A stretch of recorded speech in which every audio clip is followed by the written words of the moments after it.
Good morning. Good morning. How are you guys? How are you doing? I am very tired. I'm very tired. Good morning. Good morning. 'Tis but barely noon. It's 3 p.m. and it's early for this fox lady. Hello everyone. Hello. 3 p.m. isn't the morning. It's my morning.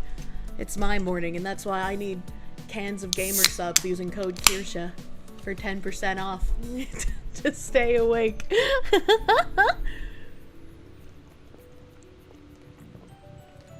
Oh my god. Your card got hacked? Let's go. Wait, what? What do you mean your card got hacked? What did he mean by this? Are we talking about cheese again today? No, I'm gonna try and hold off on my cheese spurgery until we actually do the cheese stream. I'm gonna make an attempt, as it were. A fox who truly runs on the most degenerate of schedules. I do. It's fucking rough out here for a strimmer, you know? Why are you worried about the French stealing from you? And they can't even steal their own country. Look, the French game is stealing all my fupus. My fupus gets very low when I play the French game. Maybe I need to revert to butt a dog or some shit. I don't know. GamerSubs is giving away free stuff when you buy tubs right now. Go get free shit. Go get free shit at GamerSubs and use code Kirsche for 10% off your order in addition to the free shit. We drinking canned fupus? I don't think you can drink FPS. Lewd cheese reading. Any 2D model might be better. I feel like the 2D program uses more resources on my PC than the 3D program, but we'll see. Oh my god. Delicious caffeine. Considering she's playing the French game, the cheese tangents are on brand. They truly are. D112 Cons, thank you. Please tell me you saw what GOG just did in response to Visa, MasterCard, Aussie Nanny Mom scenario. Oh yeah, I didn't get a chance to get to those yesterday. Let me pull those up now as like the first thing we go over. Where is it? Where is it? It's right here. Okay, so let's pull this up. Mika Lim, thank you for that 5-month remember. Thank you. Thank you. You recently told your friend from Wisconsin that Missouri has more cheese than his state, and he denied it until you told him about the cheese vaults. Oh no. Oh no. Wolf and Wings, thank you. You finally got home to your GamerSubs Kirsche cup. You're loving GamerSubs? Hell yeah, brother. I can't wait to try their new flavor. The new Darling in the Franxx flavor. I don't watch these animes. I just drink them. We only drink. Where's my browser? Alright, so GOG put out this tweet on August 1st.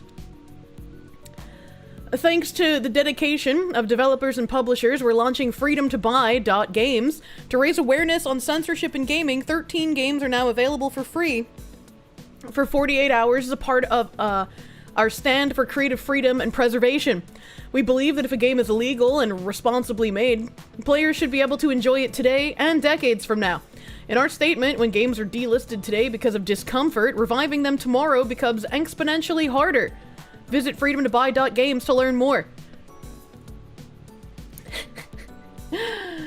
Oh god, Darling in the Franxx was okay. It's not Trigger's best. I wouldn't know, I haven't seen it. Hello, Cookie. Mr. Toast, thank you.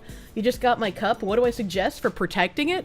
I have been told that you can put clear vinyl over the cups, and that is what I have been doing to protect the designs on them. I put clear vinyl over them. Someone yesterday said that apparently GamerSubs sells like little plastic boxes for display cases. I did not know that. GOG wouldn't put up devote. Yeah, that's where I was going with this. So yesterday I briefly touched on it, but I didn't have time to like bring up the actual tweets. But I saw this and I was like, how long until there's something that they don't want to put in their Freedom to Buy shop? And the answer was, it didn't take very long at all, actually. It didn't take very long at all. So Haru here said, gonna press X to doubt on that one. And GOG here, from December 2020. Earlier today, it was announced that the game Devotion is coming to GOG. After receiving many messages from gamers, we've decided to not list the game in our store. So they also, back in 2020, delisted a game from their shop. And let's just see. Did they happen to relist Devotion in this thing? There's 8 hours left to get these games for free. We got Postal, Agony and Agony, Leap of Love, Being a Dick. Oh, I kind of wanted to play that because it looked absolutely absurd. Leap of Faith, House Party, I love Honey Pop. Lust Theory, Treasure of Nadia, Summer's Gone, Fetish Locator Week 1, Sapphire Safari, and Helping the Hotties, okay? Alright, well, it doesn't look like Devotion is back here. Being a dick is a porn- I know it's a porn game, and it looked absolutely fucking absurd. Imagine week 2. You wonder what fetishes are found in week 1? That's a great question. You need a Steam-like program, but only for eroge. I find it interesting, right? I mean, this is like a good PR move to do. Well, everybody is censoring everything, just coming out and being like, yeah, hey, we're not gonna do that, but they do that when it's something that they don't like. It's very interesting. And then people in the comments here, we get Savvy again, who's been going after that feminist coalition from Australia. There were apparently some they removed at the behest of the CCP. I saw some talking about for an Easter egg. Any news on that? And someone else said, note the legal part. It's illegal in China. If and when the CCP says to remove porn, they'll do that too. Man, fan service games, thank you. GOG blocked you when you mentioned Jesus Christ, that's crazy. Did not know Treasure of Nadia was on there. Can confirm it's very eroge, but entirely 3D rendered. I don't know what you mean by this. In the China, which one? You're not even sure you see why not to have Devotion on there? It's not your jam, but you don't see why it should be denied? I know Devotion has a lot of, I guess, people against it. I don't know if it's like a rape game or what. It was years ago that Devotion had its issues. So I don't remember much about it, but it's like if you're gonna say, hey, we don't want any kind of censorship, even if we don't like something, we want it to be, if it's legal, you know, we want it to be available. And then doing the exact same thing years ago just seemed a little hypocritical. And I was like, you know what? This could be years ago. Maybe they put Devotion up on their store now as like a, hey, we've changed our minds, we've grown. But it's not here. So, I mean, I can't imagine that their position has changed. Otherwise, it would be on here. Can't buy this bundle in Germany without a VPN. It's a very, very good horror game. The game was delisted for a background texture with calligraphy script comparing Xi Jinping to Winnie the Pooh. Oh, it was that game, was it? That's even sillier reason to have it delisted. Honey Pop for free. I love Honey Pop. Honey Pop is a great game. Devotion was banned because it had something in it that China didn't like. Imagine. Imagine. Pretty mercenary when it comes to gaming. Use GOG because they have no DRM. You can burn as many game discs as you want. Oh my god. Devotion's just a horror game with a random quip at the CCP. It's the only reason it's down. That's so crazy. It's funny that they use Postal, which is regarded as almost a dark comedy, but they don't have the nuts to put up hatred. Spider God, they give it the 30 fucking months. It's a degen porn game with some mini-games splashed throughout. It's like a visual novel, but uses 3D rendered sprites instead of anime ones. Oh, that makes sense. I get gifted a ton of porn games by Boggy, but I haven't actually played many porn games. I've played, like, Corruption of Champions back in the day because it was goofy, and I played Honey Pop because if I can't control bitches with my bejeweled skills, is it even worth getting any? I also use Jazz. It's like GOG, but for H games. I've never even heard of it. Adolakis, thank you for that 14-month resub. Thank you. That Boggy. Honey Pop was a good game. I love to use your mind for the gem and the award later. What? There are a lot of websites you're banned from for saying, fuck the CCP. Oh my god. Corruption of Champions. That game was a trip. It was a trip. It was so fucking weird. It was like the most degenerate minds had made a game and I couldn't imagine anyone actually getting off to it. And then I got older and I was like, oh fuck, there were probably people getting off to that. Can you believe that all that money Boggy has sent your way for the absolute bottom of the barrel Drek is sitting there going to waste? You'd hardly call Agony a porn game? Isn't this, if I look this up on Steam, and this is the one with like the weird Cthulhu monsters like fucking people, I'm gonna have to cut your pinky off, okay? Oh god, there's so many games named Agony. Agony plus Agony unrated. Okay, Steam has regular Agony. Yeah, this is the one with like the weird fucking Cthulhu monsters and like weird goat demons with giant penises. What do you mean this isn't a porn game? Anything is a porn game if you try hard enough. What did he mean by this? I don't see that one image of like the weird pregnant lady also getting dicked down, so maybe they removed that one screenshot. Maybe they removed the pregnant lady sitting in the chair about to get dicked. I don't know.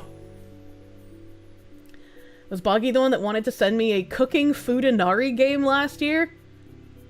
I don't know. Usually he doesn't say he wants to send me something. I just wake up to horrific gifts. Psycho, thank you. Congrats, everyone. You're banned from Britain. Yay! Fan service games, thank you. Play Yarimono. It's a Pokemon-like porn game where female trainers pay you with their bodies. But what if I'm a female and I want to get fucked by the men? I was gonna say Boggy doesn't seem the type to ask permission. He practices CNC. Kirsche isn't banned from Britain. They want her to be arrested. Fringed Horizon, thank you. Kirsche, did I hear about the illegal alien who got hired by the Old Orchard Beach police in Maine who just got caught by ICE when he was trying to buy a firearm? No! What? I used to go to Old Orchard Beach all the time. What the fuck? What the hell? Illegal alien arrested, Old Orchard Beach, Maine. Oh, whoa, whoa, whoa, whoa, whoa, whoa.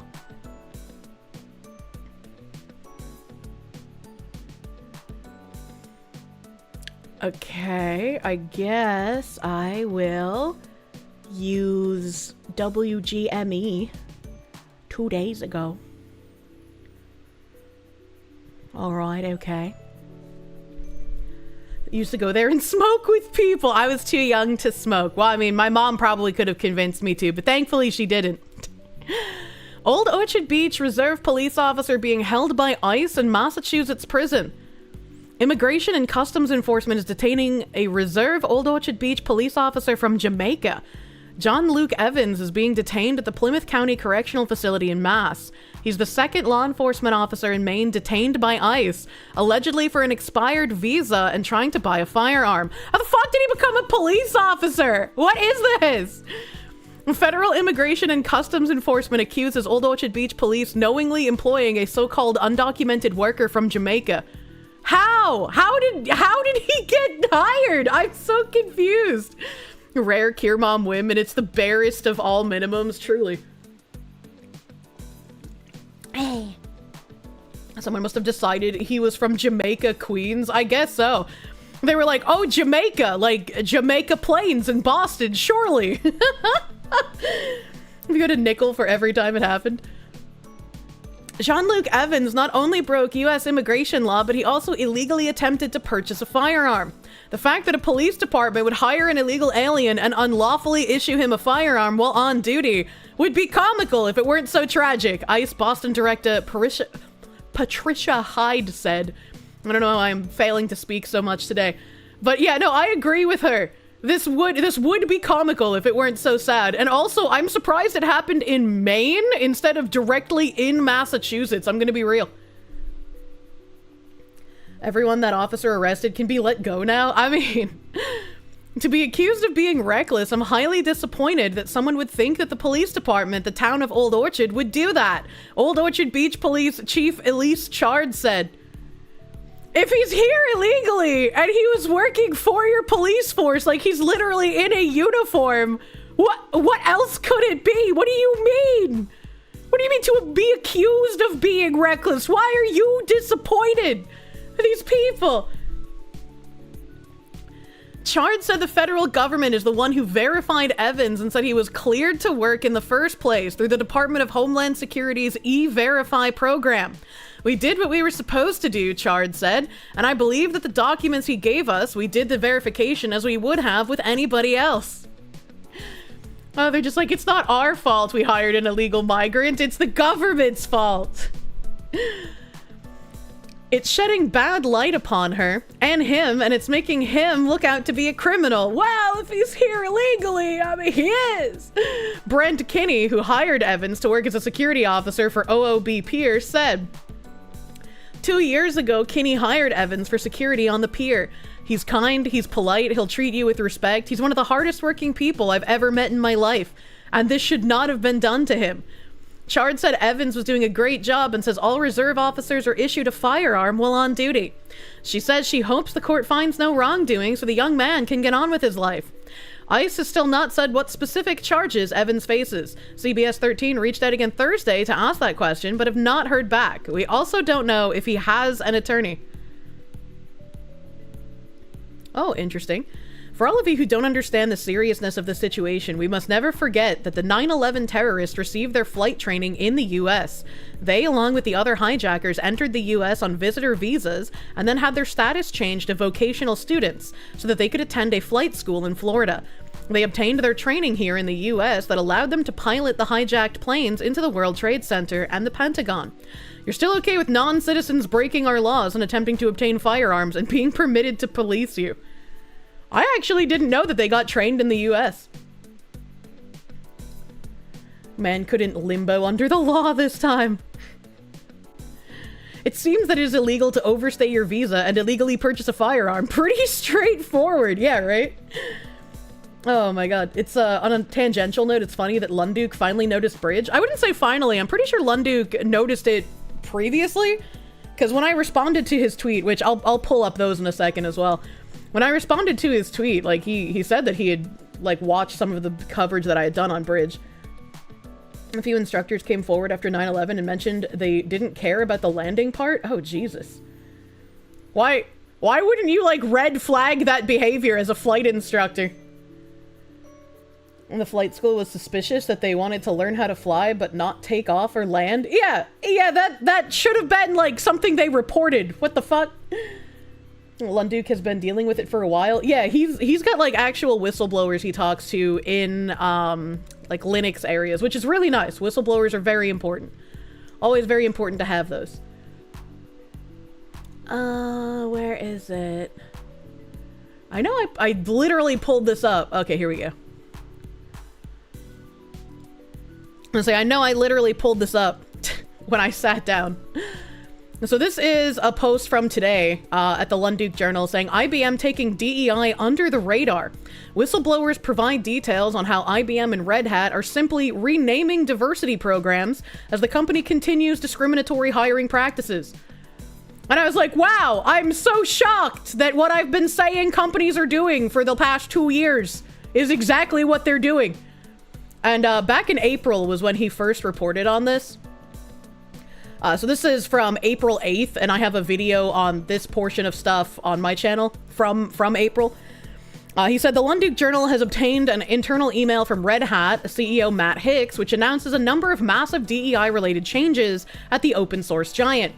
Red Hat will remove racist illegal diversity requirements for third-party suppliers. DEI communities will be transformed into employee resource groups.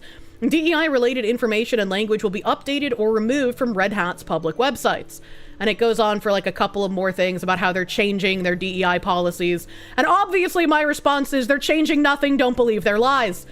Whistleblowers are incredibly important to show what companies are attempting to do internally. This is a perfect opportunity to read the April Bridge buzz and read through Cheryl's Project Forward tips for companies to stay committed to DEI. And then read the DEI changes at Red Hat again. And I've pointed to this April Bridge buzz multiple times, and they put out one of these every month at the beginning of the month. I'll have to see if there's an August one out yet. But in this one,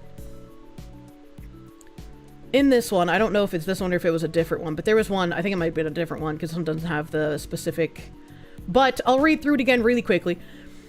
Number one, in the same way that all business practices evolve, there should be no stigma attached to evolving DEI practices. Despite the collision with politics, the evolution of DEI practices should be subject to the same rigor as other business practices. Figure out what's working and what isn't, strengthen its attachment to business impact, and mitigate risk. 2, beyond ensuring full compliance with existing laws, the most powerful way to mitigate risk is to broaden your inclusion efforts across the organization, intentionally tying them to business outcomes and market impact.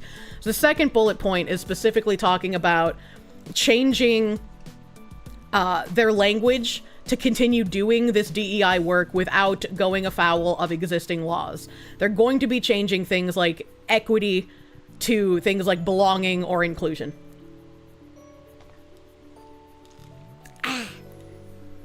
Three, inclusion can be transformational in driving business growth, especially when activating historically untapped communities whose buying power continues to grow in scale and influence. 4, consider your inclusion maturity through a growth lens of how you see, serve, and show up in the marketplace. 5, the Civil Rights Act and the legal protections it affords remain unchanged. Continue to review your DEI practices to ensure that they're compliant with Title VII. For example, internships are open to all applicants, mentorships open to all employees, allies are invited to attend ERGs, etc. And so again, this goes back to what Bridge has been saying for about 2 years now, what Sherm said in June or July of last year, whenever it was. They have used this polarizing language to make white, straight men feel like they're not able to be a participant in this cultural change. You need to invite people to become allies to these specified groups. So if you have an LGBTQI plus whatever ERG, or you have an African American ERG, you can now get around these legal things by saying, well, you don't have to be African American to join. You don't have to be part of the LGBT to join. You can be an ally, and you can prove to us that you are dedicated in advancing the positions of these specific groups. Or they're just not going to accept somebody who is not specifically for that group, and it still would be legal for them to do. This DEI BS is cringe. It really is. It really is. 6, an EO executive order is a directive for how the federal government must act under the law. In and of itself, it does not have the force of law. Therefore, executive orders can be overturned if they violate federal or constitutional law. And there have been some places that have challenged the executive orders around DEI that Trump has signed. 7, the assertion that merit-based hiring is contrary to DEI practices is a false narrative. DEI practitioners have not advocated for hiring unqualified individuals. The role of DEI is to break the systemic structures that have historically excluded qualified talent and expand opportunities to those who have been arbitrarily denied access. Merit and DEI have never been mutually exclusive. They are just boldly lying. 8, you cannot please everyone, so committing to your company values versus capitulating to the politics of the moment is essential in maintaining trust in your brand. And the phrase capitulating to the politics of the moment we've seen in a million different articles from a million different people. They're basically saying it's scary right now and you don't want to get in trouble and you don't want to have to deal with legal battles, but you have to stay the course and you have to stay committed to this moral imperative. These values guide your mission, goals, culture, decision-making, behaviors, and relationships, serving as a foundation for how your company operates and interacts with employees, customers, and the broader community. Number 9, clearly define a zero-tolerance policy for all forms of discrimination and harassment. Ensure it is clearly communicated to your employees. Well, it's zero tolerance, but you can't really discriminate against someone you don't believe is actually a real person, right? You know, like the prejudice plus power kind of definition. They don't necessarily hire what they consider unqualified. They just hire less qualified. Crazy how often they say, don't worry about the politics of the moment. Yes. And number 10, be proactive and transparent in your communications to address questions and reassure employees, especially those that belong to communities directly targeted, that the recent actions by the federal government do not override their protections under existing law or otherwise undermine the employer's commitment to support them. And so if we go back to current time and we read what Lunduke has wrote about me being right yet again. Let me open this. You hate all the censorship. You can't see likes on Twitter anymore. Wait, what? So Lunduke here writes, IBM taking DEI under the radar. Back in April, the Lunduke Journal broke the story of IBM ditching DEI policies company-wide, including at their subsidiary Red Hat. This change was announced in the wake of multiple lawsuits against IBM for their DEI policies, and executive orders against DEI from President Trump. At the time, activist employees at Red Hat and IBM were not happy, to say the least, encouraging and planning protests, raising hell, and even killing fascists. But now that a little time has passed, let's take a look inside at IBM and see how their ditching DEI change is actually going. DEI is staying under the radar. Thanks to whistleblowers within IBM, we know that employee groups focused on DEI still, in fact, exist. They're simply changing names in order to stay under the radar and avoid having a target on their back. Wow, where have we heard that before? And here's some messages. Looks like it's in some sort of like work group for IBM. It looks like it says inclusion at IBM, formerly hashtag diversity-inclusion. So I guess they just took out the diversity and now it's just inclusion. Grayson Graham said, just a thought, to prevent the channel from getting archived because of our order out of the White House, there might be in need of a name change. Other channels have done it to stay under the radar. And these messages appear to all be on May 1st of this year. Justine Bernshine responded, it already has. Grayson Graham said, if y'all think that's enough, being a person with a target on their back, everything makes me nervous. Slack channel, it looks like. The Diversity Inclusion Corporate Slack channel, for example, is now named Inclusion at IBM. They simply dropped the word diversity, which is, again, what a lot of places has said they will be doing. They will drop the DEI acronym. They will drop equity from the terminology. They will drop sometimes diversity and replace it with belonging or inclusion. This is just, again, I've been saying this is going to happen since January last year. Employees are using that IBM DEI Slack channel to clarify corporate changes to DEI policy, which again, thanks to whistleblowers, we have screenshots of. Bless whistleblowers. A key item, the DEI department has been renamed to Inclusion and now reports to Kitty Cheney-Reed, the Chief Leadership, Culture, and Inclusion Officer. IBM is no longer a part of the Human Rights Campaign. The HRC no longer align with IBM priorities.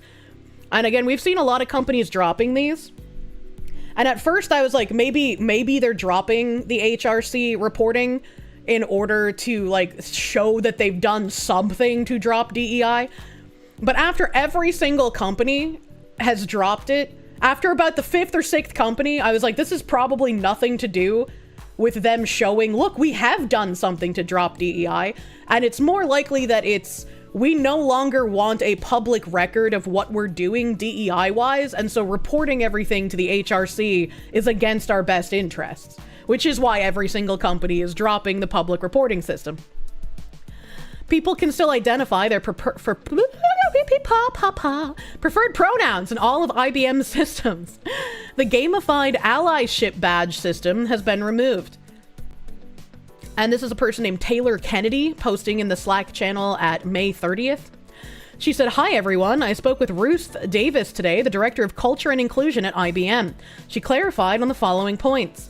Among the various changes, IBM will reportedly no longer have a DEI department and eliminated its Diversity Council. The department is there and is called Inclusion and sits in the leadership, Culture and Inclusion team under Kitty Cheney-Reed in HR. And I mean, this is just more, nothing has changed. Nothing has changed and nothing will change. And I'm sure people who like watch me harp on this continuously are just like, oh boy, it's more of the same shit we've been hearing for almost 2 years. But until more people than me start reporting on the shit that I am proving to everyone is happening, I gotta keep yelling about it, you know? Even if it's just like, oh boy, look, it's another company that said they're dropping DEI. Oh, look, they didn't actually drop it. Wow, I'm so surprised. Add a quarter to the jar, you know? It's more the same, but it's good to be updated. Yeah, it's good to keep in mind all of these companies because, you know, some could slip through the cracks and actually have gotten rid of it. I haven't seen that yet. I had faith in, that one fucking company because it didn't have the same like weird subversive language as everyone else, but then they just proved, nope, we're doing more of the same too. Fuck you guys. Shout it from the rooftops. They will no longer participate in the Human Rights Campaign Workplace Index. The context she gave is that the politics and political activities of the HRC no longer align with IBM priorities, and will not encourage employees to recognize preferred pronouns as incorrect. People can still identify their preferred pronouns in all of IBM's systems. IBM has also ended its allyship campaign and allyship training. She didn't mention this. From my research, it's correct. The badge and learning plan is no longer available, and the allyship gateway is no longer available unless they're planning to update and relaunch. As we can see, some DEI policies and programs are gone while others remain, and IBM is making a point of renaming their DEI department within HR. We gain these insights thanks to Ruth Davis, an IBM executive and who currently identifies as a DEI advocate. These clarifications were published by a current member of the IBM HR team, who was originally hired as a diversity and inclusion intern. And here's, I guess, a job posting. Diversity and inclusion intern at IBM. Planned and executed the International Day of the World's Indigenous People celebration with a team through collecting educational content, designs, and employee stories, which were shared with IBMers Spicy internally and shared externally through a social media and communications campaign. Researched and wrote a white paper with benchmarking data to showcase an IBM business case for investing in Native American tribal college partnerships. Actually, this is Taylor Kennedy's, like, list of things she did as an intern. Holy crap. Nasky Holy Goddess, thank you for the raid. Welcome, raiders. Exhausting word salad all the time. It really is. It really is. Collected data and content for internal and external communications during Hispanic Heritage Month. Contributed research and ideas to diversity and inclusion efforts and employee benefits that had visibility to the Chief D&I Officer and CHRO of IBM. Developed an employee learning experience to align IBMers on strategy and how to grow their career at IBM in collaboration with an intern team and feedback from executive stakeholders. Completed 50 hours of learning courses and events over 10 weeks, including courses related to diversity and inclusion, IBM strategy, candid feedback, and compensation essentials. And then finally mentored P-Tech high school students through website project feedback. So now they can just identify as some sort of job position and they're required to pay us? No, that's not what they were saying. Phoenix DS, thank you for the Canadians. Never stop shining a light upon DEI and how it continues to worm its way in to rot things from the core. It just gets frustrating sometimes, you know? You know, like just screaming into the void and everyone's like, no, that's not real. Charminator, thank you for the gift member, my dude. Psycho, thank you. As the Roach King says, there's only two types of people causing all the problems. If you know, you know. What the heck? What the heck? Where was I? In short, DEI advocates continue to control IBM HR, and DEI departments continue to exist. Up until recently, both IBM and Red Hat had discriminatory hiring policies, including sex and skin color quotas, and even rewards for executives for hiring fewer white men. As we learned as part of the original leak supplied to the Lunduk Journal back in April, the diversity goals are no longer part of the executive incentive program. Which begs the question, now that a few months have passed, is IBM still discriminating against white men? Getting hard numbers on the demographics of new IBM and Red Hat employees is not likely to happen for quite some time, if ever. But here is a picture posted yesterday of new Red Hat interns. This might give us some indication of where things are heading. This says, Happy National Intern Day to all the incredible interns making a real impact at Red Hat. So proud to see your fresh perspectives, innovative ideas, and dedication in action. Not just learning, you're helping shape the future of open source. Can I open image in new tab? Are we gonna play Where's Waldo, but it's like Spot the White Man instead? I see a handful of white women. I think this might be a white guy. Right here. I think there's one with the like SpaghettiOs hair over here. There's another one over here in the back. Top left, center, very few. I see the curly hair guy, the blue shirt guy. This one could be white or could be Middle Eastern. It's hard to tell because of the lighting and there's a woman's arm in the way. A little hard to tell there. This guy looks white, so that's 3. Got a very big arm. There's a 3rd one. There's a 4th one right there. That's a brown-haired guy. Looks like this is another white dude next to him. So what, that was 3, 4, 5? That's 5 right here. We got 5 white dudes. This one looks white. 6. This one right here could be possibly, so I'll say 6.5. I'll say 6.5, because it's hard to tell with this guy's head right here. Most of it's covered up. They sent the dude in the back to hide them. Oh, God. They just have barely more white males in the control rooms for NASA. At least about 6 guys who work and don't hang out in the HR department. Oh, my God. So, yeah, about 6, and I'll say 6.5 in case this is a white dude here that we can't really see. Find a place that's diverse, but it's all women and Indian. 6 probably do 50% of the work. Well, finding the white guys in this photo of Red Hat interns isn't quite as challenging as a round of Where's Waldo, but it's close. Oh, you made the same joke as me!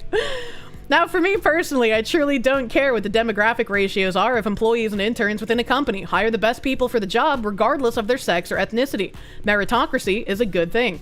That said, considering the multiple pending lawsuits against IBM and Red Hat, specifically regarding their discriminatory policies towards white men, and their previously stated goals of hiring less of them, it is more than a little interesting that their latest crop of Red Hat interns is almost entirely people who are not white men. Yeah, and I mean, I can agree for this entire thing, right? Like, people who want to argue against you will be like, well, why are you counting the white men in the picture? I thought it didn't matter. I thought you were for meritocracy, right? And it's like, yes, we are for meritocracy, but while we have this rotted system privileging certain people, like, we can't just act like meritocracy is already in action. We have to do the same thing you guys do by being like, hold on, let's count the number of people in the room. How complex is it in 2025 when people are talking about skin? I know, it's so tiresome, man. It's all DEI has done. Made people doubt the non-white hires. Yeah, I said the same thing about affirmative action. And like, as a woman, sometimes when I get hired, it's like, are you hiring me to fill a fucking quota? Or are you hiring me because you think I can do the job? Company already has a stigma, so why would they apply? There are a few good signs in here of IBM dropping DEI-related policies, including no longer being involved in the human rights campaign and the removal of the rather repulsive anti-white allyship badges. I'm once again going to push back on his optimism here, because I don't think companies, because there's so many of them, dropping out of reporting to the HRC is actually a good thing. It's going to appear to be a good thing, and it's going to make people think, look, we've got them to stop reporting to the HRC, we're winning. And I don't think that's the case. I think they're no longer reporting to the HRC because the HRC is a public record, is a public announcement of what they're doing as far as DEI goes. And they don't want to have that anymore, which is why they're changing their names of their DEI positions. And they're getting rid of DEI groups. And they're renaming things, and they're trying to go under the radar with all of this. And with the allyship badges, it can be the same exact thing. The allyship badges, if you're able to apply to any ERG as an ally and you can prove like, hey, as a white male, I want to do everything I can to make sure black women advance better and farther than I do, right? If you're going to open up your groups like that, there's no need to have allyship badges because everyone in your company is going to be an ally, either through willingly joining these ERGs or through just having to do DEI tenant work in their everyday jobs, because that is the end goal. That DEI tenants are a moral imperative that everyone at work, no matter what their job actually is practicing the tenets of DEI. I think in this case, you stopped reading too early. The paragraph doesn't stand on its own. I mean, I'm going to go over paragraphs one at a time. Unfortunately, most of the rest of what we're seeing is less encouraging. DEI groups simply being renamed to inclusion in order to stay on the right side of the law. True. What appears to be continued discriminatory hiring at Red Hat, despite lawsuits and stated policy changes, executives and HR still heavily controlled by DEI advocates, and corporate systems still using preferred pronouns. And now I'm going to push back at that moderator who told me that I should have kept reading and know that paragraph does stand on its own because he separates the things that they are doing that look less encouraging from the things that he believes are encouraging, which are no longer reporting to the human rights campaign and the dropping of the allyship badges. So my point rebutting his first paragraph still stands, Mr. Moderator. While making significant changes to corporate policies can take time, especially across large organizations like IBM, some of those internal reports indicate an unwillingness to drop DEI policies on the part of key IBM leadership. Lundu Journal will continue keeping tabs on both IBM and Red Hat, and good on him for doing so. Good on him for doing so, because we do need to know. And it's nice to have these updates. I hate being right about these things, but it's just like, goddamn, man. Mods have their penis removed for a reason, true and real. You remember catching shit at a job ages ago for saying Red Hat was starting to act weird? Good to know you were right. A born to be on the right side of history, forced to be on the right side of legality, Sag, true and real. A bit late, but warm body reporting. I love all my warm bodies on Kick. Recently applied for a job that had a checkbox with the following options. I am gay, I am queer, I am non-binary, I am an ally. No other options were available. I hope you threw that fucking application in the trash. Jesus Christ. Millennia, don't question Kirsche. You remember... Oh, I already read that. You used to watch The Simpsons. Now you watch Kirsche. I mean, I don't strangle anyone live, though. Warm body here. We love you too. Thank you, Kickers. They should have reported that to the Better Business Bureau. Also a good point. They should have reported it to the Better Business Bureau. Actually, probably not even the Better Business Bureau. The fucking EEOC would be more likely to take a case of that kind of discrimination rather than the Better Business Bureau. A psycho, thank you. Chat, take a drink every time you feel beaten down or accosted. Wake up tomorrow and keep the world functioning anyway. What does he mean by this?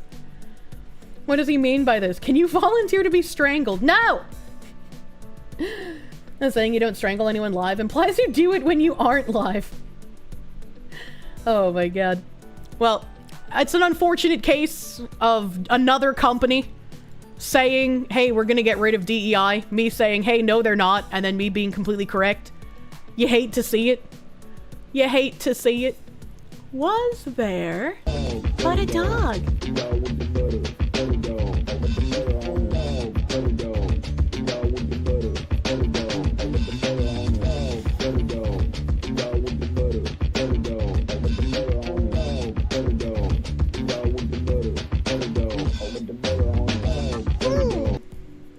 As a Washingtonian who grew up in a healthy, diverse neighborhood, I loathe bridge and DEI at this point. I grew up with many biracial people, and now they're getting erased from the conversation because of the fixation on exclusionary diversity. Yeah, it's a little mind-numbing, honestly. A little mind-numbing and obnoxious, and my Stream Elements isn't loading because it hates me and all of you. Fuck off, Stream Elements, you cuck. Thank you, Internet Zen Master. I'm glad that you can loathe the things that directly deserve loathing, and it does completely erase people who are interracial, unfortunately. No one will understand that reference. What? Remember applying to a local museum, and you were asked, how would you be actively anti-racist during your in-person interview? And I would say anti-racist is an inherently racist terminology that encourages the correct form of racism against the correct type of people. So I'm actually going to just not be racist. It fears the streamer. Oh, where will they work? For on welfare or weed plantation pays pretty good. What? It's just depressing these days. I mean, it can be. It can be. But thankfully, you know, occasionally, we get things that we can actually do.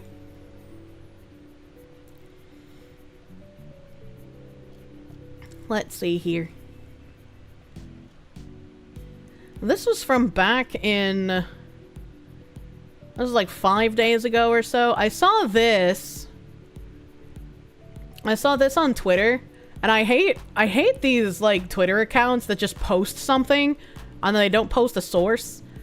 Like this guy, I don't even know what the Right Angle News Network is, but they said, entire board of California Highlands Community Charter School has resigned after an audit found they funneled $180 million in taxpayer funds meant to teach adult immigrants English. But the students were fake, the classrooms didn't exist, and the money funded six-figure jobs for friends and luxury travel.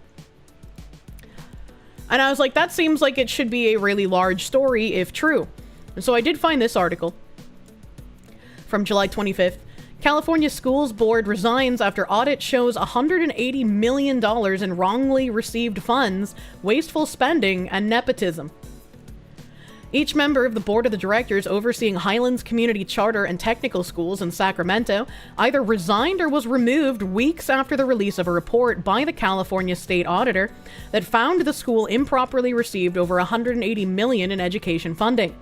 In addition, the report, published June 24th, says the audited charter school engaged in questionable financial transactions and conflicts of interest, including unlawful gifts, luxury travel, and the hiring of unqualified individuals.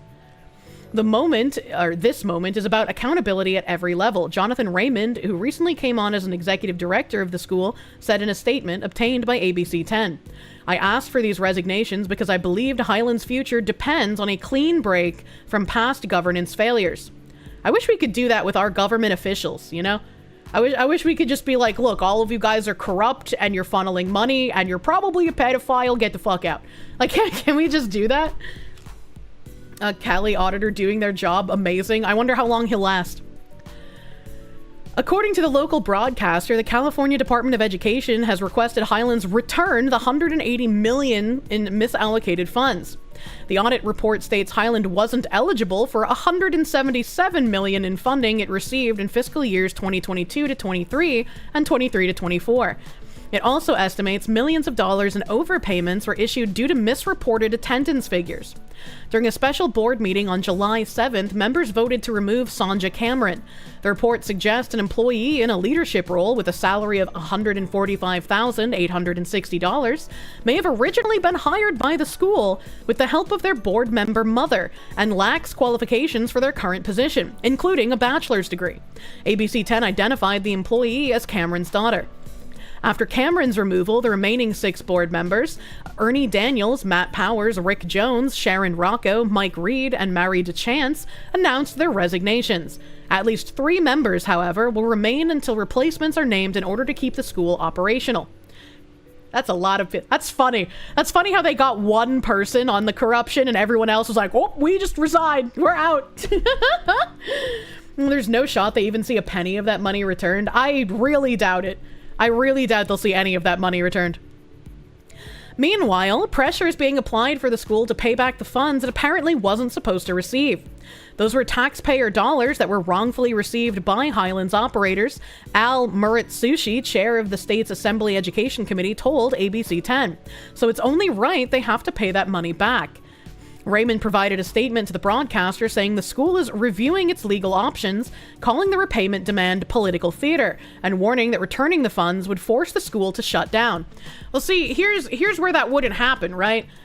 If you force the people who misallocated the funds and used the funds for either personal or nepotistic reasons, why don't you get those people to repay the funds instead of the school district, right? Wouldn't that make the most sense? Wouldn't that make the most sense? Just jail the ones who use the money? Yeah, exactly. Just like fucking get the ones who actually abuse the money instead of the full school district. Quintessential nepotism and embezzlement? Yeah, exactly. Lawmakers, regulators, and CDE cannot let that happen. Not to tens of thousands of immigrants, refugees, and second-chance students who count on Highlands as a lifeline, he said. Well, I mean, if they had been misappropriating funds for multiple years, clearly the school doesn't need quite as much money as it was claiming it does. So I think you might be able to wiggle around having to pay back some of this, but I still believe that the people who actually misallocated it should be the ones to pay it back. If you steal money from your job, you've got to pay it back. Makes sense. Yeah, no, I agree. The people that did things wrong should be directly punished. I agree. Beyond the political fallout, families and students may face challenges. For many adult learners, including immigrants and working parents, Highlands served as an affordable path to diplomas, job training, and a second chance at education. If the school shuts down or scales back its services, students may need to seek more expensive alternative options. Here are some ways students can cope. I think that's really funny that, like, the people who are always saying we need, money for these things and, like, we need to fund these things are the ones who immediately took the funding away. That's kind of funny. For now, Highlands' future remains uncertain, but the audit has sent a clear message about the importance of oversight in school boards. And I just, are any of these people going to face repercussions? Because once again, it's easier to just go after the school and be like, hey, school, pay money back. But it should be directly on the shoulders of the people who misappropriated the funds. Internet Zen Master, thank you. Force the school to shut down, aka we already spent it and or funneled it off to offshore accounts. Stop asking. Yeah, right. Should send the tens of thousands info to ICE. Well, you recently joined Discord. You're wondering how to get the good boy title outside of just not being a douchebag or psychopathic schizo or anal violence, if you catch my meaning. If it's just interacting more. Yeah, I'm pretty sure that's just interacting more. I don't remember if that's the picture posting one or if that's the entry to not safe for work one, but it's like an auto roll that you'll get eventually. Sonja Cameron actually replaced the previous leader, Cortez Quinn, who was outed for accepting illegal bribes, according to Sonja's page on Ballotpedia. You just replace one type of corruption with a different type of corruption? What's even happening anymore? What's even fucking happening anymore? Ice259, thank you for the 6-month member. July was hell, new place, car issues. Now old apartment wants 1K, but life's calming. Use my code for GamerSup, still fighting the black pill. Hell yeah, brother. Do not black pill. Do not do that. I don't know why your old apartment wants $1,000 though. Don't you put down like a deposit in case there's like damages? Why would they want more? You have to wait for the secret cabal to vote in your favor. Speaking of secret cabal, teen boys die in agony as 39 are killed in brutal South African circumcision ritual. The government blames criminal gangs who have set up hundreds of unregulated illegal initiation schools with untrained medics who botch the circumcisions. What the fuck is happening? What the fuck is happening? Why are there illegal circumcision initiation schools? What is this? What is happening? When they stop trying after the first, you think they would. A tribal initiation ceremony where teenage males in South Africa undergo agonizing circumcision has ended, with 39 deaths and dozens more boys mutilated. Despite a target being set by the government of 0 fatalities in 2025, the figure is still a huge drop on last year's figure of 93, and a total of 361 boys in the last 5 years. Why don't... Like, this is a completely optional thing. Like, you don't have to circumcise them, and so if you just don't, then they stop dying. Am I the crazy one here? Damn, they're persistent. You're South African and you have no idea why. Yeah, it's a great time for a raid. Welcome, Doru Go Run, to 39 boys dying from circumcision in Africa. Welcome, raiders. Welcome, raiders. It's South Africa. They thought virgin blood would cure illnesses. I mean, I feel like what am I looking for? Every culture has had some sort of stigma around virgin blood at some point. Look at Elizabeth Bathory, after all. Ammonia. Kirsche, this is Africa. They believe in magic dirt. You think logic like don't chop dick skin off would work? Shut up! Going by the numbers, next year only 10 will die. It is progress. True. It's about 39 raiders that arrived. Is it them? Oh my god, did we get the circumcised boys in the chat? South Africa still thinks bald people have gold in their heads. I know that's a stigma somewhere in Africa, but I don't know if it's South Africa or not. I make that joke at Bagman occasionally where I'm like, you're bald, you can't go to Africa because they'll try to cut your head open for the gold inside. In South Africa, a shower will cure AIDS. Oh, no, not about it. Gruesome complications in 2024 led to 11 penis amputations after unskilled traditional surgeons used old spears and razor blades to perform the eye-watering rituals. You know, I remember I have this one, like, GIF seared into my brain from back in the day where, like, adult men would go through a circumcision trial in some, like, African tribe, and their cock would be completely flaccid, and the doctor... heavy quotes, would like hold on to the tip of the penis and like pull it so it was not like pull it hard, but like pull it so it was kind of like stretched out, right? And then he would take like a bone blade or a rock blade and he would sort of like shiv the skin up the shaft like he was fucking taking the skin off of a carrot. It's like, it's seared into my brain because the guy is just standing there motionless while this happens, and I'm like, I don't know how the fuck you can get your dick peeled like a carrot and just stand there. Like, I'm sure you don't have anesthesia. What the fuck is happening? Now the foreskin denial tag makes sense. They peel that man's penis like a banana. I'm sure people who were on 4chan a million years ago know exactly what GIF I'm talking about, because it's a very frequently posted one. Dr. Electric, take this man to the penis peeling chamber. What a terrible day to have ears. Glad we moved on to a more uplifting topic. True! Fucking Christ, why did you come to a stream with foreskin denial? I don't even remember what the foreskin denial tag is from. I think someone in chat was like weirdly accusing me of being pro-circumcision, and I responded with some weird shit, probably. You hate that you know what GIF I'm talking about, but at least it's not the bifurcation one. Oh, there's a lot of those, though. You took a break from track day to hear dick getting peeled like a carrot. Yeah, give him the carrot cack. How about outlawing circumcision altogether, eh? That would be an interesting thing to do. I don't think, unfortunately, that would ever pass because people would be like, I'm gonna get a religious exemption. Psycho, thank you. Alert the phalanx, we got a penis to battle. What the fuck? Fallen, thank you for the Canadians. As someone who had a ball removed, thanks for the phantom pains. I'm sorry for the loss of your ball. Did you... Wait, how old were you when you got your ball removed? Because I've heard that if guys get a ball removed when they're still growing, that the doctor has to implant a fake ball because otherwise they'll have like an awkward gait when they grow. Like you won't be able to walk straight. And I knew one guy who had gotten a ball removed when he was like 7 or 8, and they did give him like a fake implant ball so that his balance wouldn't be thrown off and he wouldn't get a weird fucking walk. This man has one ball. Oh my god. Phoenix DS, thank you for the Canadians. Genital mutilation of any kind should be outlawed. Yeah, I can agree.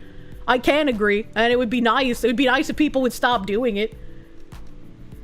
Devastator, thank you for the 11. Sweet mother of Krispy Kreme, what the Hades did I just walk into? What are you talking about? I'm sorry. Didn't Hitler have one ball? I do not know the status of Hitler's penis and a surrounding area.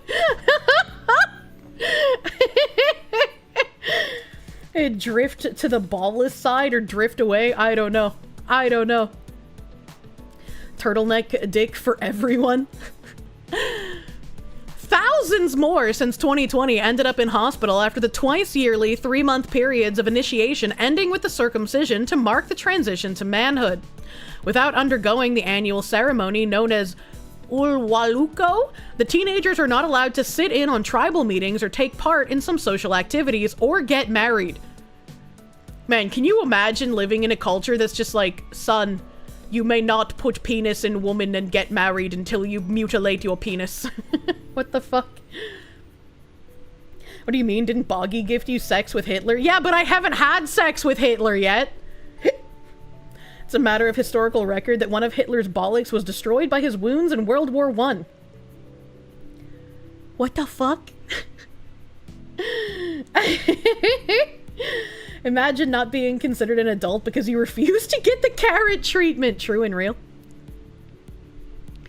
I hate you all. I made you realize why your friend started to walk with a limp one year and never stopped. I'm sorry for the loss of your friend's ball. Built the Parthenon. Slaves built America. Slaves, this is your song. Thank you. Slaves. Thank you. Slaves. Thank you. Slaves. Slaves, this is your song. Thank you, Internet Zen Master, for the slaves! Thank you! Thank you! Illegal circumcision gangs 39 dead, only 10 will die next year. Old spears and razor blades used. 1. South Africa is not a serious country. Correct. 2. How do you make the most unhinged Jewish religious circumcision rituals sound civilized? Just how? Because circumcision isn't exactly a civilized practice, in my opinion. I feel like it's very barbaric. I don't know why you would want to do that. Like, if you're a crazy person and you're an adult and you're like, I want to get circumcised for aesthetic reasons, like, sure, have at it. You're an adult, whatever, bro. But, like, stop circumcising at birth, man. Stop circumcising the kids, man. I have a brother who lost a ball from cancer, and he told me how they give a prosthetic ball for comfort reasons cause having one ball is uncomfortable, and then our aunt asked us to change topics at the dinner table. Avian Zero, thank you. That's really funny. Why would your aunt not want to hear about that? This is like an interesting medical issue. I'd be like, tell me more about your one fake ball. Do you get like phantom ball itches and then you go to scratch it and then you remember it's not real? No ball talk at the kitchen table. I think this all started in the 90s when a VFX artist sold the world into the worst timeline to make Jurassic Park look so real. Probably. Probably, man. Does it light up? If I was a man and I had to get a fake ball, I would absolutely want like an RGB gamer ball that I could like turn on in the middle of the night and freak out my girlfriend with. Bro gets phantom ball stuck to inner thigh. Back to the article. The rituals have been held for centuries in secret in specialty-built huts away from the villages where nobody except the tribal elders and the young initiates can enter. Well, it's not really secret if we know exactly where the huts are and what the huts are for, right? Like, I mean, I guess we can't go inside and see what's happening during the ritual, but I'm sure we can guess. The government lays the blame on criminal gangs who have set up hundreds of unregulated illegal initiation schools with untrained medics who botch the circumcisions. I'm gonna be honest with you. If these are rituals held in secret in specialty built huts, I'm gonna go out on a limb and say probably almost all of them who are doing the ritual are untrained in circumcision. Or, like, I can't imagine, like, actual doctors going out to these huts and being like, well, time to peel your cock like a carrot. You ready, son? See that hut over there? People enter with 2 balls and they leave with 1. They ignore the law that anyone aged under 16 cannot undergo the ritual and charge high prices to families to carry out ulwaluko, often with fatal or horrific end results. Then why don't they stop? Gangrene, sepsis, and dehydration are the main cause of death, even though it has been reported boys who back out had also been stabbed, drowned, or beaten to death. Yeah, that makes sense. You don't want to get your cock mutilated like some freak-ass carrot? Time to beat you to death. What the? It's tradition. There are hundreds of reports a year of illegal schools kidnapping boys as young as 12 and carrying out the surgery, then forcing the parents to pay to get their sons back. The very last line. Okay, never mind. There's more article. I was going to say, are you kidding me? This is more than just an issue with circumcision. They're literally getting kidnapped and mutilated. It's like both the kids and the parents did not consent to this. Holy shit. So it's not even voluntary. Why was this buried like halfway down the article? Holy shit. The Customary Initiation Act has been introduced to make it illegal for unregistered initiation schools to be set up, and all traditional surgeons must now be qualified. Police now have the powers to shut down the illegal schools and arrest the principals. Every year, tens of thousands of boys undergo the transition from boy to manhood, which is a sacred ceremony dating back for generations despite the very high death rate. The Minister for the Department of Governance and Traditional Affairs had set a target of 0 deaths for 2025 in registered schools while police shut down the illegal schools. According to Tribal Chief Saifo Malangu, Deputy Chair of the National House of Traditional Leaders, 80% of initiates who die or are mutilated are the victims of the illegal schools. Oh, well, it's great that the leader of one of the other schools is telling us we investigated ourselves, and it's actually the ones who are unregistered that are the problem. That's I believe him. Most die due to severe dehydration after being forced not to drink to prevent urination after circumcision. The government has pledged to cut the number of illegal schools preying on teenagers in half from 429 by 2029. Although boys have a choice as to whether they undertake the initiation, there is huge peer pressure, and those who refuse are named Inkwenkwe, or boy, a harsh insult. You see, this makes me think of, like, our country and, like, the illegal immigration or the crime problems, right? Where people who should be taking steps to mitigate the crime or put criminals in prison or get rid of the illegals will just kind of, like, make up shit. Right, and it's like, if you know how many illegal schools there are, why is it going to take you until 2029 to shut them down? If you know how many illegals there are in the United States and what it takes to get rid of them, why aren't you doing it faster, right? Like, it makes you think. As someone who has had flesh wounds on the boopus can confirm urine burns like a bitch. Why have you had flesh wounds on your boopus? Mercenary 21, thank you. One episode involved human kidnapping and organ harvesting. You find it ironic that all of this reminds you of TV shows from the 90s. Jesus Christ. Internet Zen Master, thank you. You don't understand, Kirsche. It's their culture. You have to respect their values. Quoted by idiot Westoids, probably. I mean, probably. South Africa is completely corrupt. It is. It is, unfortunately. How about they start arresting and jailing the kidnappers and mutilators of young boys? Now you're just being too crazy. You want them to actually arrest criminals? Especially ones that harm children? Someone get this guy into a mental health facility. He's talking crazy. The frames are exploding. What did he mean by this? We're inverting the Law and Order SVU pipeline. I'm tired of tolerating insanity due to it being for religious or customary reasons. Same. Oh, did you guys get a red square? I don't have a red square on my end. Unlucky. You want the law to do its job? What the fuck? Yeah, true. Phoenix DS, thank you for the Canadians. Thank God they don't use iodine. Although boys have a choice as to whether they undertake the initiation, there is huge peer pressure. Oh, I read that part, but yeah. Traditional surgeons charge parents to take the boys away for up to 3 weeks to teach them survival skills and how to behave as a man, and then perform the dreaded snip. I don't understand this. But, like, I can understand the, son, we're going to take you out hunting and how to survive in the harsh weathers of the African deserts. And then we're gonna shave your penis like a carrot. Like, what? What do those have to do with one another? I don't understand.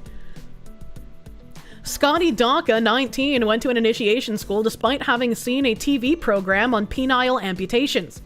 I was, of course, very scared of going.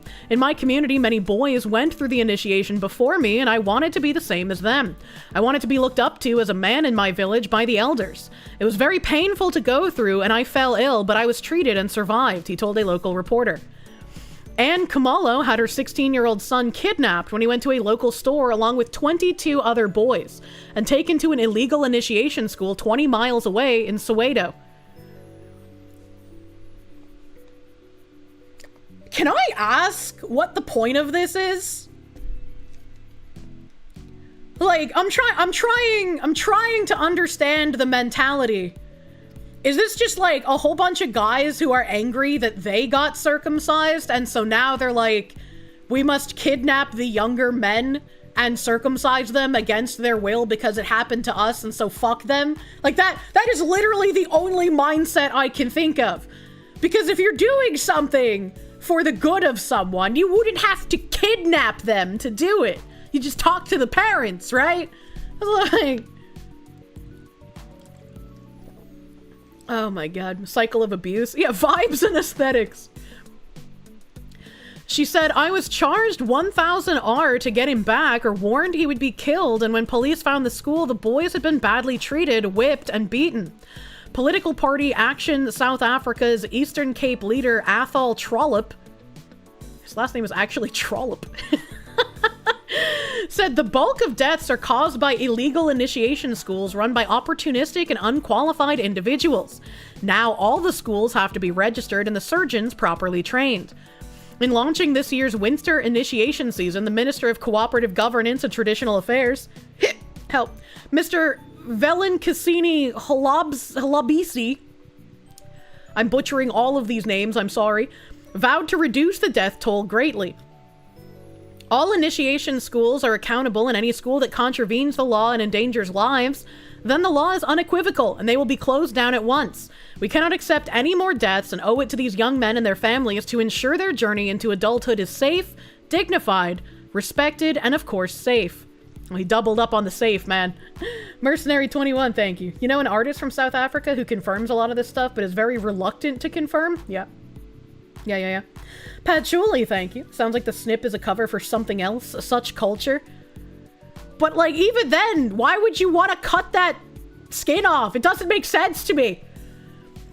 I mean, you could ask the same thing of parents that have their gay kids kidnapped and sent to barely legal religious camps in the US. As long as the parents consent to the kidnapping, then it's not actually completely legal, at least in most states.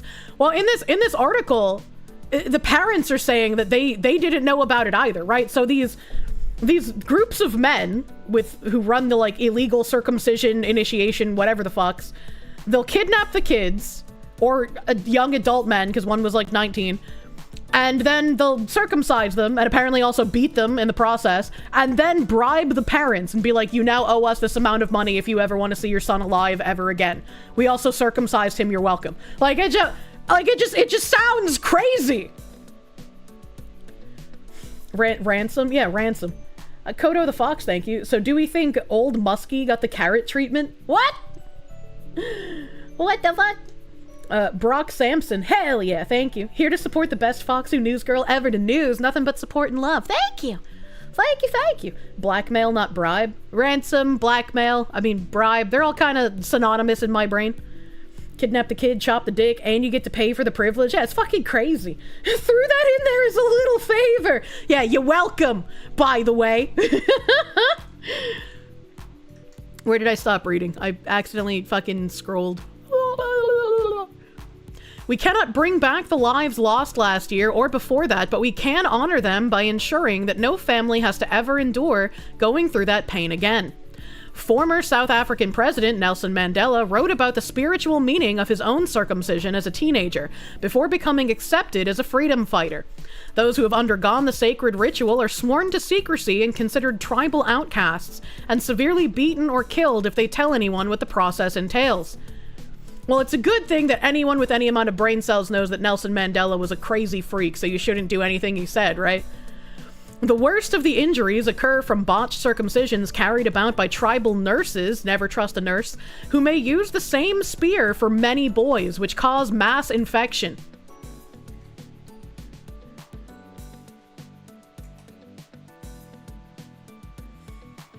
I'm just thinking about the rates of HIV infection in Africa, and what would, like, come over someone, even as like an illegal botched circumcision doctor, to just use the same tool to carrotify multiple penises.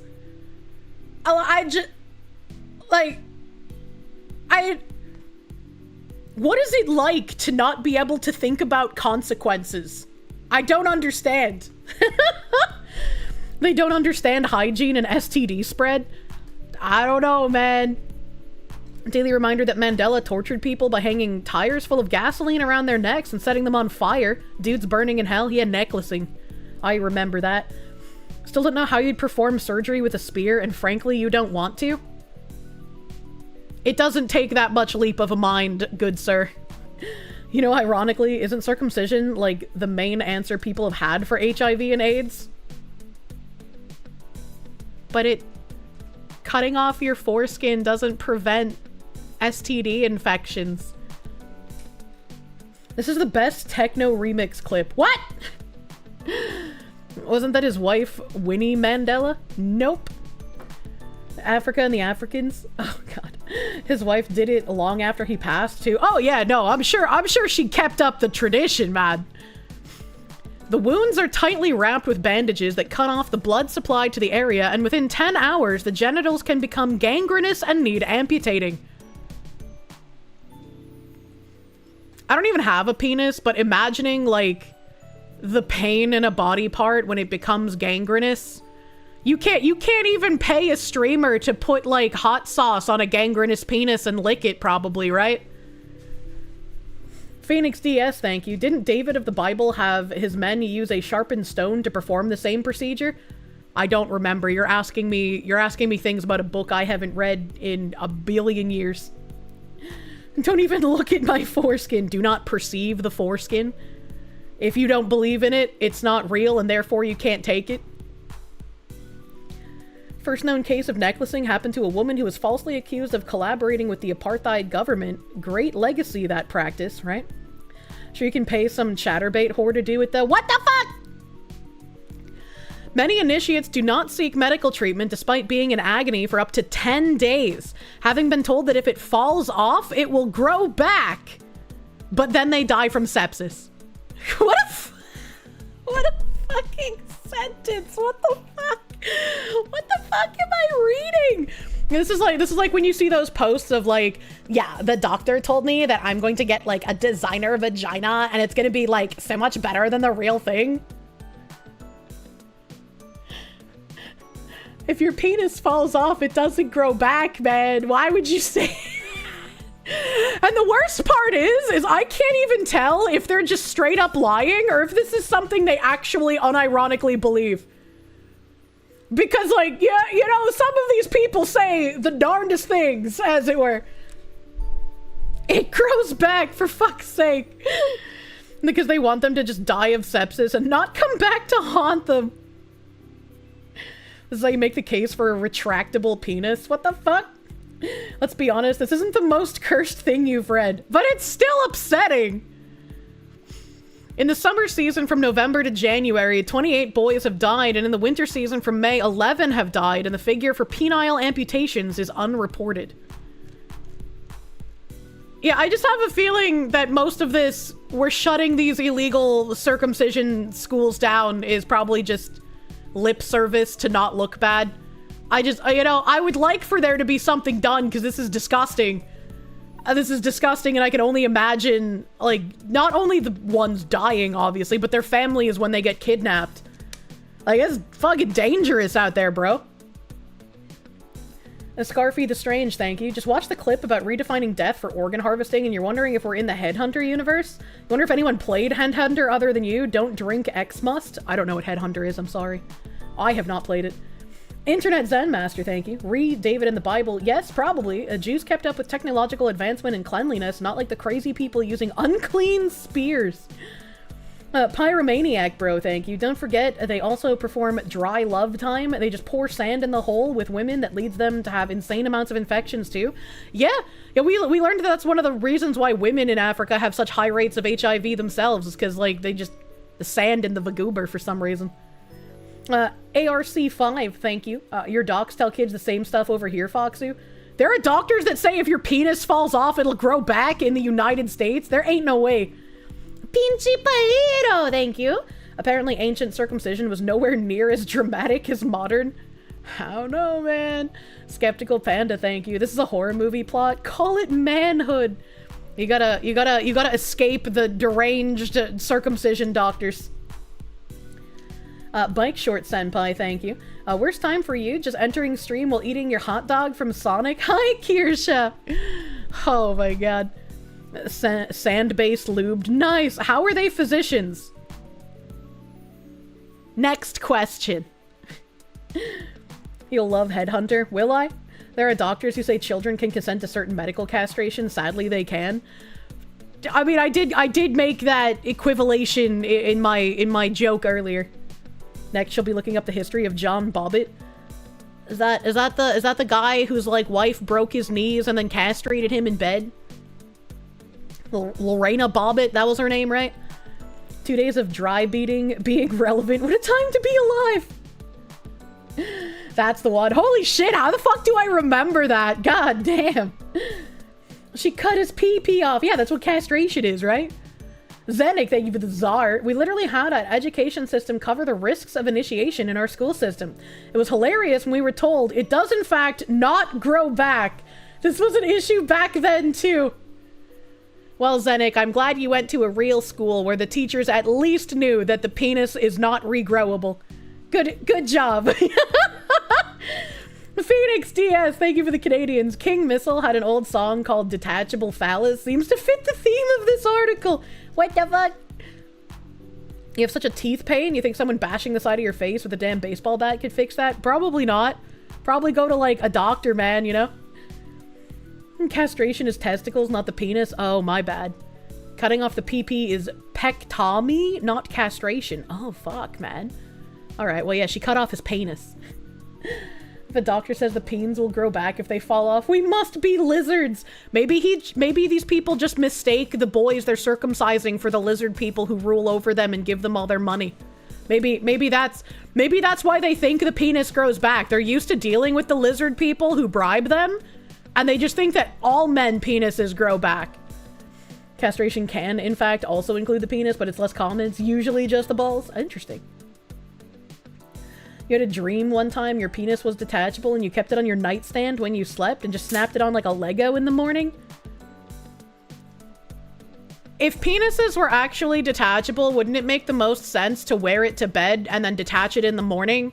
So that, like, when you have to go outside, you don't risk, like, having a boner? And you don't have to pee until you get home, right? So you can just come home and put your penis on and then pee and then use it for, like, sexual purposes, right? It was a dream! Wasn't Michael Jackson also castrated? What? That's the first time I'm hearing of that! I think we're all broken individuals here. Welcome to ZomboCom. I'm pretty sure you'd still need to pee, just be unable to. I don't know, man. Chat, remember to leave your penis under your pillow for the penis fairy. Why is that memory of Miss Bobbit intact in the coconut? Fun fact, they did find his penis in a field hell, and reattached it. After the divorce, Mr. Bobbit became a porn star under the name Frankenpenis, if you remember correctly. Really? Are there pictures of his Frankenpenis? How well did it work? Frankenpenis. Maybe I shouldn't Google that. Oh, Frankenpenis is apparently a movie. It's got a 5.3 out of 10. Outlandish porno spoof featuring a post-surgery John Wayne Bobbitt as Frankenpenis, a castrated man who had a super penis sewn onto him in an experiment. It was in 1996. Directed by Ron fucking Jeremy. No shit. That's crazy. That's crazy. Wait, why is there an article about Frankenpenis Man from 2023? There's a fucking recent article, dude. Updated June 23rd, 2023. Frankenpenis Bobbit can't go near women after wife cut off Tadja with a carving knife. Well, let's be real here, all right? Like much like, you know, if a woman is sexually assaulted in a very violent way, she then is very mistrusting of men. I can kind of understand why the guy who had his penis literally cut off by his wife might be afraid to go near women, you know? Like, maybe I can understand that. Cheese carving knife. Chat, that's not why I was looking at cheese knives yesterday. John Wayne Bobbitt has lifted the lid on the harrowing event which made every man grab their Johnson and squirm. The 55-year-old former bouncer became a household name overnight after he awoke from his slumber to find his wife Lorena cutting off his penis with an 8-inch carving knife. You know, it's always really nice to wake up in the middle of the night to someone touching your private parts, but I feel like in this manner, it went from like, oh, that's nice, to panic real fucking quick. Fast forward 30 years and John has reflected on his relationship with his penis-hacking housewife and shed new light on the dismembering of his member. And he says it's too risky to get involved with a woman. Well, I can't blame the guy. This is after the blood-curdling crime happened on June 23rd, 1993 in the couple's apartment in Manassas, Virginia, before she drove off to make her escape. To make matters worse, she threw the severed Tadja out of her car window into a field. Man, nothing on this website fucking loads. This is hilarious. Sometimes you wonder how The Onion stays in business with all the batshit insane stuff that happens in the real world. I wonder the same on occasion, you know? Book of Grudges, man. Thank you for that huge fucking 50. Thank you. Circumcision has been shown to reduce risk of infections like UTIs, contraction, and transmission of certain STDs, reduce the risk of penile cancer, and other related problems. You don't think anyone should be forced into it, but there are benefits. I have not heard any of those claims.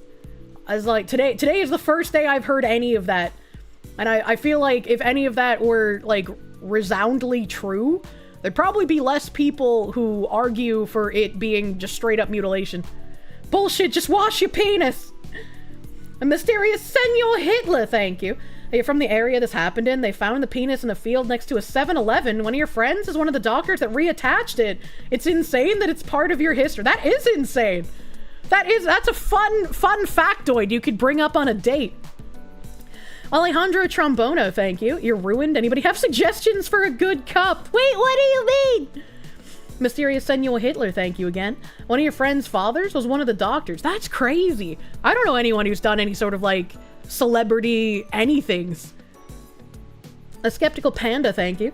You're waiting for a good moment, but since it's not happening, can you get a happy birthday? Happy birthday, skeptical panda! Happy birthday. I hope you have a good birthday day, my guy. I hope you have delicious pastry today. Yeah. Cops embarked on an exhaustive pecker hunt before finding the severed organ and putting it on ice in a hot dog box from a local supermarket. That's funny. John and his penis were rushed to the hospital where he would endure a grueling 9-hour operation as urologists and plastic surgeons frantically tried to put 2 and 2 back together. Despite warnings that it could turn black and fall off, by some miracle, little John lived to tell another tale. After the sordid act, John capitalized on his newfound stardom and formed a band, the Severed Parts, to help pay for the costly hospital bills. He also dipped his toe into the adult film industry in the 1990s, including John Wayne Bobbitt's Frankenpenis. Now the 53-year-old is a subject of endless joking, and even NASA has a jibe with its spacecraft Titan, given the nickname Bobbitt after a section detached mid-flight. Oh. How was your day, Tony? It sucked. I got woken up at 2 a.m. to go on a pecker hunt. Oh my god. Cesario JPN, thank you. You saw one of John Wayne Bobbitt's porn videos?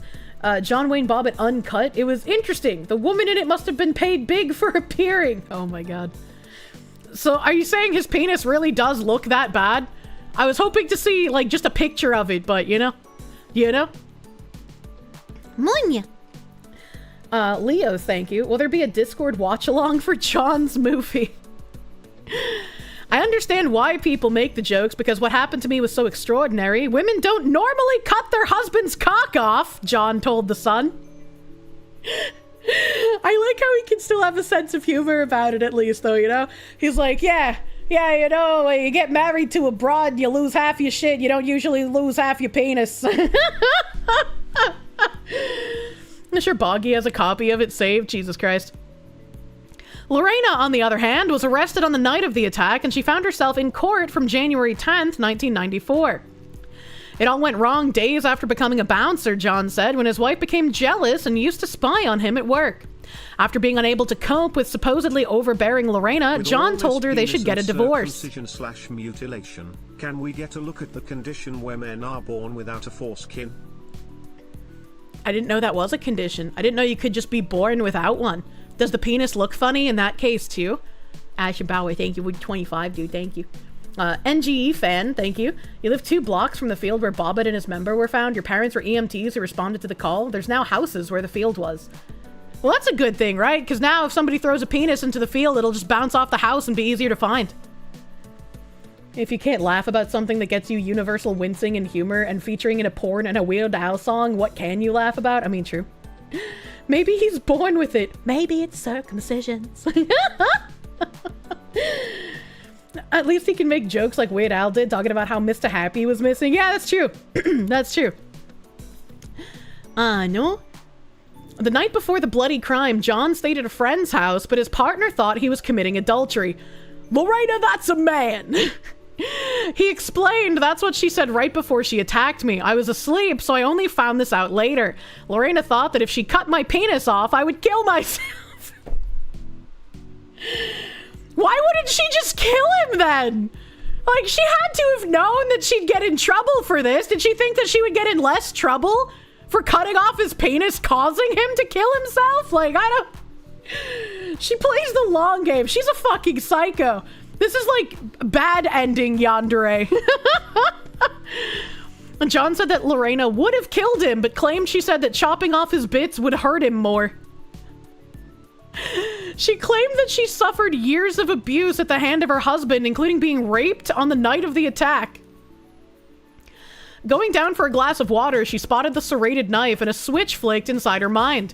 Lorena was found not guilty due to temporary insanity, causing an insatiable impulse to chop off his private parts, and was set free after a 38-day psychiatric hospital evaluation. So you're telling me that as a woman, I could, like, tie down a man and cut his penis off and just go, oh, sorry, Judge! I just had a temporary insane impulse to cut a man's penis off, you know, just... girly things, Mr. Judge, all right? You know, you can just send me to see the nice men in the white jackets for a little bit. I'll be fine. I certainly won't have that impulse again. That's fucking crazy. That's actually insane that she only got 38 days of psychiatric evaluation after cutting a man's penis off. There ain't no way. How did she not get any assault charges or anything? I don't think you should be able to plead insanity to get off from having charges, right?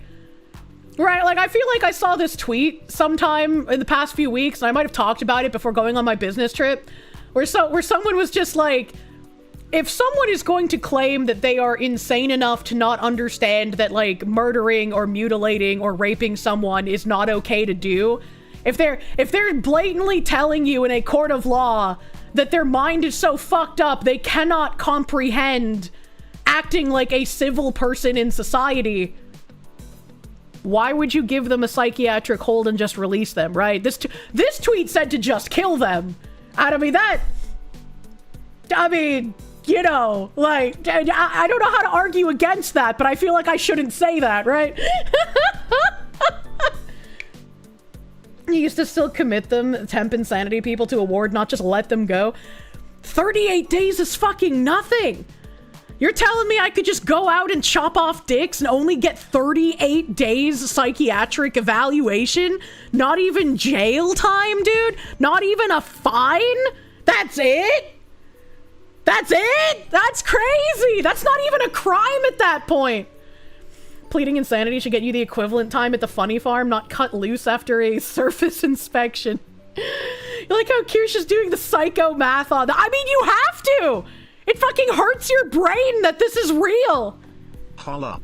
She loped off his naughty bits and thought he'd kill himself afterward. Why not just kill him instead of chopping off his dick? And the fact she got off, no, not like that, chat. Relatively scot-free is mind-blowing. It is mind-blowing! Thank you, Internet Zen Master. And according to her, she didn't just kill him and instead chopped off his dick in the hopes that he would kill himself because she thought that that would cause him more pain. You assume serial dick chopping would increase the sentence exponentially with each severed peen? But what if I just claimed, Mr. Judge, sir, I had a moment of insanity that caused me to mass cut off people's penises, but it's okay, Judge. Even though it was a moment of insanity that made me act on it, we all know that they deserved it because the patriarchy oppresses women. And then they'd be like, oh, you're right, you're free to go, ma'am. Actually, the men who you cut the penises off of, they owe you $5,000 for the procedure. No free healthcare. At least it was mind-blowing, because for a period of time, there's no blowing able to be done. NGE fan, thank you. The prosecutor who tanked the case also convicted the DC snipers, but lots of people still voted against him because of the Bobbitt case, even when he ran unopposed by writing in ham sandwich instead. Yeah, I think I'd rather have a ham sandwich than that guy, dude, to be fair. Your Honor, I was involved in a silly woman moment. Kirsche in court for peen chopping. Your Honor, I'm just a little girl. Ooh, ooh. The judge, not guilty. Case dismissed. You might not be able to get away with saying I'm just a girl on Caleb Hammer's financial audit, but that'll get you out of so much shit in federal court of the United States. The Dark Seraph, thank you. She let the intrusive thoughts win, and so did the courts. I hate the court system. God, fuck, this is horrible. However, in a separate trial, John was acquitted of rape and assault, and that Ecuadorian immigrant Lorena was using him for a green card.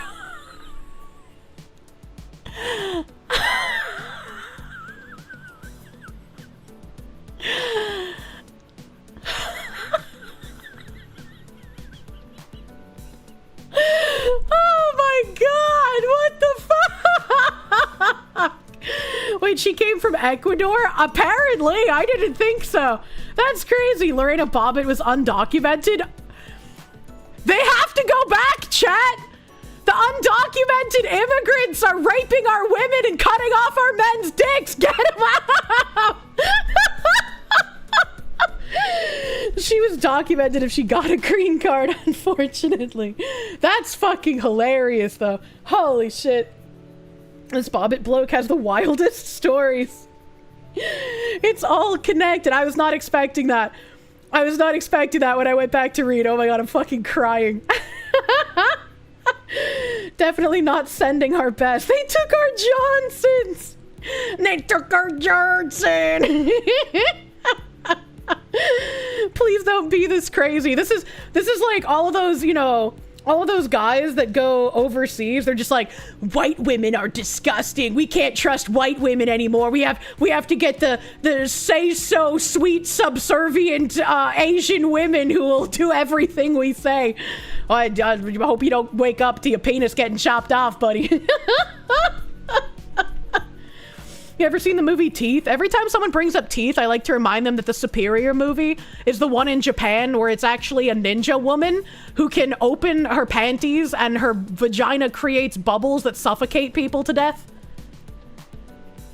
This would have never happened in Trump's America.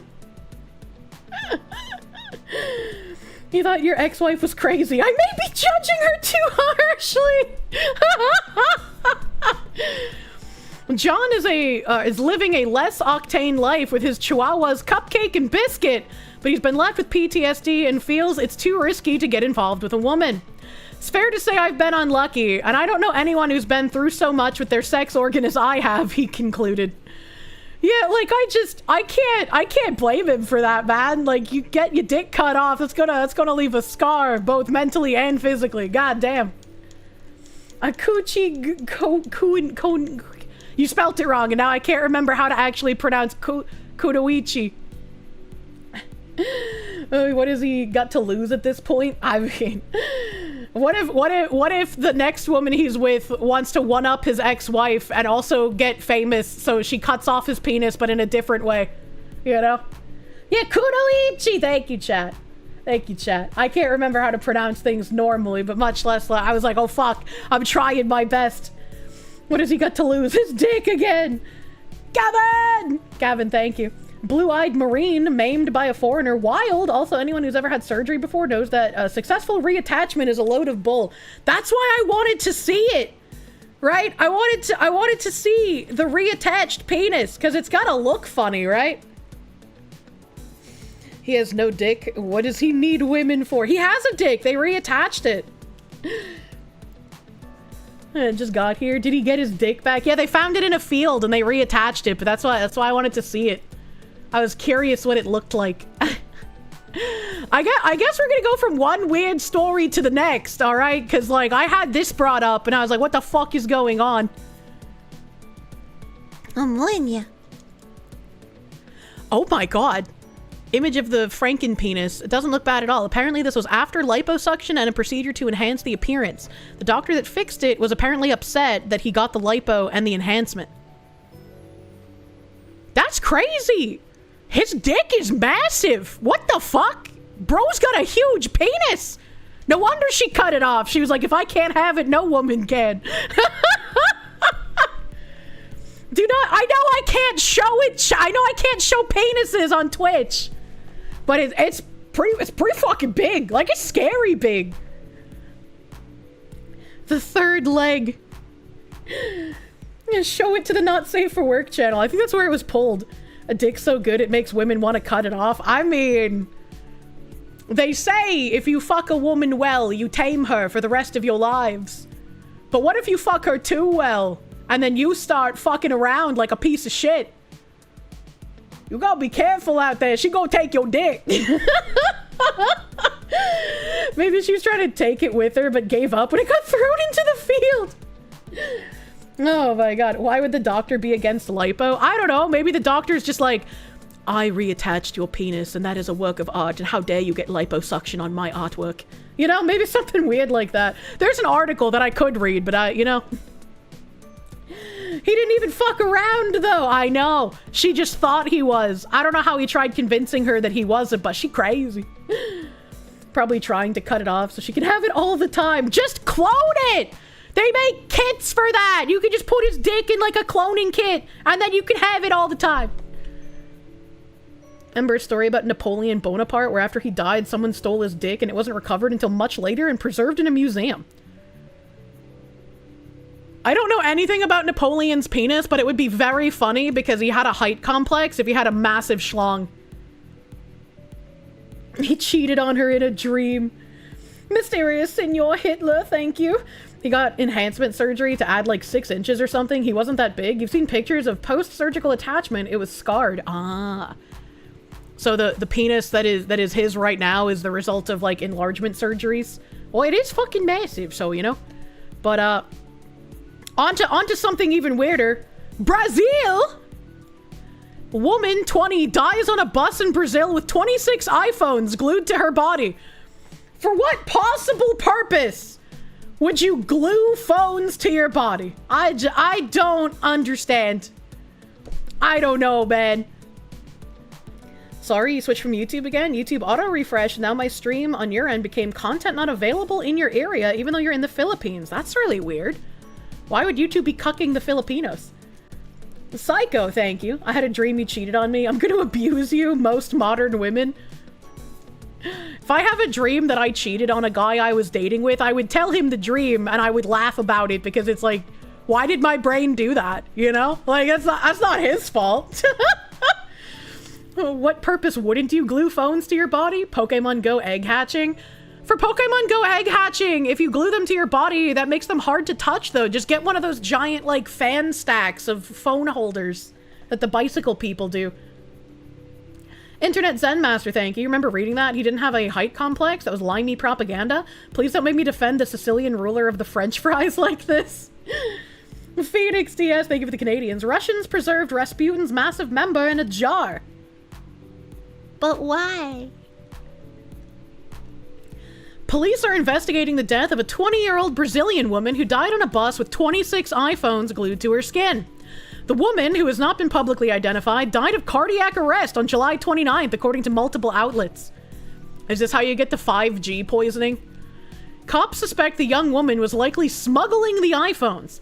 Passengers on the bus told police the woman, who was traveling solo, had become ill during the trip from Foz do Iguaçu to Sao Paulo, according to the reports. She complained she was having trouble breathing. People said she collapsed and died when the bus stopped in the city of Guarupuava, located in the central region of Paraná. Emergency responders tried to revive the woman for 45 minutes and later said she suffered a seizure. She was pronounced dead at the scene, according to reports. While being treated, medics uncovered several packages glued to her body.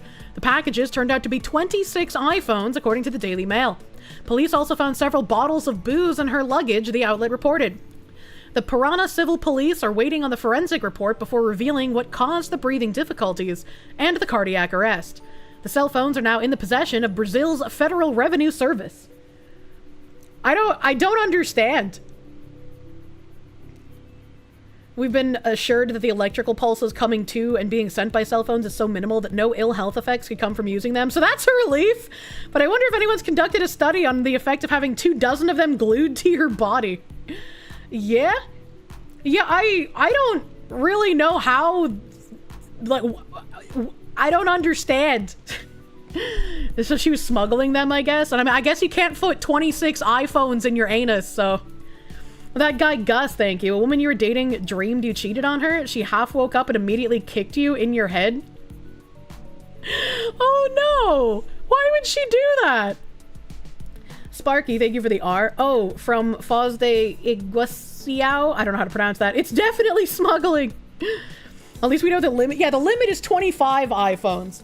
But like they were in boxes, so it can't even be the phones. Did she use like toxic glue? And like, why would you glue packages to your body in the first place? I don't know, this just doesn't make sense to me. It reminds me of that like TV show that I watched where there was like a pregnant woman who was smuggling, I think like cocaine or fentanyl or something. And she got stabbed, but the prosthetic belly that was implanted in her with all the drugs saved her from the stabbing. But unfortunately, since the drugs got stabbed, the drugs leaked into her system and she started overdosing. I don't remember what show that was, but it was really goofy. Dream you cheated on them, but they also fantasize about cheating on you with various things from what they read. Maybe the glue was blocking enough sweat glands and she overheated and died? Maybe. That could be feasible. The phones interfered with one another's reception and kept sending the stronger signals. That does have an effect on the human body? Really? I mean, why would they be on, though? Like, if she's smuggling them, shouldn't they be off? Kind of sounds like a low-budget Lucy. Maybe. She forgot to use the butt glue they use in Miss Universe pageants. It's like how you can get small amounts of some chemicals on your skin and be fine, but cover your body in and it's no good? Maybe. Phoenix DS, thank you for the Canadians. Let's just say Rasputin was like the Russian version of Genghis Khan, a real ladies' man. And so the story goes, that he was shot, stabbed, bludgeoned, poisoned, and thrown into a frozen river. I just know the funky Rasputin dancing song. Is it possible a glue poisoning, since some glue burns the skin and once in the bloodstream can cause some myocardial infraction, blood clotting near the heart? Maybe. If she's smuggling them, they should be inside. Azehara, you can't fit 26 of them in there. That's too many. Personal favorite, getting accused of cheating just for your ex to cheat on you with 2 different men on the same night. What the fuck? Not with that attitude. You can try. I don't think you should try to fit 26 iPhones in your anus. I feel like even 1 is too many. Please don't do that. Do not become the next Brazilian woman on a bus. Okay, alright? What else do I have in here? What else do I have? We talked about the GOG shit, so let me close those GOG tabs. Oh, well, I mean, we're talking about pornography, so let's go to another porn tab, shall we? Leader of whites-only Enclave, Eric Orwall, starred in series of live-streamed porn videos with his wife for cash. Alright. The front man behind a whites-only community in remote Arkansas who touts its residents' conservative values has a history of starring in sex for tips online porn videos. Several of these show Eric Orwall and his now ex-wife continuously checking for comments and donations, while the two have sex in front of a live webcam. Not that I think you should have sex in front of a webcam for tips. But I feel like if you are having sex in front of a webcam for tips, if you're constantly checking for tips coming in, that might ruin the moment.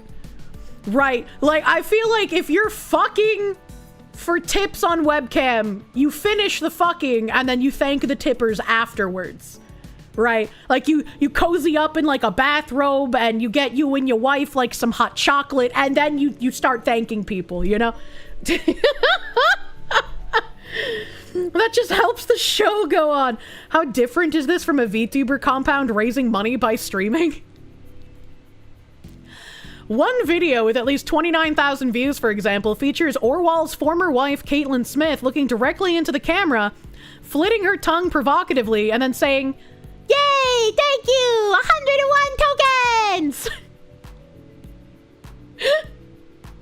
This doesn't sound real. This sounds so fucking goofy.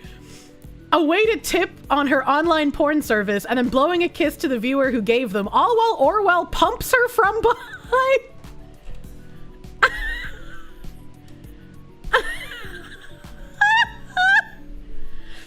Patchouli, thank you. He's a pump jockey. He works for tips. True. Girugamesh, King of Heroes, thank you. Average Kirsche stream? Very much so. Jordan, thank you. Makes me wonder what the women of Freedom, Georgia did before they made the black-only town. You know, reading this, I was just thinking, whatever happened to that black-only town? We need to look that up. See if there's an update.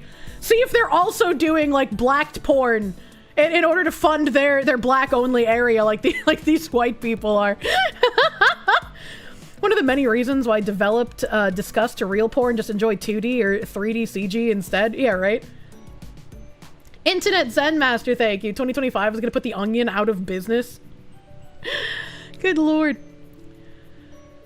Just this week, Daily Mail revealed the growing outrage as Orwall's group Return to the Land started building the community near the Missouri border.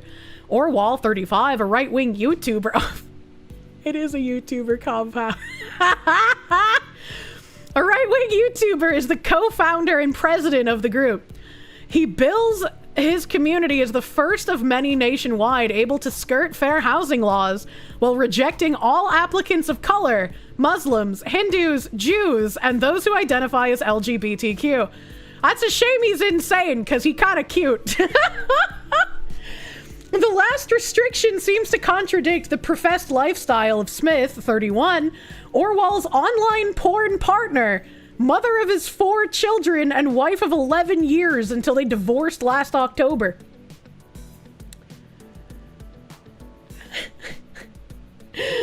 Oh no, she just turned him gay. Chat, if we read on in this article and after he and his wife got divorced, he started sucking dick, I'm gonna lose my mind. You think the porn stuff is in the past? She goes by open-minded sexual encounters on the porn site Chatterbait and lists her interests as men, women, trans, and couples. Chat, is this another instance of never ask a racist the race of their spouse? Is this some, like, far-right crazy guy who is like, we need to build an ethno-state, and here's my progressive wife who loves the gays? Did he think he could use his dick to fuck her back into reality? Like, what did he mean by this? So her interest is yes. Imagine having your name being open-minded sexual encounters. I wonder if she asked him if he'd be a cuck, and he was like, what? She's like, well, you're white. I just thought you'd be into it. Oh my god. At least she didn't chomp the pee-pee. Her wide array of preferred sex partners hasn't seemed to disqualify her from living on the compound, which Orwell promotes as a wholesome community with traditional views that actively protects its children from exposure to people who identify as LGBTQ, and what he described as other deviant lifestyle. Okay.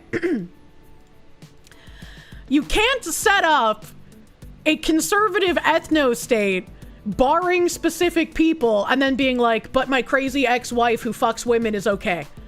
You woman who fuck woman, you're not okay, but my ex-wife, she's fine. She can be here. That makes it seem a little grifty. Being cucked is what made him racist in the first place.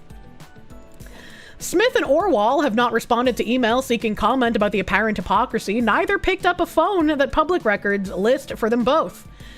Orwell has made headlines lately for Community 1, also known as The Settlement, a tract of forest that Return to the Land owns near the Ozark Mountains.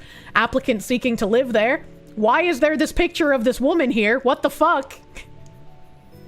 Applicants seeking to live there must prove their white European heritage in order to qualify. The self-described white identitarian sees the compound as a legal pilot project for what he aims will be a string of other all-white, all-straight, and mostly Christian communities nationwide. It's not all straight if your ex-wife lives there. So, like, he's already breaking his own rules. What's even the point? It's hot when my wife fucks women with me. It's icky when you fuck women, but not me. This dude probably. Gavin, thank you. It's an instance of women destroying themselves to upset the men in their lives. I don't know about all that. I don't know about Spicy her cat being raid. What the hell is this? like Spicy that. cat This raid? just seems like her being even more degenerate than he was. Mysterious Senor Hitler, thank you. This guy is in America First. He's one of Nick Fuentes' butt boys. There's no fucking way. That would be really fucking hilarious if true. I have no idea who this guy is. Internet Zen Master, thank you. Ethno-state for thee, but not for me. Every single time with these idiots. Oh, look, he's a Fuentes Spencer cock, too. How do you know that? He is actually gay. Look at him, he's gay Fuentes boy. How do you guys know this? Ludwig World Order, thank you for the raid. Welcome, Raiders. Welcome, Raiders.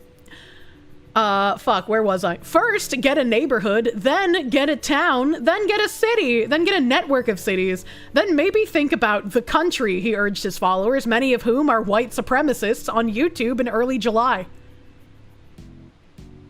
Brother, what? Smith, for her part, posted an X message celebrating the 100th anniversary of Adolf Hitler's manifesto, Mein Kampf, on July 18th.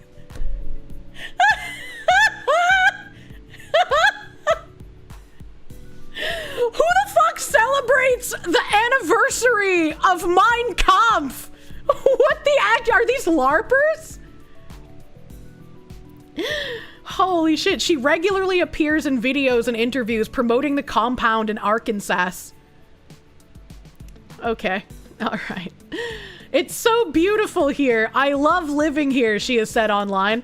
The land is outside tiny Ravenden, a town with a population of just 423 near the Missouri border and 140 miles north of Little Rock, Arkansas state capital.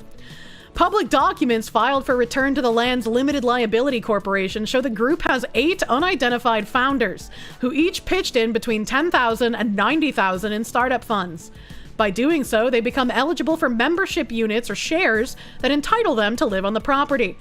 The group grants new memberships only to people who, in applications and interviews, can verify their white European ancestral heritage. It expressly bans Muslims and Jews and even those who are ethnically European, and accepts only Christian and pagan applicants. Okay. People who identify as LGBTQ are verboten. Why did they use the German word? Orwell says that because Return to the Land sells membership shares, not real estate, it is able to limit who may join, thereby skirting the Civil Rights Act of 1866 and the 1968 Fair Housing Act, as well as more current laws protecting people of all gender identities and sexual orientations from housing discrimination. We've been to several lawyers, he said, but wouldn't name any of them. We have it all worked out. Legal experts specializing in housing law counter his assertion about the legality of the group's housing restrictions, saying courts will shoot them down. There's absolutely no doubt that its segregationist rules won't stand up, said Professor Florence Wagman-Roisman of Indiana University's Robert H. McKinney School of Law, calling the group's policies disgusting. Legally, it won't fly. I wonder if they say the same thing about the black-only community. Public records show Orwell married Smith in 2013. Her publicly visible online presence seems to indicate that she started making live stream porn videos the following year. Some of those videos show her in various sexual positions with Orwell while carrying on conversations with live webcam viewers, whom she encourages to leave tokens as tips. Maybe I'm crazy because I don't watch people have sex on camera. But I feel like if I was watching people fuck, I would want to watch them fuck, not like hear them reading chat while they're fucking. Because it's like, you know, I'm looking for the experience, not for you to just like fucking yap your gum. Someone stuff a dick in this woman's mouth. You know? Like the Muslim one in Texas that some people are trying to make happen. Oh, I don't remember that one. Help. And Kirsche plus back being blown out. What the heck? They engage in dirty talk? Yeah, but like if I'm getting fucked by someone on camera, I'm not gonna be like, oh yeah, Lugnut 587, you like that? You like what you see? You want to give me more tokens? Lugnut, thank you. Right? Like that's just fucking, that's weird. Am I the crazy one? Like I wouldn't want to hear that. I want to watch what's happening if I'm gonna get off to it. 18 naked groypers in the showers at Orwell Ranch. Would they take tokens for requests on positions or something? I don't fucking know. I don't know how that shit works, man. It was an awfully specific example. I don't think it was.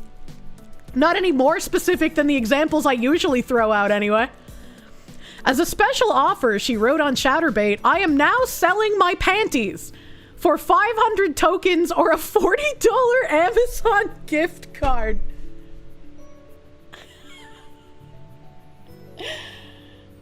That is so disappointing.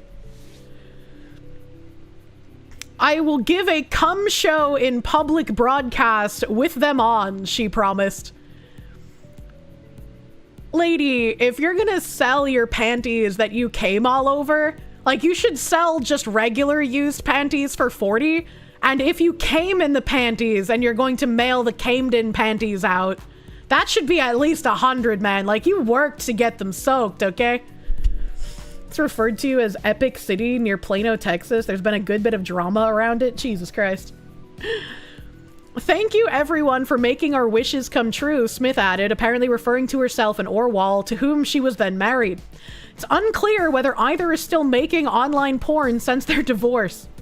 Orwell refused to say what he does for a living when he's not raising money for Return to the Land when asked by Daily Mail last month.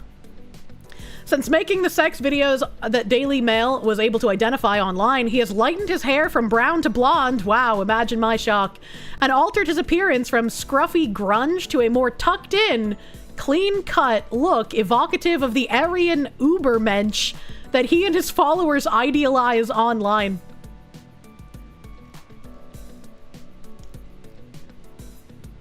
Today I learned that the quartering is the ideal Aryan Ubermensch. That's interesting. Motherfucker said Ubermensch unironically. His and Smith's online enterprise seem to run counter to the conservative culture he has said he's cultivating on the Arkansas compound.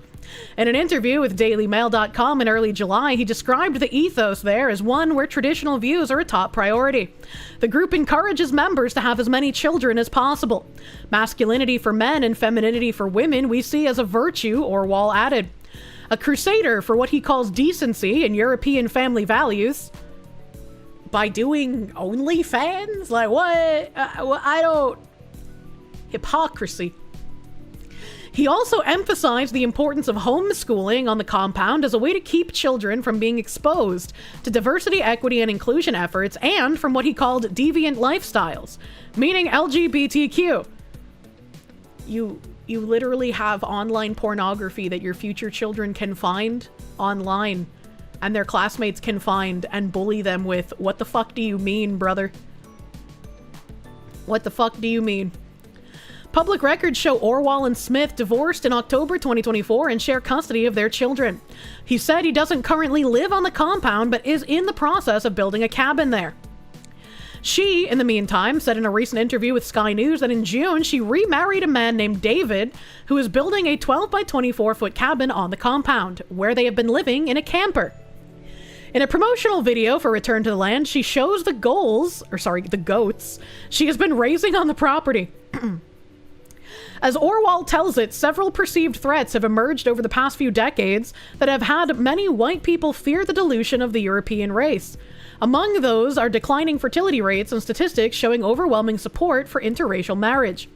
He said interest in Return to the Land has gained momentum as President Donald Trump and his MAGA movement have emboldened more white people to speak out against DEI efforts and so-called woke culture that some say demeans them and their history. I mean, that's the only good point this entire article has had. Over the past month, Orwell and the group have been the subjects of fierce online criticism, including by civil rights groups that condemn their actions and ideologies as extremist, divisive, and dangerous to marginalized communities.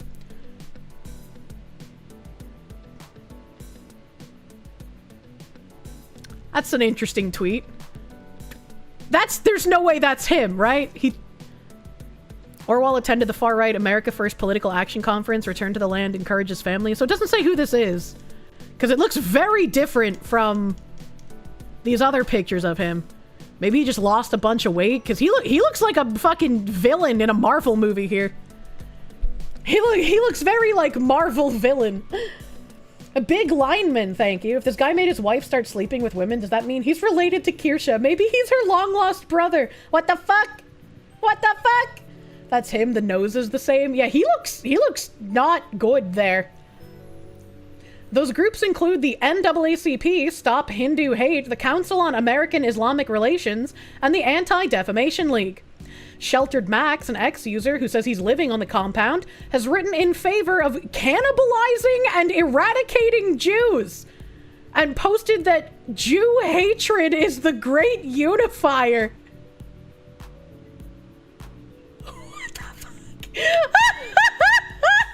What the actual fuck? Why would you advocate for eating the Jews? I don't understand. Who let Hassan in the compound? I'm so fucking confused.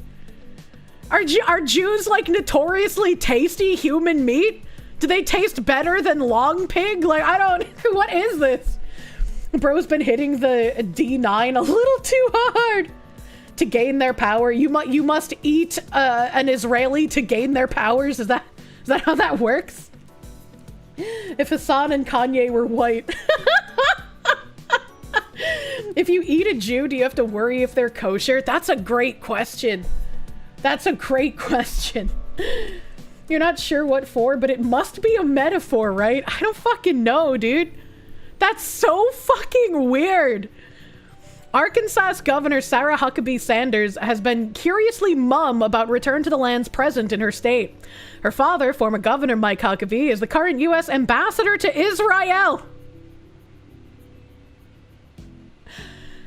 Miss Sanders, it's my understanding that your husband, Michael Huckabee, is the current U.S. ambassador to Israel. Do you have any comment on whether eating a Jewish person would be more or less tasty than an American one?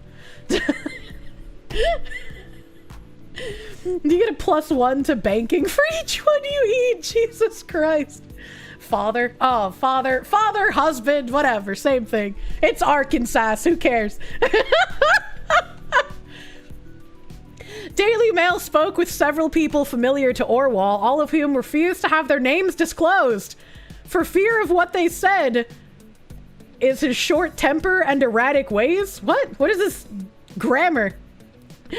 This image he has created for himself as an upstanding Christian conservative is bullshit. Total bullshit, one told us. Another urged current and prospective residents of the Arkansas compound and future return to the land development to be aware of the slippage between who Orwell purports to be and who he actually is. Eric's behavior follows a clear pattern. Why is it always Eric's? Why is it always Eric's who are like the fucking crazy, insane, I'm a white supremacist who's going to cannibalize the Jews kind of person? Like, why? Why is it always them? Whether he's filming graphic content or adopting extremist personas, it's all part of the same spectacle-seeking drive. The goal is attention, disruption, and control. He's creating a fascist community with racial apartheid aims. He's dragging down families and children and siphoning immense sums of money through disingenuous charity claims. My concern is that Eric is a predator and a liar, a hungry, attention-seeking performer who says shocking things to get attention and will do anything for sex and power. Damn. Eric Cartman, yeah, right? He only became a white supremacist for the same reason your mom did, attention? I guess, maybe. Wonder if you steal the credit scores of the ones you eat like a Highlander. You can get like a fucking 10,780 credit score. I wonder when the like paying your bills thing is gonna finally affect credit scores. I know that was talked about recently. So most grifters, this was a fucking wild trip. Holy shit, this dude's insane. This dude's fucking crazy, bro. The Nazis were just as degenerate and unhinged. I guess this checks out. Yeah, I mean, it does follow history, you know? Let's see here. There's a couple of things that were linked to me about this guy since I don't know who the fuck he is. Meow. Currently trying to multitask. What in the Kentucky Fried Fuck glowy shit am I hearing, Kirsche? This shit makes Fuentes and Spencer sound semi-rational. Are the Glowies trying to outdo each other now on the absurdometer? Well, people in chat said that this guy is apparently a Fuentes butt buddy, so I mean, I guess it checks out, right? if he's fucking glowing hard. Let's fucking see, Internet Zen Master. Let's fucking see. Thank you, my dude. This is from Stop Hindu Hate Advocacy Network. It says the interviewer is Eric Orwell. He's the president and co-founder of Return to the Land, a white supremacist movement that makes white-only segregated communities. He works with the white supremacist Nick Fuentes, and he follows Christian Platonism. In the interview, he says Jesus was teaching Sanatana Dharma and that there is an Indian soul to Christianity. Is his white supremacist compound all going to be filled with H-1B visas and porn stars? Like, I don't understand. Return to the Land President Eric Orwell, aka Arvol, a VIP at white nationalist Nick Fuentes' AFPAC 4 on Saturday, is upset about race mixing and doesn't seem to think European-derived populations should have to allow non-Europeans into their communities. I mean, you shouldn't have to, but you also, like freedom of association, right? You know? Like, there's no have to and there's no have not to. You just kind of do what you want. That's not at all what the Bible says. That guy's a total nutcase. Yeah? Yeah, it seems like it. God damn. Christianity is that Jesus was teaching the same Sada Dharma. I don't even know what that is. Situation is desperate and implementing solutions is urgent. It's easy to become too critical of one another. My criticisms of Fuentes were well-intentioned, but we can't afford pointless schisms. He does a good job and I'd be glad to work with him in the future. And Fuentes actually replied and said, thank you for saying this. Even though our past disagreements, I have always considered you a brilliant and dedicated advocate for our cause. It's inevitable that there will be conflicts between strong personalities, but we can always overcome them. Help. And should. United we stand. What the fuck? What the hell? Don't forget that the most successful anti-Nazi propaganda made during World War II was a radio station posing as an uber-Nazi, calling out all the degenerate shit they were doing. Post-war, any lists showed that as many as 41 to 45% of the fighting-age men were fans of the show. That's crazy. And Kirsch's gay beam is undefeated. It truly is. It's really strange. Now, there's no need for 13-year-old Mormons going door to door in sketchy neighborhoods in the name of their sketchy lord either. I mean, I don't think anybody opens the door for them on purpose anymore. Let's be real. Let's be real. What the fuck is this? Jai Sarasvati Devi? Are they making like AI whitewashed versions of Indian goddesses? What's happening here? Eric Orwell gets support from the usual anti-India white supremacists. So this is that first image I just read. Another example of Jewish supremacy in America. Whites can't even have a few acres to themselves. Just clicked. This man makes an excellent point. India and Israel are allies. This explains the amount of Indians taking over big tech industries. FBI Director Kash Patel told Congress that Jeffrey Epstein took his own life while in prison. Okay, well, I mean, we all know that's not true. We all know that's not true. And I don't really want to watch this to like give this guy a view, but just to drive the point home. Just to drive the point home, this is apparently his YouTube channel where he talks about the future of the movement with Nick Fuentes 12 days ago. So, yeah, I guess so. I guess he's part of the gay movement. Honestly, if they're going to make a black and a Muslim-only place, then you guess it's fine. Yeah, I mean, like, I don't really see the issue, I guess, if they're allowed to do the other ones. But, what the one is in Georgia, right? Black-only community, Georgia. Freedom, Georgia. Okay. Freedom, Georgia, status 2025.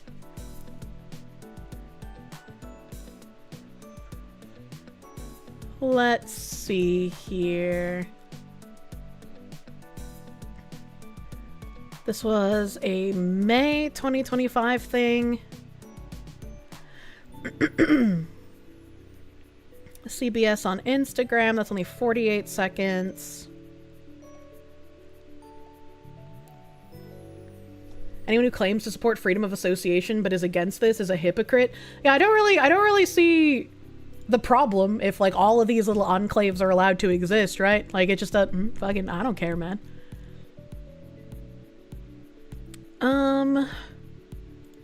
I'm trying to find like a 2025 update for Freedom, Georgia.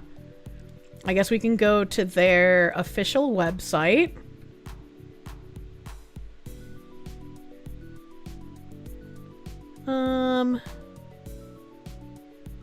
Georgia remains partly free with lower score. No. That's 2024.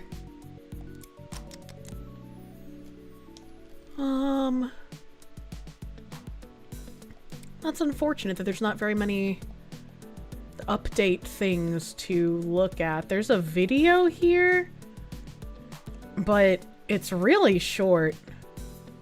Like, really short. And I don't know where I would find more. I don't know where I would find more. That's unfortunate. It's all on like fucking or on Instagram and Facebook too. It's not even on the normal place.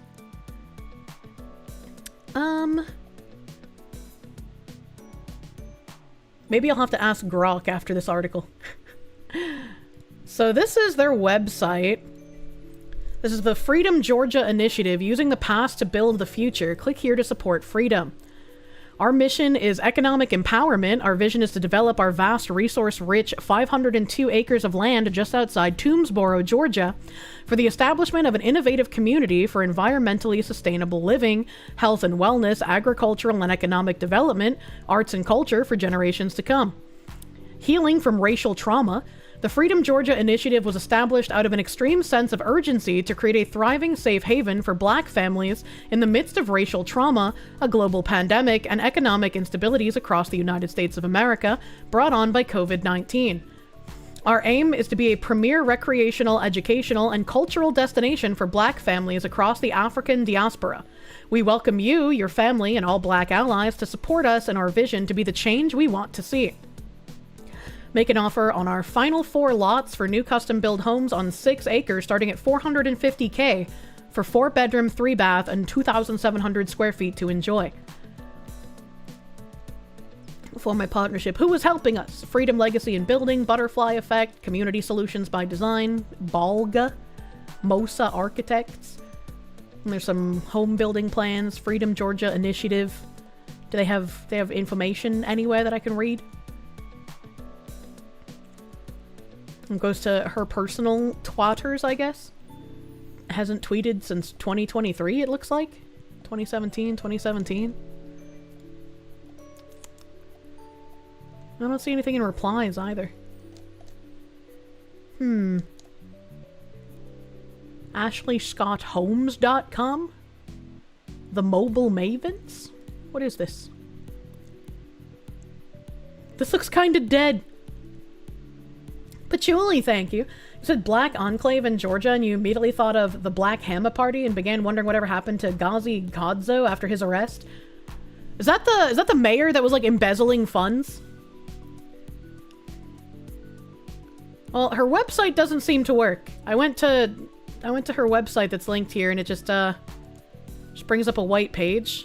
So I guess she didn't renew the domain. Let's check out Mobile Mavens maybe.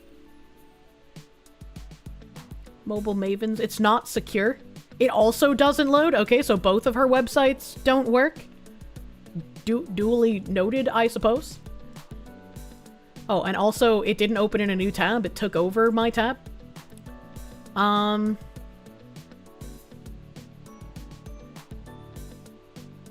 Help us herd? What does that mean? Livestock ranching and solar farming.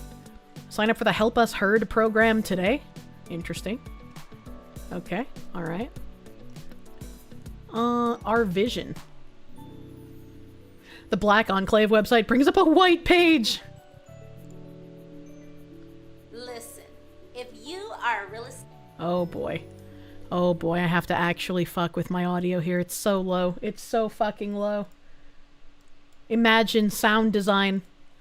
Listen, if you are a real estate developer, a real estate investor, or just someone who's interested in getting into investing and being a part of what Freedom Georgia is building, you can, first of all, reach out directly to me, Ashley Scott, and you can do that through hitting us up at hello@freedomgeorgia.com, and you can hear all about our land trust that's coming up and our real estate investment trust. Those are 2 of the easiest ways for you to be able to invest passively while creating dividends for yourself. Or if you're someone who wants to be a little more active, hands-on as a real estate developer, we have a lot that is waiting for you. We're doing strategic partnerships, joint venture partnerships, and we're working with people who have a vision to create an eco-friendly community, a place that's sustainable and that's going to be innovative as we continue to build and address the climate crisis. So if that's you, if you're all about green building and investing in green businesses, you have a place right here with us in Building Freedom. I mean, I guess at least they're not doing porn, right? But I don't know. I wanted to know an update. I wanted to see what kind of, like, update on the Freedom Town that we have. We are a Black-owned, woman-owned, family-owned, veteran-managed, limited liability company organized in Georgia for the social and economic benefit of our members. Our LLC seeks to support Black-owned, woman-owned, veteran-owned businesses by providing contracts to well-qualified vendors to do business with our company. Our LLC pledges to create a thriving safe haven for Black families and our allies that bring value and gives back to the community. Our LLC hopes to be an innovative model for self-sufficiency, environmental sustainability, and cooperative economics among BIPOC communities across the African diaspora globally. They're doing communism. It's just as bad. John in English, thank you. So the Akon Wakanda, but on a smaller scale. Well, I mean, they just wanted like an enclave, which like, if everyone is allowed to do this, I don't care. But I think there's a definitive difference in how this was reported. Charminator, thank you for the Canadians. Your GamerSubs Kirsche merch made it across the Canadian border. Hell yeah, brother. I hope you enjoy it. I hope you enjoy it. Strategic partner form donations. Not doing porn is a low bar, truly. Truly. Do they... What is the big black campout? No longer available. Okay, duly noted. What about the Freedom Georgia Initiative Instagram? Builds the pig.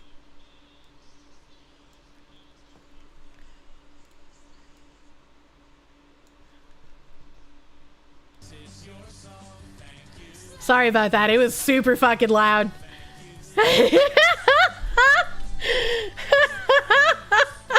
Deaf slaves! Thank you, the last Roman, for perforating my eardrums. Thank you. Competition which ethnic enclave lasts the longest without foreign/outside. Just for science reasons. You know, I think that could be a really fun thing to do, right? If we get, like, this Freedom Georgia Black Enclave, whatever, like, Muslim enclave is being built in Texas, and then we get, like, a non-CIA ran, non-honeypot, non-federal, like, whites-only enclave, right? We just have, like, a TV show. That could be, like, our next decade of reality TV entertainment. It's a little low now. Yeah, I turned down the volume really, really far because I didn't want to blow out your eardrums, chat.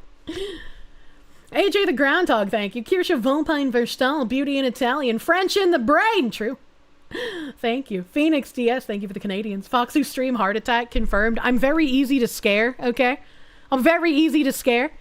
Lord Mars, thank you for the member, my guy. Thank you for member. So they have 30.9k followers. But I can't see the post unless I log in, so I don't know how long ago these were posted. Oh, probably a long time, because they only have, like, 7 videos. Help! The Twitter didn't go anywhere. I mean, I guess we could check Facebook. Help! Oh, God.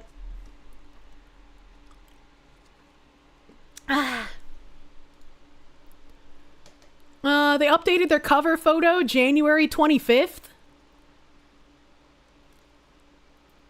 What the fuck? The answer to this project dilemma, Earth ships. Mike Reynolds, it would solve the infrastructure issues. I am a neighbor and have watched closely. I can help. What the fuck is an Earth ship? What? Wilkinson County is filled with resources for Earthship builds?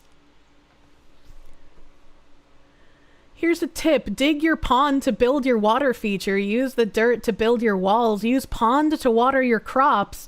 Build out a food forest amongst community. Shade important out here. Perhaps contact local solar farm and look at solar panels over your food production. Space for 29 to 30% sun infiltration.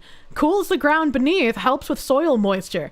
If you use the Earthship concept, it could be great for content.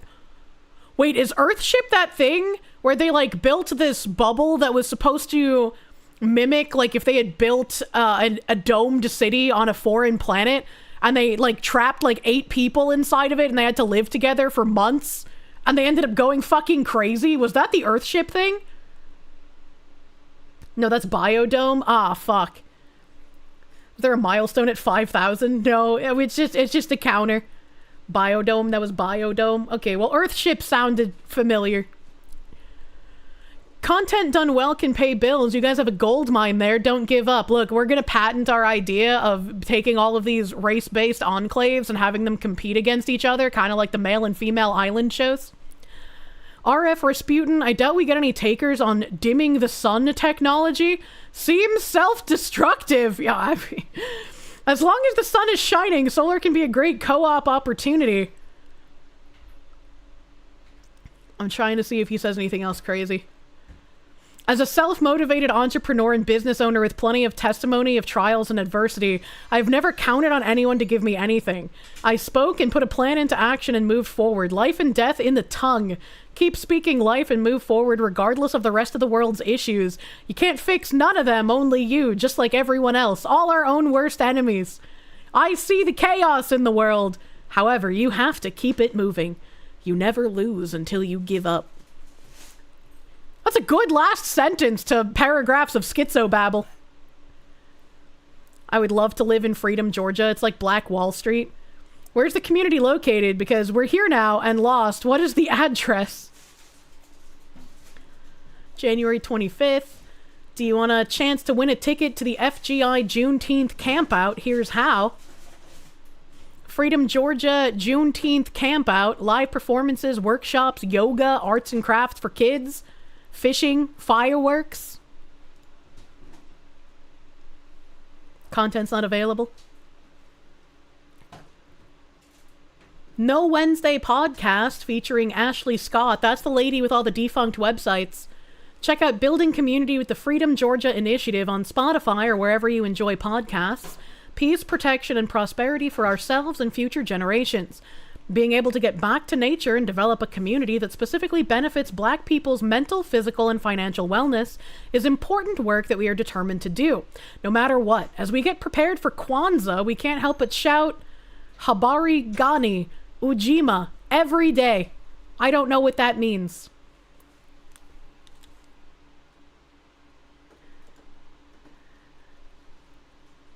I can't get rid of that bar on the bottom, but it says, we're intentional, we're sustainable, and we're doing this for Black futures.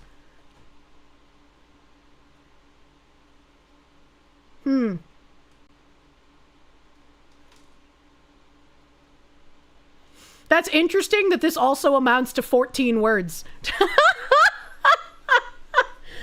Kirsche, what do you think is going to have more buildings in 5 years? Freedom, Georgia, or Akon City?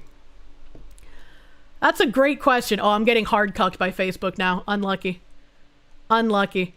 So that's what I was wanting to read. I don't know how old this is, this video here, but this is also from their 500 Acres, 19 Black Families, One Powerful Vision of Freedom, the Freedom Georgia Initiative.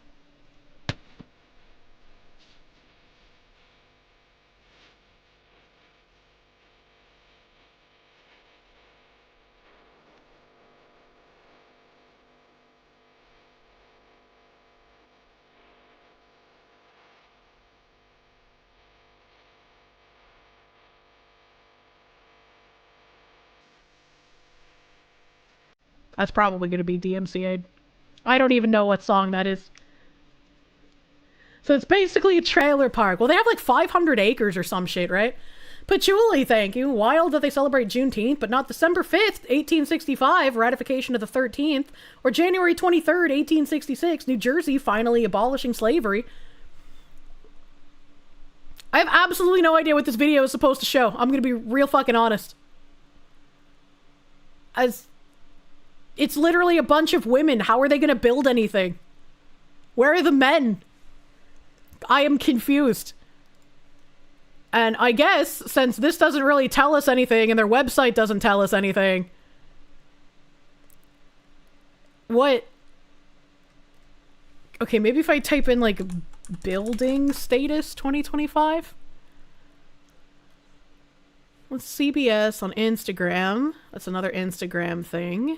Wikipedia is not going to have good updates. This is 1 week ago.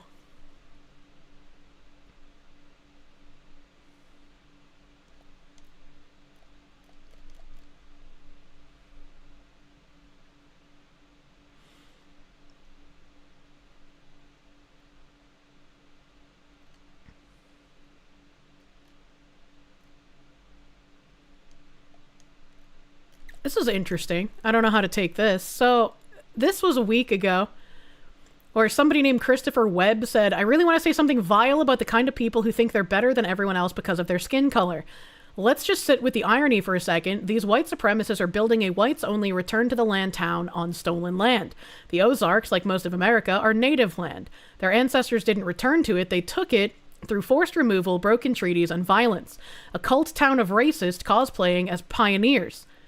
That's just kind of how things were in the old days. We conquered land with blood and steel, and now we conquer land with propaganda and thought games. Matt Walsh responded, Chris, in 2020, a group of black families in Georgia purchased a plot of land to build a black-only community. I checked your tweets, and oddly enough, I didn't see one where you denounced those black people as vile racists who were building on stolen land. Why is that? And someone named Richard De Los Santos said, how did the family in Georgia work out? Ask Grock. Grock said, the Freedom Georgia initiative, started by 19 black families in 2020, has expanded from 97 to 502 acres near Tomesboro, and as of May 2025, focuses on infrastructure, roads, and utilities. No permanent homes have been built yet, but they aim for a safe, self-sustaining, pro-black community with ongoing events and development. And I think my question then leads to, if we go back to their website, if they haven't built a single home yet, how come you can apply for building a home? It literally says, build this home, 4-bed, 3.5 bath, 2,700 square feet on 6 acres.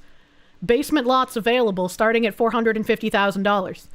But if nothing has been built yet, and this has been going on for years now, what exactly is going on?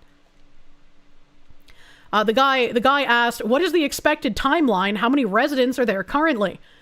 And Grock responds, as of the latest public updates in mid-2024, the Freedom Georgia initiative remains focused on infrastructure like roads and utilities on its 502 acres.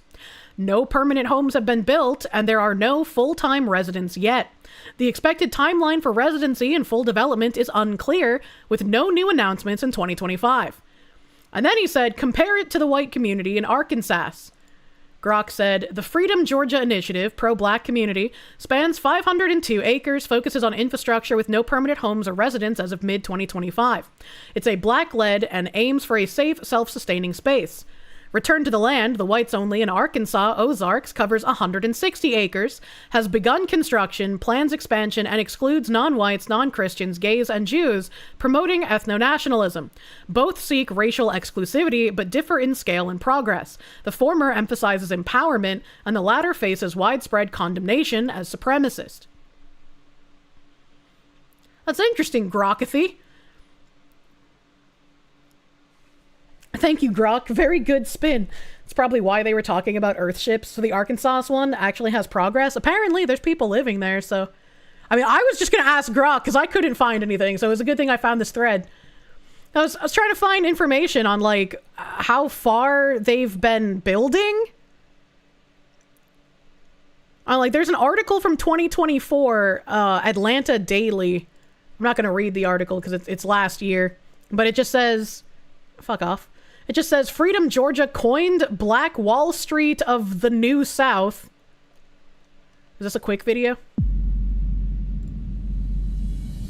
We are the buying power. If we can just teach each other to circulate our dollars within the community, we will solve our own problems. We are literally the answer to our own problems, but we have to change our thinking and come together.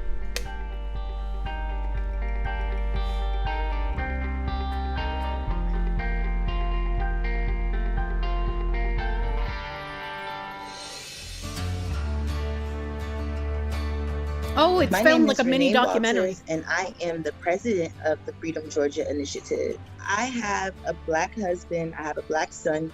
Every time he would leave out for work or just to go to the store or anything, I would have a sense of anxiety just from watching everything that we've been going through lately with the pandemic and watching our black men being murdered on national television in front of everybody. It kind of just all shook us by storm. It's now time for us to get our friends and family together and build for ourselves. That's the only way we'll be safe. That's the only way that this will work. We have to start bringing each other together. This is a mental health crisis. Well, we are looking to get amenities on the land. We want to have a place where you can have... This is a video. All right, this article is from last year. Let me see when the video is from. The video is from 4 years ago. This is a video from 2020 being used in an article in 2024. And in 2025, they still have not started actual development. where you can have weddings, a nice retreat. We'll have tiny homes. We really just want you to come and hang out and feel safe. You don't have to worry about the Karens of the world. Wait, hold on. She shows this like big, nice, like manor-looking house that would probably cost like, I don't know, 1.6 million in a New England area, okay? And then weddings, a nice retreat. We'll have tiny homes. And then she says, "Oh, we'll have tiny homes." Who's gonna want to live in the tiny homes when you've been pushing the large manors? Who's going to say, yes, I would love to live in the tiny home instead of the mansions you have promised us? What, do you maybe think that there's going to be some class disparity happening here? Need the tiny homes for the midget slaves. We really just want you to come and hang out and feel safe. You don't have to worry about the Karens of the world and anything like that. You just come and have fun. Yeah, that's true. The Karens of the world. They are actually truly the largest danger to all of us. We'll have a sportsman area with fishing, hunting, shooting range, ATV trails. We really just want to build a tight-knit community for our people to just come and breathe together. I know they have a bad stigma that, Black people can't come together, but just like how Black Wall Street, their dollars circulated around 11 times before it left the community. And that's just something we want to bring back. We want to encourage businesses. We want to encourage buying products only from other people that look like us and creating a second economy where we don't give money to other races. That's not racist at all, though. We just want a safe space. So, like, my only issue is, like, the double standard that happens here. Right? Like, if they want to make some, like, weird safe space enclave, sure, fucking go at it. You're spending the money. I don't give a shit. Do what you want. But it should be the same of, like, any other enclaves that get set up. It's also fascinating that it's been 5 years and zero development has happened. And we want to circulate our dollar within the community before it leaves out to someone else. We want to make everybody in our areas wealthy. Well, every time we go to the land and in the actual cities, like we haven't received any backlash. Everyone is really nice and welcoming. It's the internet trolls, the negativity in the world, like, oh, you guys are gonna fail. Isn't this segregation? It is segregation. King stood for, and it's not us segregating ourselves. It's just we're building where we can come and be safe. Like, Chinatown has these areas. It's not segregation. We're just building a place where we don't let other races live with us. It's a safe space, not segregation.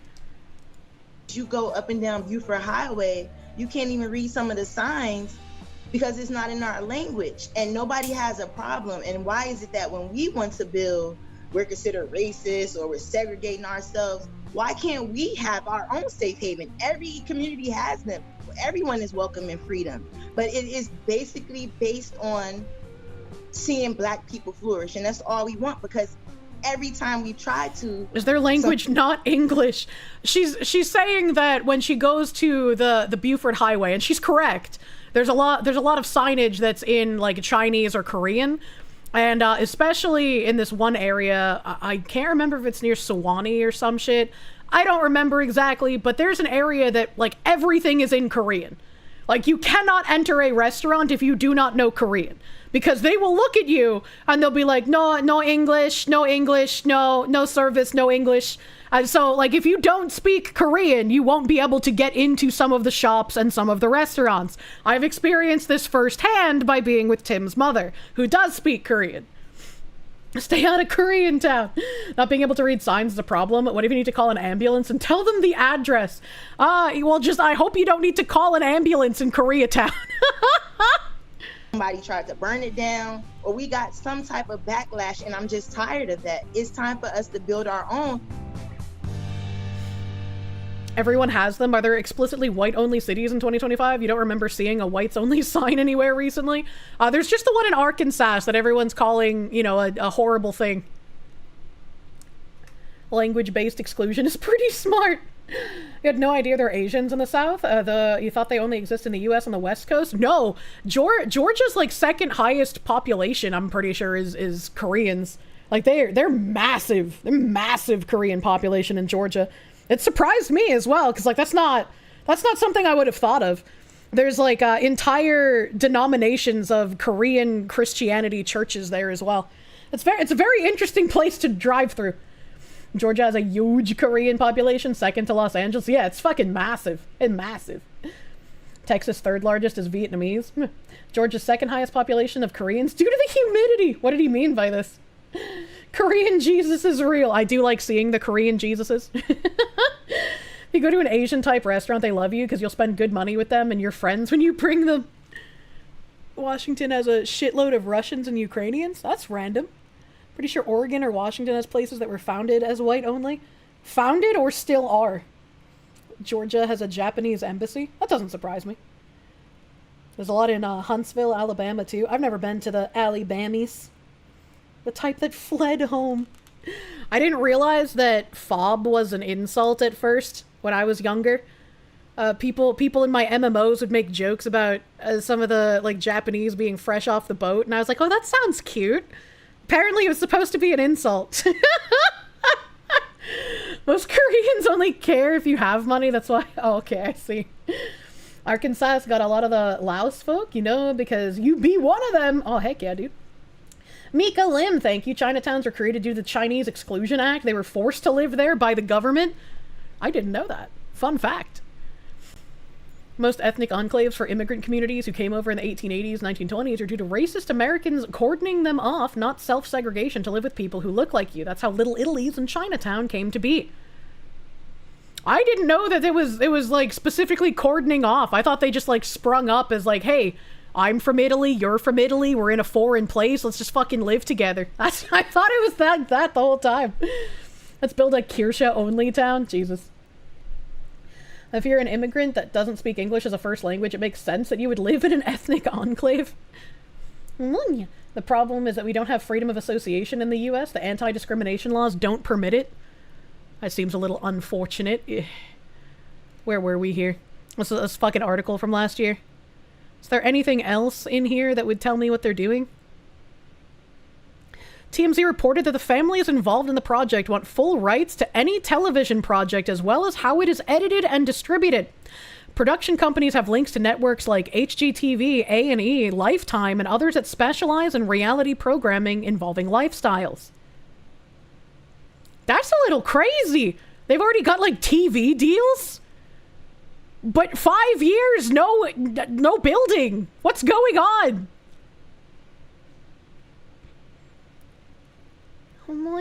Yeah, they only had 97 acres as of 2024, so they have 502 now?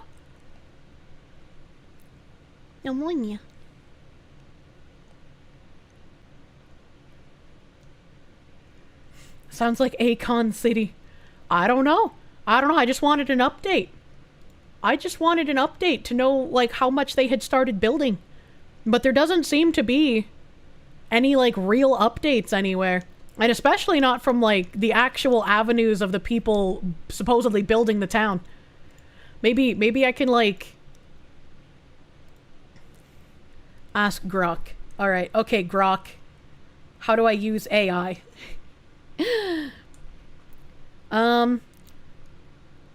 When will Freedom, Georgia have infrastructure built? Is there a satellite view on maps? You ask it like a person.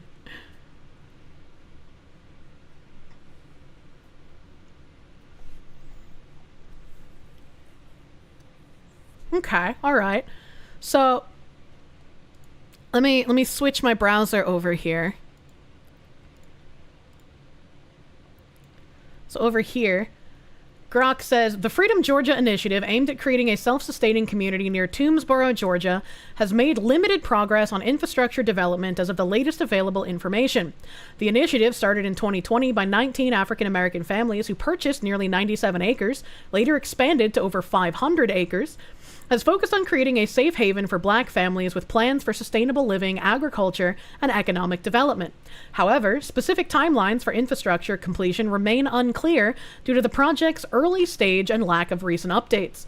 As of May 2024, no construction of permanent dwellings or vital infrastructure, such as roads, utilities, or water systems, has begun. The founders have been working on preliminary steps, including clearing land and installing temporary electric poles and a well with a water pump, raising funds, e.g. a 2020 GoFundMe campaign targeting $88,000 for initial amenities like roads, pavilions, and Wi-Fi for a big black campout event. Planning to raise $2.5 million for agricultural projects, such as a food-grade mushroom container operation, though the land is still in a pre-operational phase with soil amendments ongoing. Selling lots, 3 of 13 initial 6-acre parcels have sold as of 2023, and planning tiny home construction with a black woman-owned enterprise to support job training. So wait. She started this project and she's a real estate agent and people have to buy the homes from her agency? I wonder if that's why her agency website doesn't work anymore right now. The initiative's 5-phase development plan includes eventual goals of building 20 tiny home cabins, mixed-use developments, and community amenities, but no specific completion dates have been publicly confirmed. A 2022 report indicated that living on the land was still years away, as the group needs to recruit at least 200 residents, conduct a feasibility study, and secure a city charter from the Georgia General Assembly. Recent posts on X as of July and August 2025 suggest skepticism about progress, with some users claiming no significant development has occurred since 2020. However, these posts are not conclusive evidence, and the initiative's website and Instagram have shared plans for tiny house build-outs and agricultural pursuits as recently as 2023. That's not very recent. Given the lack of a clear timeline and the project's current pre-operational status, infrastructure development, roads, utilities, permanent housing, is likely still several years away, potentially post-2027, depending on funding, planning, and approvals. For most accurate updates, check the initiative's official website or contact them directly at their email. And I mean, we did bring up their website, but like their website doesn't really have the best information. You know, it doesn't really have the information on where they are. I mean, I guess we could look at their blog. Maybe there's a blog post. Patchouli, thank you. A Black Hammer also tried to build an enclave like this in Fayetteville. Their leader, Ghazi Kodzo, Black Hitler, was arrested for kidnapping and homicide. You haven't heard anything about it since. Oh, that's not the mayor that was embezzling. I don't remember Ghazi Kodzo then. What the heck? I don't remember that. Oh yeah, BGM, thank you. Collective economics in 3 minutes.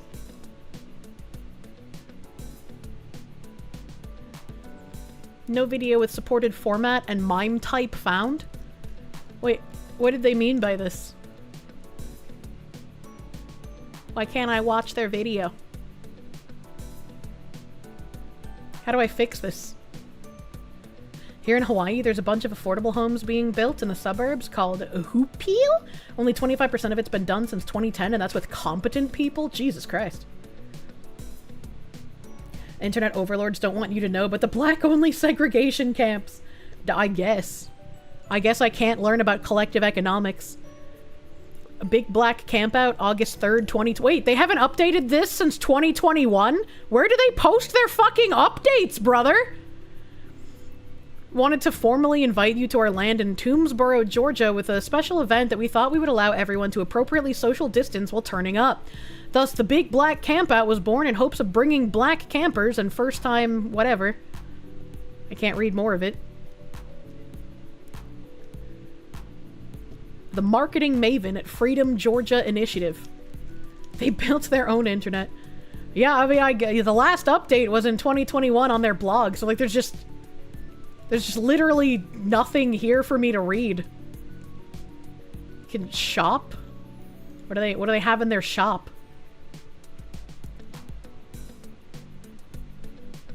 Oh shit, that's the actual name? What, you thought I was just making that up? Alright, so in their shop under health, there's title sponsorship. Why is this in pounds? Why is this in pounds and not US dollars? What the fuck?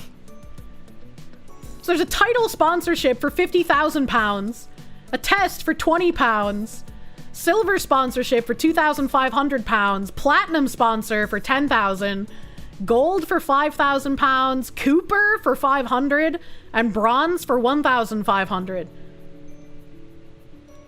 What the fuck? Why is this in the health section? Test. Categories clothing, health, jewelry, other. What the fuck? What if I click on title sponsorship? Thank you for the gold, kind stranger. Title sponsorship. Description. Enjoy naming rights of this event. The first right of refusal for naming rights for future Big Black Campout events, i.e. Home Depot's Big Black Campout, or Big Black Campout brought to you by Outdoorsy.com. Press announcement and mentions during press appearances and marketing leading up to and after the event, listed on a website, social media, and on email blast as a title sponsor all year. A pavilion will be erected and an engraved plaque will be added with the name of your company. 2 VIP party tents for up to 20 people will be reserved for your company or its designees for the event. Mentions by the DJ and host throughout the weekend.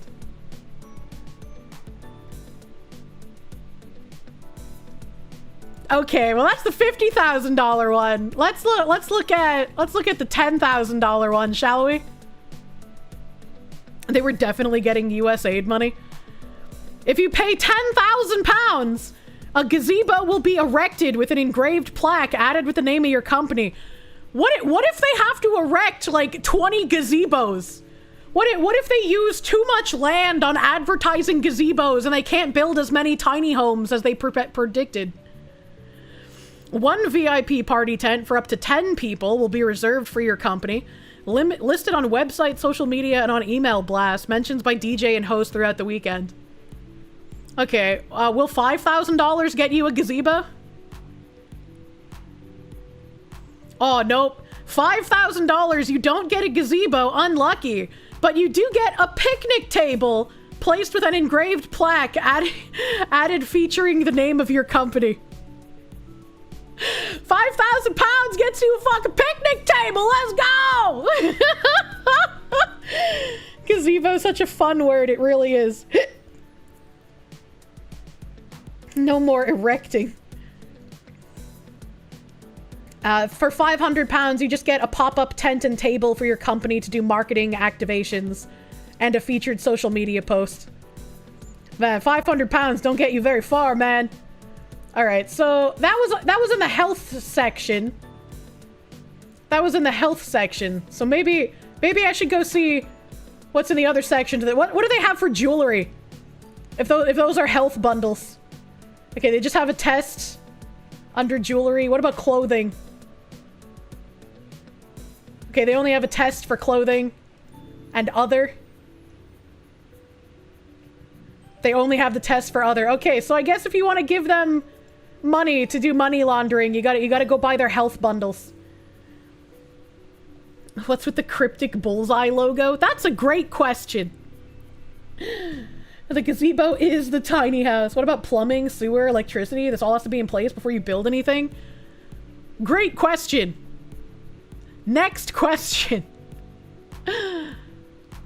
I don't really know. It's interesting that there's been 5 years with 0 development though. So if we go to their YouTube, will they have like updates here? Okay, this video is only from 3 years ago. Oh, that's their most recent video too. What the fuck? There's nothing here. There's nothing here. Petuli, thank you. Contributing to the Republic of Korshovo Gazebo Fund. I can't build all these gazebos! Well, this has been really disappointing. Hear about the dude that scammed the Met Opera in NYC out of $15 million in donations, only turned out to be stolen funds from people and mysteriously died a few days ago? No, I have not heard of that. What the hell? What the hell? Let's see here.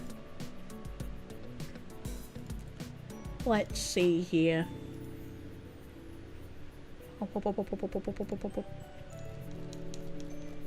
Was there anything I specifically had brought up that I wanted to get to today? I don't remember.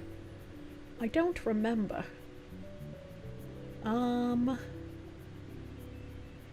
What? I have so many tabs, man. Spicy cat raid. What the hell is this is a fun spicy one. cat raid? Reverse VT, thank you for the raid. Welcome, Raiders. Welcome, Raiders. Welcome, welcome. I'm on you. Kick chat's having some issues. You have to refresh to get new kick chats at the moment. Chatters are also experiencing the issue. Is kick cucking you guys over there? Are you getting kick cucked by kick chat? Can homestead in Detroit for 1K? What the fuck? Video gamer, thank you. Looks like somebody spent a day partially filling in a website template and then just tossed it up as a live website. Also, gazebo! Such a fun word. I love gazebo. Gazebo. Gazebo. People behind it all got their mansions in Calis. There's no need for this to go on. I mean, I guess so. Kick banned a streamer while you were watching them. Hilarious stuff. What the fuck? Massive Doge, thank you. You keep trying to look up Big Black Compost using the acronym, but it directed you to Pornhub. It's a Big Black Camp Out, not Compost. You like gazebo beans? Those aren't a real bean, are they? Those aren't a real bean. So I thought this article was funny. Police unit in England to monitor online signs of anti-migrant disorder. Do you maybe not want your country overrun with illegal immigration, especially when it's people who seem to be incompatible with the current culture of the country? Well, you might just have anti-migrant disorder. Can we prescribe you MAID? Almost like it was never about protecting kids. A national police unit will monitor social media for signs of anti-migrant disorder amid fears of a repeat of last summer's riots across England. Detectives from across the country will flag up the early signs of civil unrest under a beefed-up National Police Coordination Centre in Westminster. The new intelligence team is a response to the anti-migrant disorder across England and Northern Ireland after the murder of 3 young girls at a Taylor Swift-themed holiday club in Southport last July. Now, that doesn't really seem like anti-migrant disorder. That seems like a normal response. I'm gonna be real. Is that in the new DSM entry? But why are the British so cucked? That's a great question. That's a great question. When it's easier to suppress speech than solve the problem, governments will generally take the path of least resistance. Count Dankula has videos on how the police were active clients. Oh yeah, I have that in a tab too. A fresh wave of demonstrations spread this weekend to Leeds, Norwich, and Nottinghamshire after violent scenes last week out of a hotel housing asylum seekers in Epping, Essex. The plan for the new police unit to track signs of such disorder were revealed on Sunday in a letter to MPs by Policing Minister Diana Johnson. Are they trying to say that there's, like, just groups of white people going out and causing havoc because they don't want the migrants there? Because, like, where have those articles been? Can I read those? Because I haven't seen them. What happened to the children argument? Johnson said the Home Office was carefully considering building a National Internet Intelligence Investigations Team. Jesus. Neat. As a part of the NPOCC, which shares briefings on nationally significant demonstrations with police forces across England and Wales. Remember, someone was jailed for saying that he was a terrorist, and even after they found ISIS posters and stuff in the stabber's room, he wasn't released? Isn't that a good thing? Someone was jailed for saying he was a terrorist. Yes, good. Even after they found ISIS posters, so he was a terrorist. He wasn't released. That's good. That's good they didn't release him. I'm not sure what you were trying to say. Had hard to make the children argument when you are letting migrants grape girls at will. Yeah, you know, it's a little weird. Didn't... that's a bunch of ISIS people in Holland. What? Someone was jailed for calling the stabber a terrorist? What? Did I hear about Starmer's chief of staff? I did not. I did not. The person that said that person is a terrorist got jailed. That is... Okay, that's insanity. The one they jailed for saying he was a terrorist wasn't released. That was not indicated in the post that I read. Hence my confusion. Hence my confusion. I went back and read it. Yeah, someone was jailed for saying he was a terrorist even after they found ISIS posters. That is ambiguous, I apologize. ESL, the absolute state of Brit-Bongistan, true and real. True and real. Johnson said the Home Office was carefully considering building... I already read that paragraph, I'm sorry. She said this team will provide a national capability to monitor social media intelligence and advise on its use to inform local operational decision-making. This will be a dedicated function at a national level for exploiting internet intelligence to help local forces manage public safety threats and risks. Funding for this capability beyond 2025-26 will need to be considered in line with future funding priorities. But I'm confident that as a first step, this new central team will help build capability across forces to maximize social media intelligence. Critics claimed the unit was an attempt to police opinions that would turn Britain into a surveillance state. What do they mean by turn Britain into a surveillance state? Hasn't it already been one for like at least the last 20 years? What do they mean by this? Nigel Farage, the Reform UK leader, told the Sunday Telegraph, "This is the beginning of the state controlling free speech. It is sinister, dangerous, and must be fought." I didn't know he was still like that relevant. The Home Office strongly denied police would be monitoring social media for anti-migrant sentiment. These claims are completely untrue, a Home Office spokesperson said. This new capability is not about monitoring what people say on their social media feeds. It is about equipping our police forces to respond more rapidly to the needs of the communities they serve, and enabling them to react in an agile way to real-time information about incidents and emergencies affecting those communities. Yeah, I just don't believe you, actually. Inspectors said police forces were overwhelmed by the volume of social media content as unrest spread last summer from Southport to London, Sunderland, Rotherham, Middlesbrough, Belfast, and other areas in serious nationwide disorder since 2011. Well, gee, I wonder why those areas in particular have been in nationwide disorder since 2011. Oh man, if only we had some way to figure that out. No. A report by the police inspectorate earlier this year concluded the approach to online intelligence was just disjointed and fragmented and must be urgently overhauled. The disorder last summer started when misinformation spread about the identity of the 17-year-old who murdered 3 young girls, 6-year-old Bebe King, Alice De Silva Aguiar, 9, and Elise Stancombe, 7, and stabbed several others in Southport on July 29th. Within hours of the atrocity, false claims circulated widely that the attack was terror-related and perpetrated by an asylum seeker who had arrived recently in the UK on a small boat. Well, considering this is a UK news website and it's saying false claims, how false was that actually? How false was this actually? Primark Bentley, thank you. You're not usually a global conspiracy type, but too often it's as if the UK is getting punished for being uppity with things like wanting to Brexit.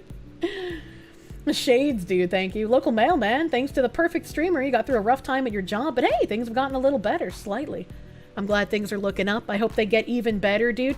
I'm sorry you've had a rough time as the mailman's. Hopefully you're not my mailman and I haven't been railing against you in secret for all my packages not getting delivered. Hey. Basically, people assumed he was a Muslim terrorist and started posting that he was. The police covered up that he was and started arresting people for saying that he was. The media started saying he came from a Christian household, and all the leftists started saying, look, see, he was a Christian.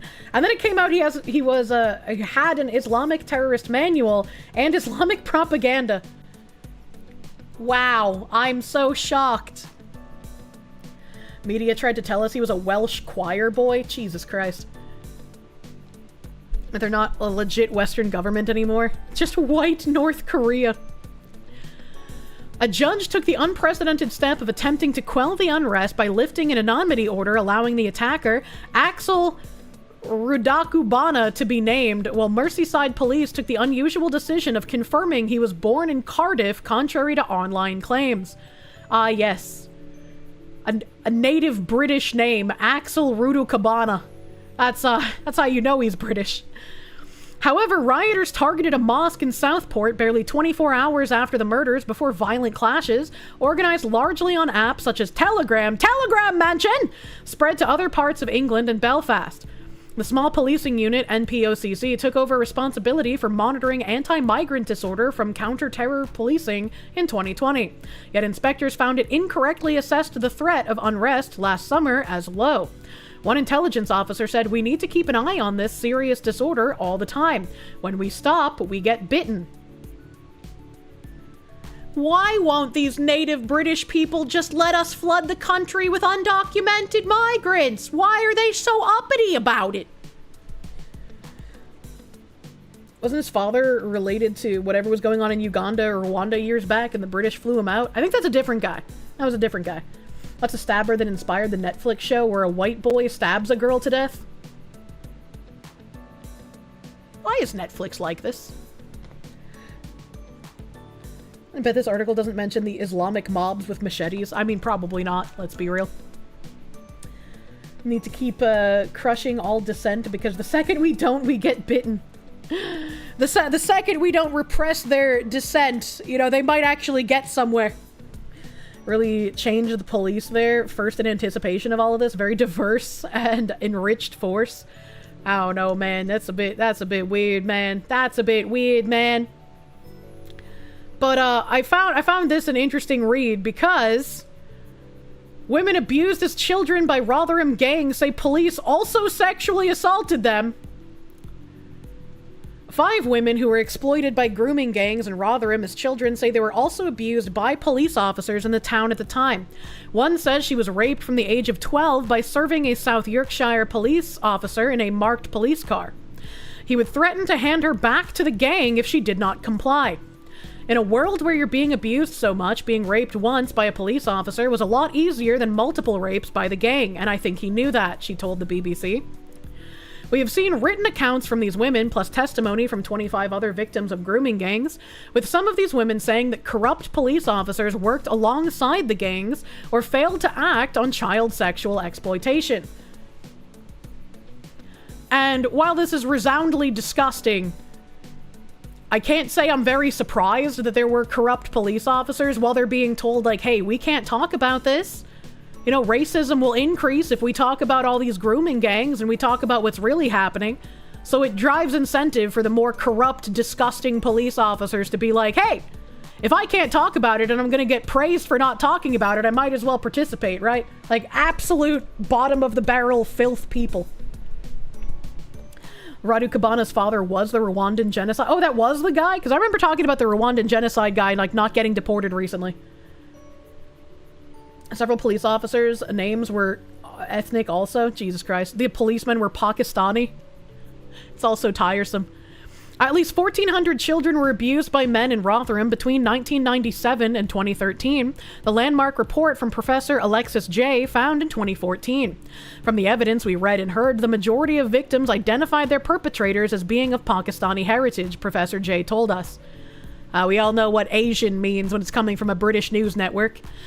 A new criminal investigation into the involvement of police officers in the Rotherham grooming scandal is now being led by SYP's Major Crime Unit, under the direction of the police watchdog. Professor J has told the BBC she is shocked that SYP is investigating its own former officers and says the criminal investigation should be handed to another force or independent body. Why are you shocked? You shouldn't be shocked. All organizations investigate themselves and find they did nothing wrong. This is just like as sure as the sun rises tomorrow morning. In response, Haley Barnett, SYP Assistant Chief Constable, said, "We know how hard it must be for a victim or a survivor who has been so badly let down in the past to put their faith in the South Yorkshire Police of today." But she added that victims and survivors were at the heart of the investigation, with all actions being taken in their best interest. Yeah, I just don't believe you. I just thought you didn't protect them in the first place and your officers took advantage of them. Why the fuck would anyone trust you to investigate yourselves? Help. John in English, thank you. Feminists will see actual grape culture like this and choose to ignore it. I know, it's help, insane.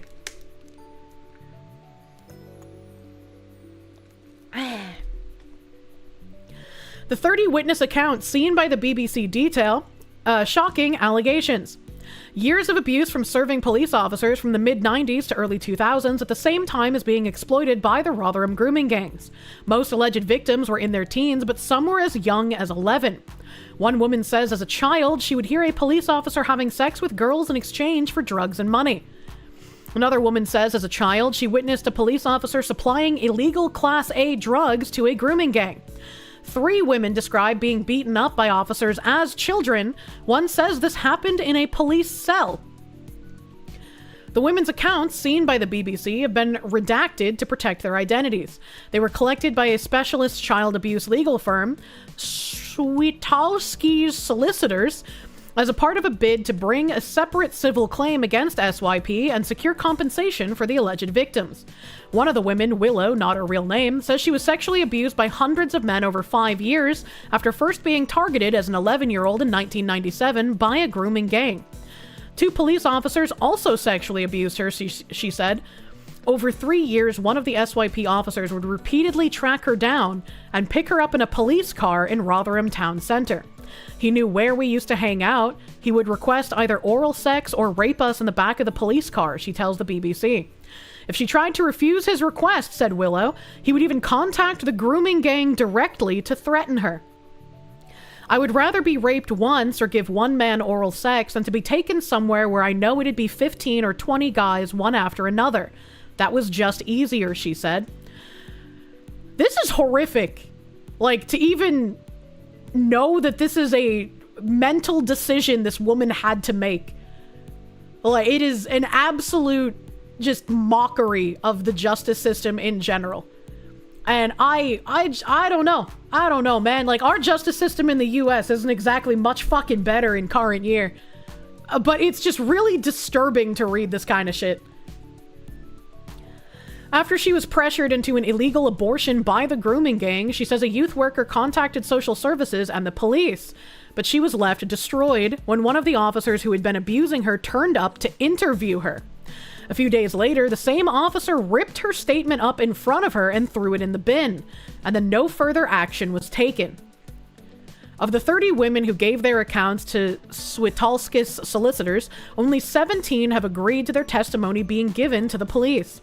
Some of the remaining potential witnesses have withdrawn from the SYP investigation, say the solicitors, with some saying they do not trust the force or have lost faith in the justice system. It is beyond belief, the accounts we have heard, says Amy Clowry from Switalski's, who had been collecting testimony of alleged police abuse, corruption, and misconduct in Rotherham for 10 years. There's been no accountability in the town, and without accountability, there will continue to be a distrust of the South Yorkshire Police. In response, the South Yorkshire Police told us it had dedicated a team of detectives working on the case who have been worked diligently to explore all lines of inquiry, and the investigation is being overseen by the Independent Office of Police Conduct. Yeah, and they're gonna find that they investigated themselves and did nothing wrong. Like, that is literally going to be the outcome. These women have had police officers rip up their statements in front of them. Why the fuck would they trust them for the investigation? This is like a humiliation ritual. Like, oh yeah, these guys already abused you, but here, give them victim statements so they can re-victimize you all over again. Holy shit. Do not worry, you're sure the situation has been totally improved and fixed by now? Yeah, I'm sure. Half the reason your only romantic relationship ended was that she had been sexually abused as a preteen, and due to the PTSD, she could still not even think of having sex and felt bad about denying you that part of the relationship, despite you reassuring her that you were willing to wait for her to work through the trauma and help any way you could. Kind of a little out of left field, but I mean, yeah, that trauma can stick with someone for a hell of a long time, and it can be a very difficult thing for some people to work through. And it sucks when you get someone who, like, hasn't been able to work through it, and so they go insane with wanting to, like, censor other people because they have this trauma that is unresolved. They're going to investigate themselves and find they did nothing wrong. Again, you mean, yeah? Another survivor of a grooming gang, Emma, not her real name, says the current investigation into former officers and their role in the Rotherham scandal should have happened decades ago. Yeah, but then they would have been called racist, and we can't have that, right? You know, tons of British daughters being raped is a small price to pay to not be called racist, right? Chatter coming in with a steel trauma. Where's Chris Hansen when you need him, right? Can someone for the love of fuck tell T-Money that we insulted his mama and the only solution is the USMC? What?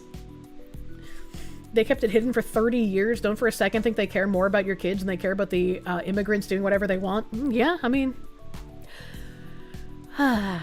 We're forgotten children. We're dirty little secrets. That's how they look at us, she said. Emma was in care in the late 1990s and often ran away from children's homes.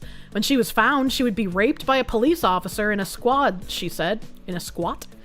He targeted children in care, she says, because he knew they were vulnerable, playing on their fear and naivety. He knew we wouldn't be missed, and he knew we wouldn't be reported. He knew we wouldn't be able to say anything, and he knew that he had the upper hand. A list of organizations in the UK offers support with some of the issues in this story available at BBC Action Line. Is this like if people get distraught while reading it? Professor Alex J. believes that there were many, many legitimate causes for victims and survivors at the same time to feel a total lack of trust in the SYP because of the way some officers in the force behaved. It is important that potential conflicts of interest are brought to light before the process starts.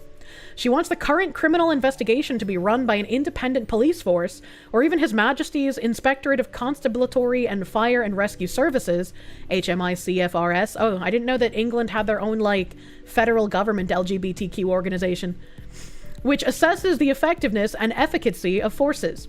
In far too many cases, the priority for the institution, of whatever kind, is to protect their reputation rather than prioritizing the welfare of children and the devastating effect that sexual abuse can have. David Greenwood from Switalskis Solicitors said he doesn't have confidence that there are not officers who are buying evidence or just not finding evidence deliberately. Burying evidence, not buying, because they know some of those involved in the allegations. I'm sure that the full truth in terms of the level of corruption and the extent of it in Rotherham has yet to come out. I would agree with this 100%. As much as we have read the depths of depravity, I'm sure they have cut the bottom of the barrel out and have gone even further. UK media covered up sexual assault on minors. The police covered up sexual assault on minors. There were claims of politicians involved in similar, starting in the 80s. Yeah, it would not surprise me. The BBC knew what Jimmy Savile was doing for decades and said nothing, probably even covering it up. So yeah, exactly. Exactly, man. While the police watchdog, the IOPC, is overseeing SYP's investigation, one of its former investigators says he has no faith in it doing a good job. Yeah, I feel like that's how everyone rational feels. Gary Harper spent 2 years working on the IOPC's Operation Linden, an investigation into how SYP responded to allegations of child sexual abuse in Rotherham between 1997 and 2013. The 8-year investigation was an abject failure from beginning to end, said Mr. Harper, adding that SYP managed to evade almost any accountability. The watchdog upheld 43 complaints against individual officers, with 8 facing misconduct and 6 facing gross misconduct charges, but no officers lost their jobs or faced criminal charges. Operation Linden involved 91 investigations, an IOPC spokesperson told the BBC. We concluded in 2022 that SYP fundamentally failed in its duty to protect vulnerable children and young people during that time. With regard to the current criminal investigation, the spokesperson said they were satisfied that there is no conflict of interest, and that the IOPC has been assured by SYP that none of the investigating officers had either worked with any of the former officers under investigation or were themselves investigated as part of Operation Linden. Yeah, I don't think that matters if, like, the entire fucking place is just grimy and corrupt, man. It's just like, fuck, dude. You know, guys like Sargon have to pursue the path of saving the UK within the system, partly because if they don't say that it is crime there, but also because they are patriots who want to believe in the country. What you're wondering, though, is if they're right or if the only path is violence. You will never have anyone who is a public figure say that the only path is violence. That will just never happen. Because as soon as anyone who is a public figure says, I don't know what the solution to this is, all I see is violence being necessary, they're going to just be completely, like, crucified everywhere at all times. So it's just like, yeah, I hope something can be done without violence, you know? Tim Pool is the closest to have said that. Tim Pool just has, like, a boner for Civil War, you know? He just keeps cock-teasing it every year. We cannot see the names of the former SYP officers referred to in the accounts of their alleged victims because the woman's accounts have been redacted. But 3 former officers have been arrested since December 24 on suspicion of historic sexual offenses, including attempted rape, indecent assault, and misconduct in a public office. The crimes are alleged to have taken place between 1995 and 2004, while the officers were on duty as PCs. None have been charged. But the BBC understands that one alleged victim, Willow, in a report to police, has named PC Hassan Ali as having raped her. Another native British name. The first time, he literally said, "You do it for the other officer, so you're going to do it for me," she tells us. PC Ali died in January 2015, a week after he was hit by a car. On the day the collision took place, he had been put on restricted duties because of an investigation into alleged misconduct into the abuse scandal. He was never arrested. Willow also says that both officers who abused her, including PC Ali, were also involved in supplying drugs. An SYP spokesperson told the BBC the complaints the force had received regarding Hassan Ali had not been drug-related and concerned allegations of persistently asking a victim on a date, sharing information, and failure to safeguard victims. Former IOPC investigator Gary Harper said he was aware of allegations facing Ali and says the officer's links with organized crime groups were discussed inside the IOPC during Operation Linden.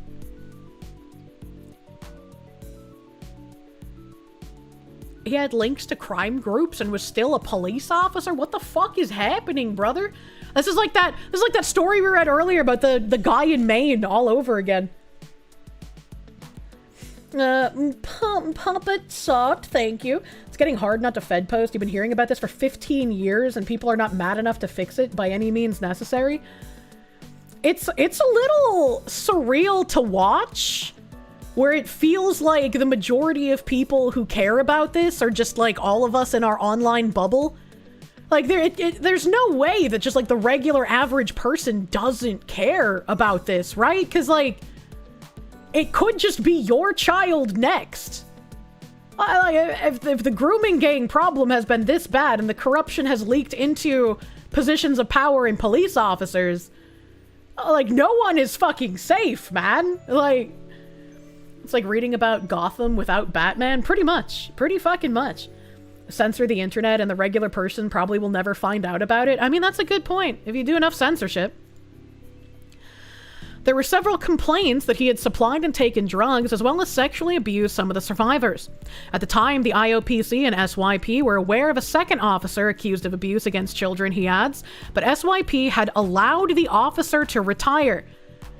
Every time sexual misconduct comes out, regardless of whether it's against an adult or a child, the fact that anyone is ever allowed to retire in these cases instead of just being overtly fired and then immediately arrested is just insane to me. It's absolutely insane. At best, it was a reputational covering exercise. That's me being incredibly generous to them. At worst, it was out-and-out corruption to let him go. The IOPC told the BBC it had no record of such allegations against PC Ali being raised by any of the victim survivors involved in Operation Linden. Fuck off! Fuck off! It said it had investigated a report from a third party that a former officer had a sexual relationship with 2 young, vulnerable females. These individuals had been spoken to as adults and had denied this took place, it added.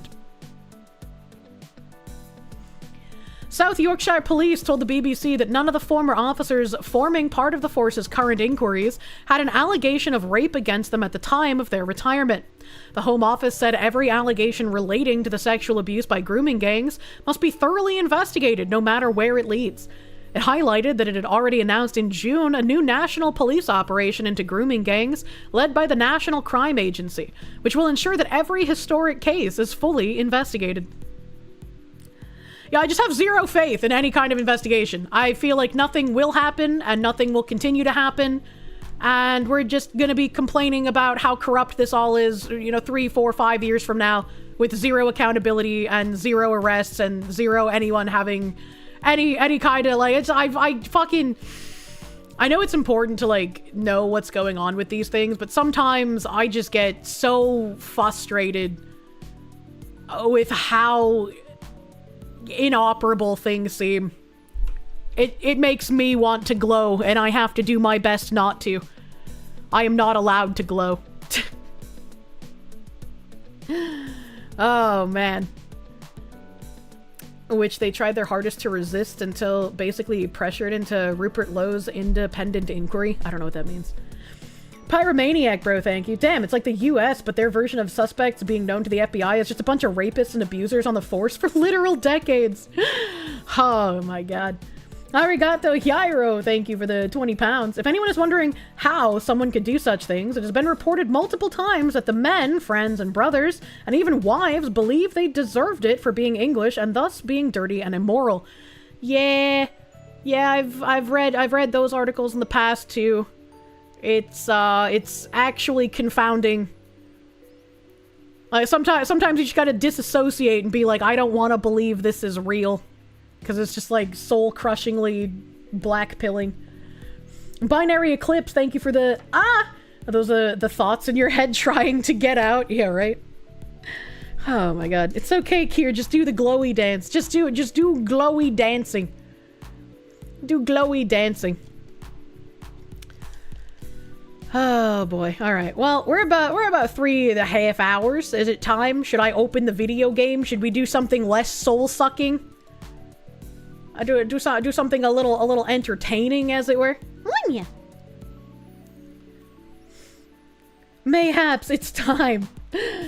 Ooh. The problem is we don't have freedom. Oh, I already read that. Oh, my kick chat is also fucking broken, I guess. Kick chat, no. Can I refresh the kick chat? I thought it was just broken on Kick, and I'd asked people on Kick if they had experienced the broken chat, but it seems like my chat is also broken.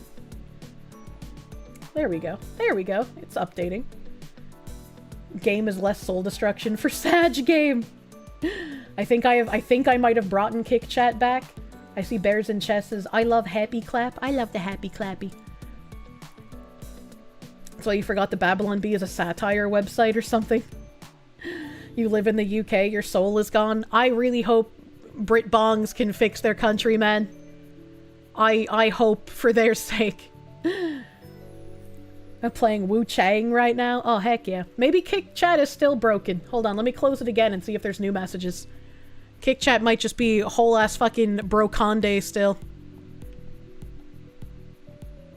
Oh, yeah, it is broken. Oh, it's hella broken.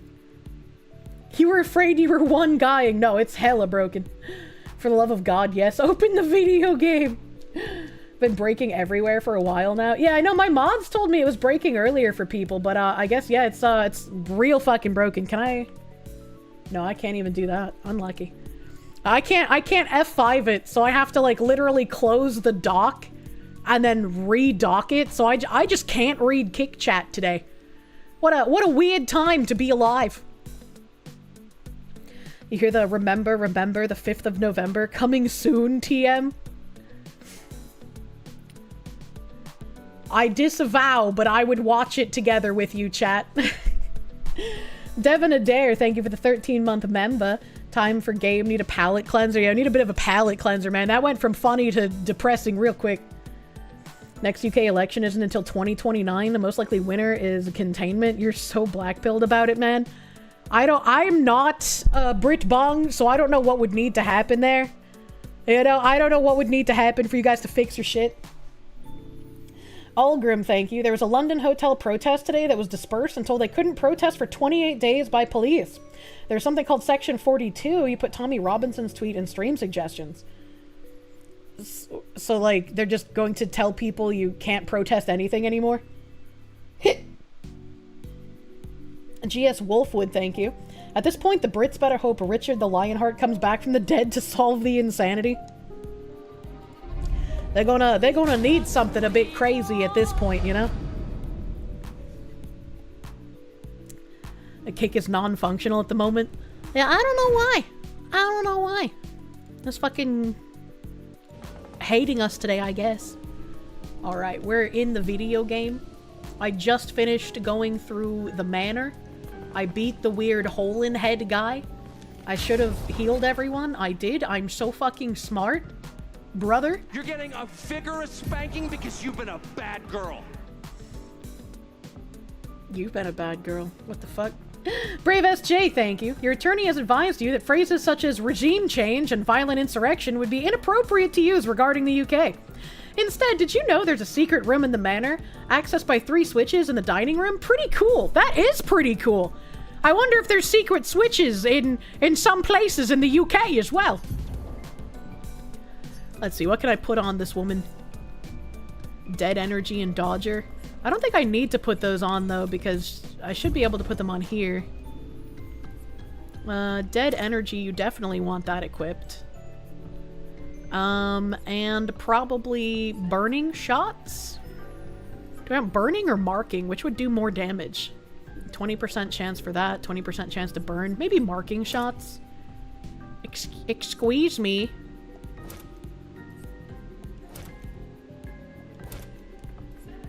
Sorry, I don't know how to tell that I have them selected because I'm kind of retarded.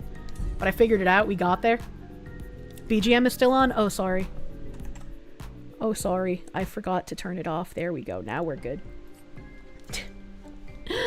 Millennia! Take off BGM, Picto. I took it off. Burning is fun, especially stacking it. True. Pictos give stats and the Lumina abilities.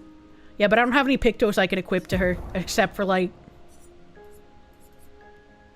I mean, I guess, yeah, I could give her that instead of putting the, like, pick the Lumina on. Yeah, I guess maybe. I guess, sure, I guess. I don't know what I'm doing. Let's take them off. Give you. He's got Marking Shots. Let's put Dead Energy on her. Does Dodger give stat? 12 critical rate? Yeah, sure, why not? Let's put those on. But then...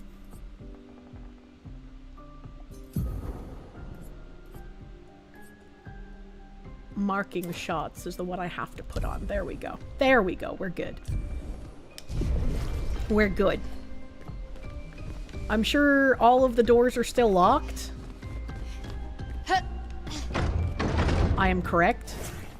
Give me my foot woman back. Disaffected Scientist, thank you. Add a text file to app data to use the PlayStation glyphs. Maybe I'll have to do that. Door stuck. Door not stuck. Oh shit. Yeah, or we could get back to the indigo tree. I forgot about the switches. I can go back in the manor, right? I can go back in, right? The dining rooms. I know, I just read about it too, and then I fucking forgot. Yeah? Okay, good. Is that a gestural? Stop that, you big hairy brush face. Can't you see they're human? Noko's a bit dramatic, but he's kind of cute. Nice, Noko will trade you lots of useful items for chroma.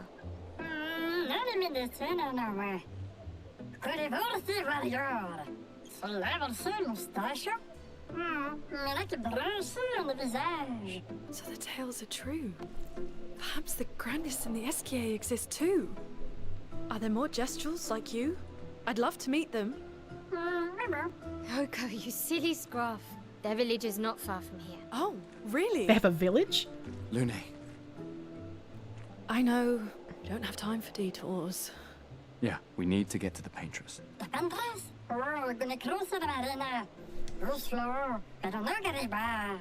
There's another sea between here and the paintress. Noko, as the best gestural merchant ever, I bet you know a solution, yeah?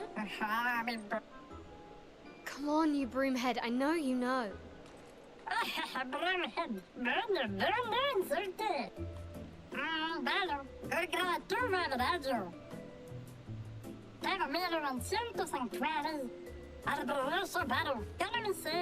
That sounds pretty. Well, I guess you'll get to meet more gestrals.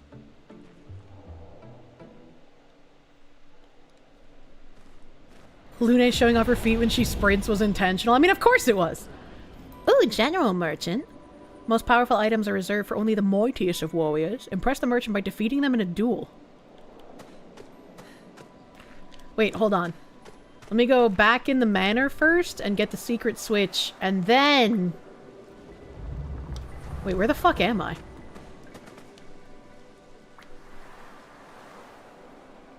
I'm getting turned around, chat. I'm not very good at navigations. Merchant battles are worth doing for their rewards. Oh yeah, but I figured I'll go in here and I'll do the switchy thingy first. Okay, so there's switches in the dining room. Okay, so they look like that.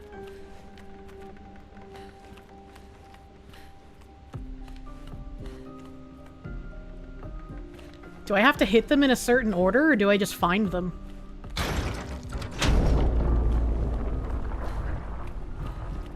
Ooh. Ooh, I feel like it made that light appear. Was that there before? I don't remember that. Is there a timer? Please don't be time switches. I hate time switches. Okay, good.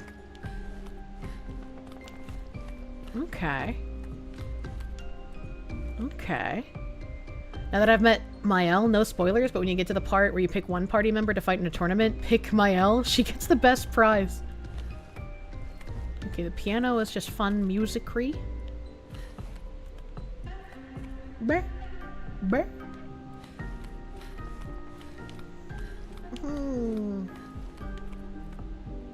What Umbra says is true. I don't know if I'll be able to remember that.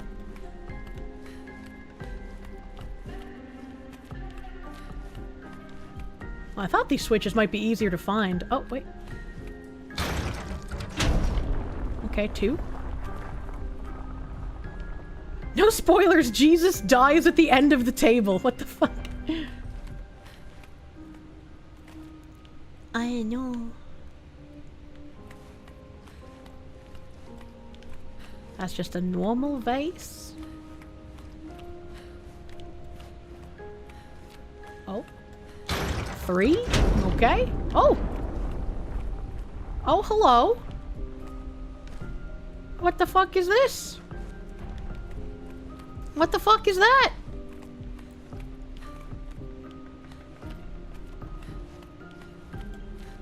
Okay, so there's supposed to be a 4th one somewhere. But now we're back at the beginning. I guess I didn't look at all of these pillars, and I guess it could be on one of these.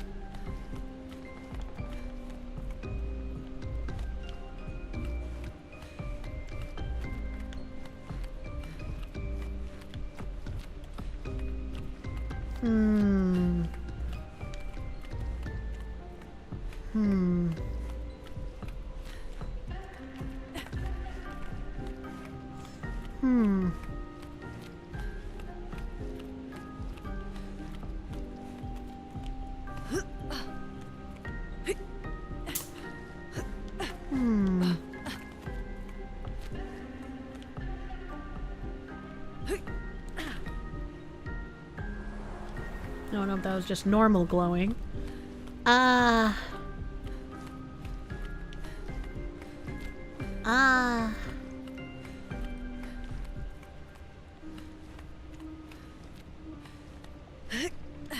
No?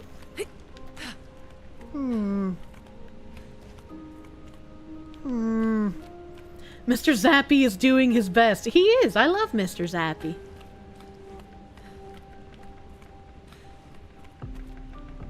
If I was the last switch, where would I be? Took you ages to find the levers? I don't know, man. I mean, I guess it could be upstairs, right? Because that's still technically... Maybe put a bug zapper on my throne? Wait, why? I have a bug zapper. That's the zappy noises you hear. Boing.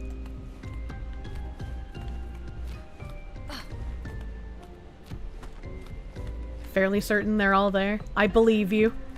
And I'm probably gonna feel really dumb and blind when I find the last one. I've already toppled that one.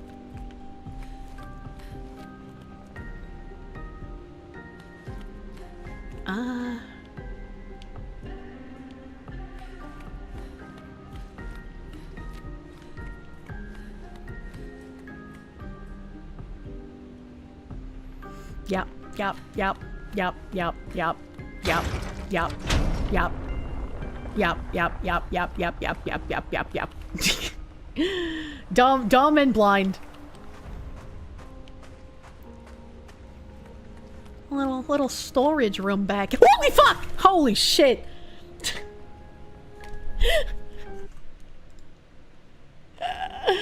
Fucking party member jump scare, Jesus Christ.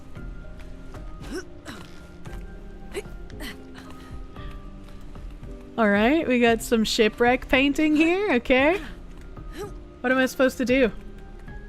We got a weird painting. Oh. Interesting. Nocturne, a music record that can be used at camp. Oh, nice. What the fuck is even that? I don't like it.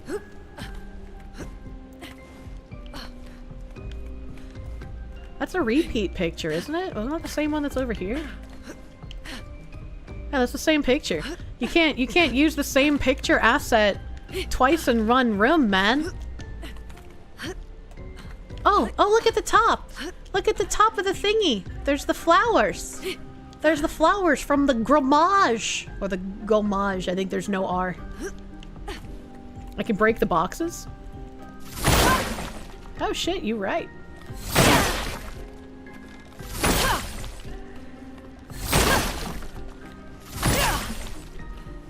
Omelette du fromage. Okay, they didn't give me any items though. The boxes didn't give me items though.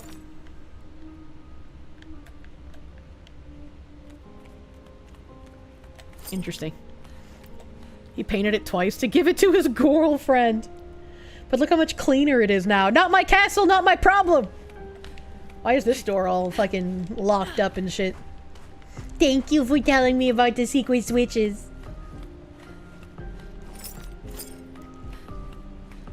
Good for the future. What? Okay, let's go fight the merchant. What game is this? Claire Obscura Expedition 33?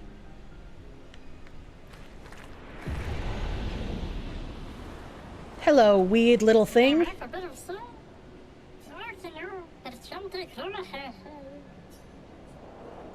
Wait, I can't fight him. Oh. Fight the merchant. Yes. Yes. Yes. Oh. Oh! Is this the thing you guys meant that I have to choose my L for? Button on bottom. You do dislike fighting Gestrels? Why? That's later. Okay.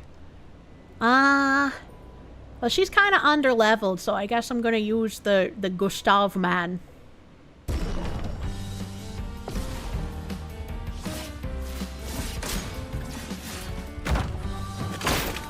He grows bigger.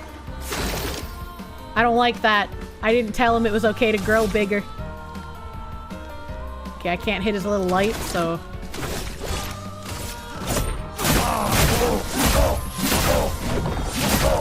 Oh!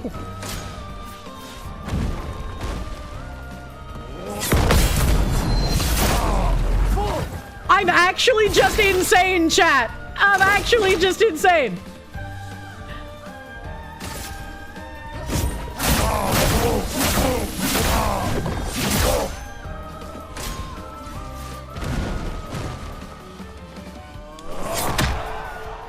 Okay, I'm not insane getting punched, though.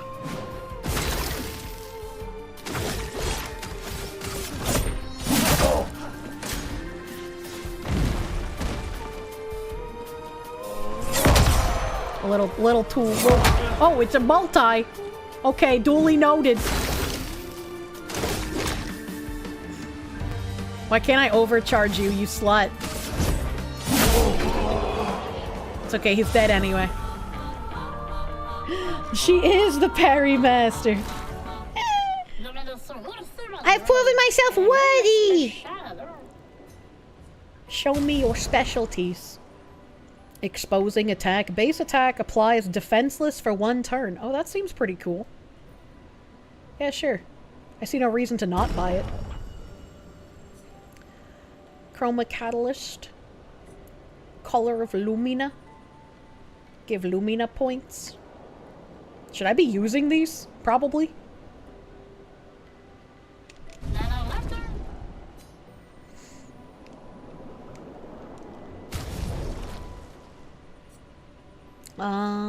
I think she has space. Yeah. Yeah. Exposing attack.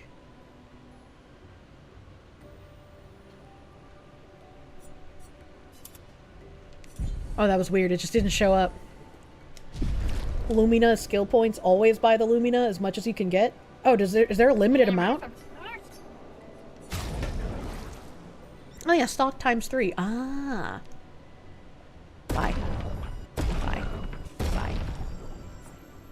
Chroma Catalyst. Should I buy those too? Kick chat is fixed. I see it! I see kick chat working! Yay! I can read you guys again. Chat seems to be auto-updating now. Thank God! Thank you, warm bodies, for dealing with your mouths being taped shut for a little bit. Those are less important to buy. I also have like 31 of them, so... You know, I got a lot of those. I got a handful. What do I do? This is a lie. Kirsche can't read. That's not true! Oh, hello. 59.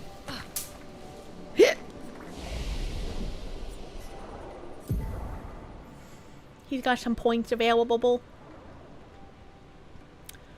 I have 6 points, so I'll dump 1, 2, 3. 1, 1, 2. She got nothing. She got 6 points, okay, so we're gonna do...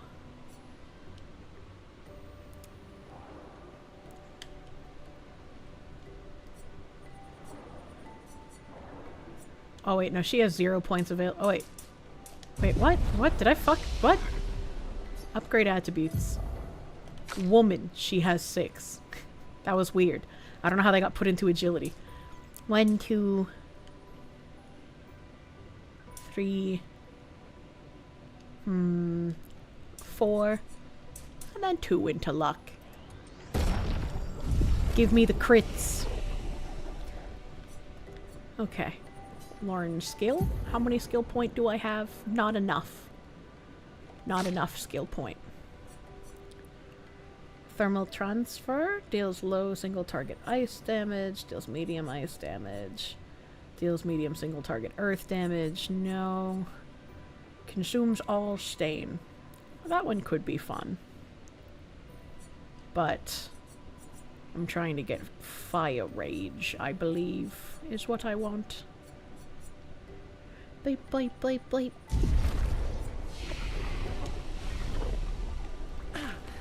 Is there anything behind the house? Thermal transfer is dope. These ones are really shiny. Why are there jingle jangle noises over here? The jingle jangle noises make me feel like there's something here. Perfect. Oh, I was right. I guess that was making the jingle jangle noises.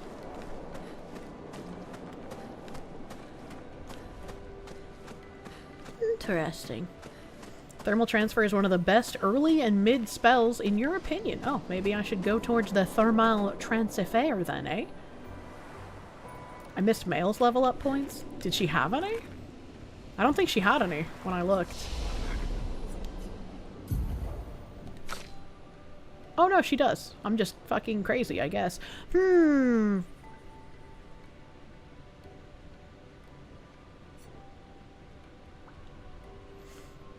I guess I would kind of want to go with might and agility for her.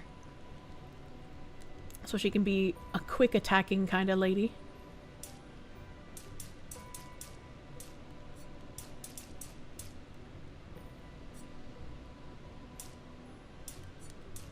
Yeah.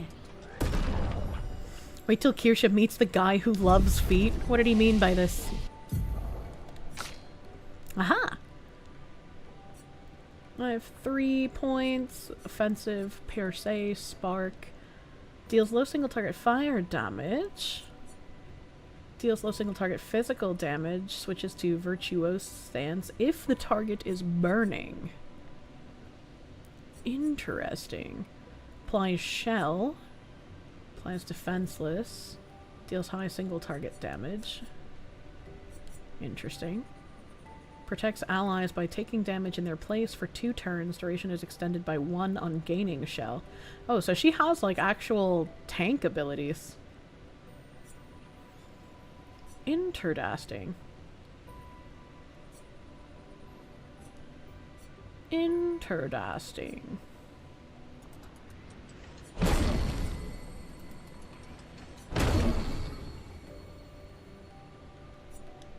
Okay. Male is interesting. Yeah, tank with the 16-year-old girl. I mean, I guess she's built for it. She's a redhead. She was built for taking hits. Who could have done this? Guess. So you didn't just stay in your mansion.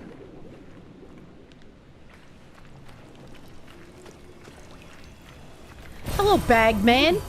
Interesting. How are you, Bagman? You're gonna get the hungry bat if you folks can't get things together. I don't know what this means. Need to fix the redeem I have so Pippa can scream Kirsche again? Truly.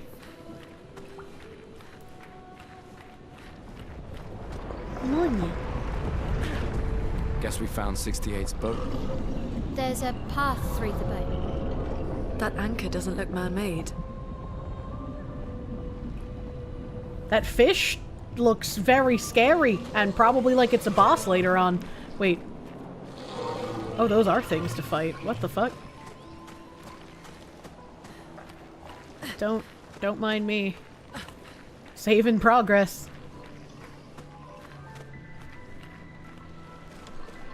That's cute. Watching Kirsche force a 16-year-old girl to break her class and force tank is an oddly specific type of French hate. If they didn't want her to tank, why did they give her tank skills, huh? That's not my fault.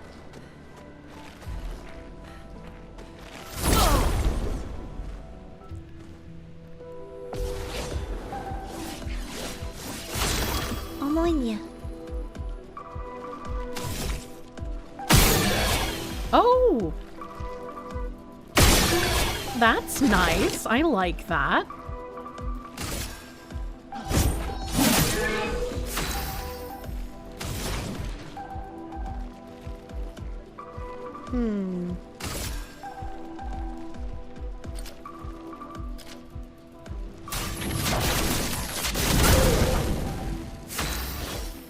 Why didn't he get a second burn? How come it only double explodes sometimes? I am stanceless. I guess. I take more damage, so I probably don't want to be in offensive stance when they attack me, right? Let's just burn this thing. Flames on me. Oh, dude, her thing is scary. Powerless is debuff that reduces the character's damage by 20%. Okay. Ready to parry. Get deaded, idiot. Oh, there was a double! Fuck me! I didn't know he was gonna swing it a second time.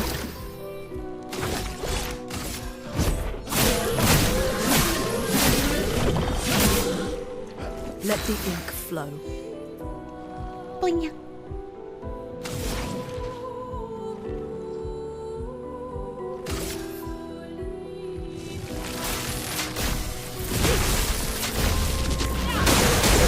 Yay! Think about it, it makes sense that a teenager has the ability to make people want to hit them. Fair. I got a new weapon! Time to put weapon on lady. This lady. Equip. Element is sword, vitality C. Element is fire. This is agility and luck. That's pretty nice. I like that. Let's put that on.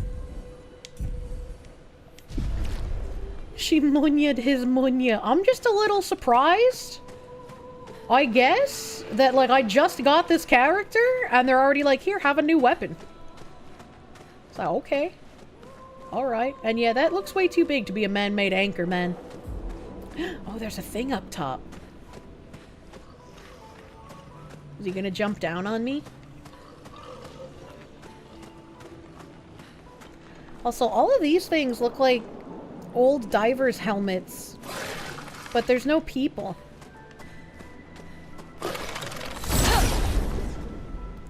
Yakub's anchor.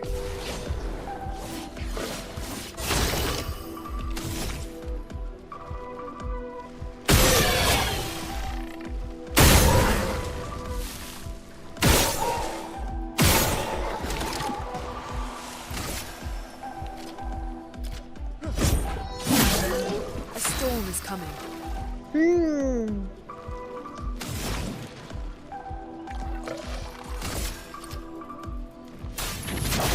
Feel the burn. Let's spill some ink. Well, for some reason I thought that would hit both of them. For some reason. I guess. What? She does such little damage with that.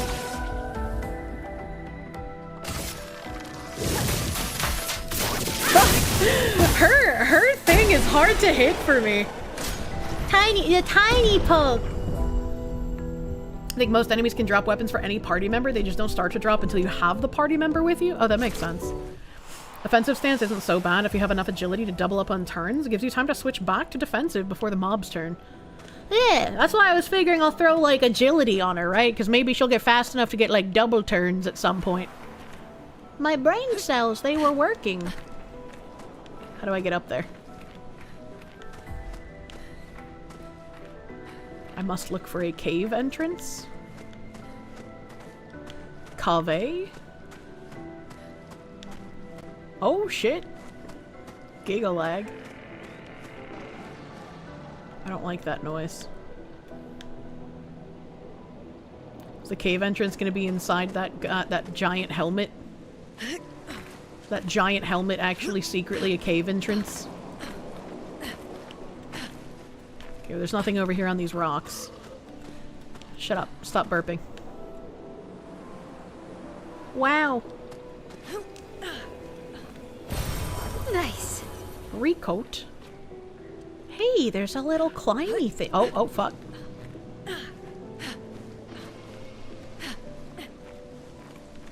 Oh, boy.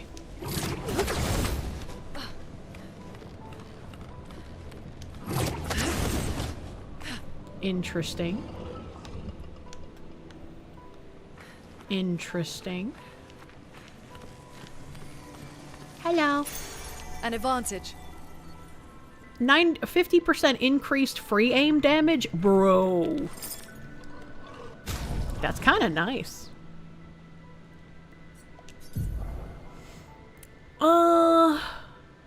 Okay. So, we have Empowering Attack, Burning Shots, and SOS Shell equipped here. Can I equip...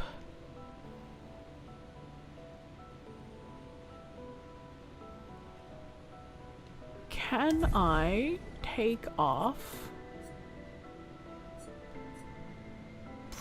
Burning Shots, maybe? I genuinely can't tell if these are fully leveled up or not. I have zero idea how to tell, and it just seems like it's random to me. So I want to take off Speed, Defense, maybe SOS Shell? Color is fully leveled? Oh, so like how it's blue in the... Oh, I see. Thank you.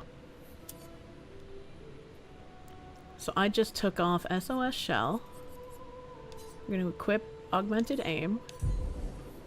Except that didn't work for some reason. Augmented Aim. And then we go over here and we put on SOS Shell. Perfect. Simple. Not the blue, the edge gold. Okay. The border consists of 4 yellow stripes, fully leveled. I see. Thank you, oh shit, fuck! Oh shit! No fall damage, thank God! How could they let me fall off of this giant scarecrow? By scarecrow, I mean Anchor. How could they do this to me? Hopefully there was... nothing left up there.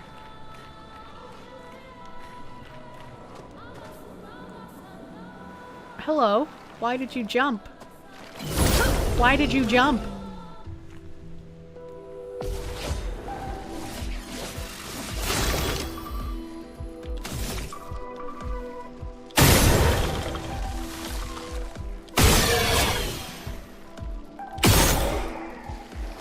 Yay!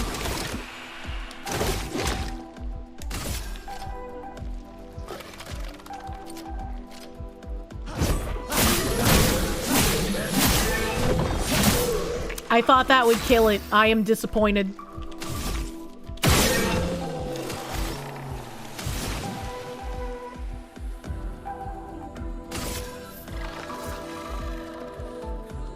Actually, can I just do the lightning thing immediately?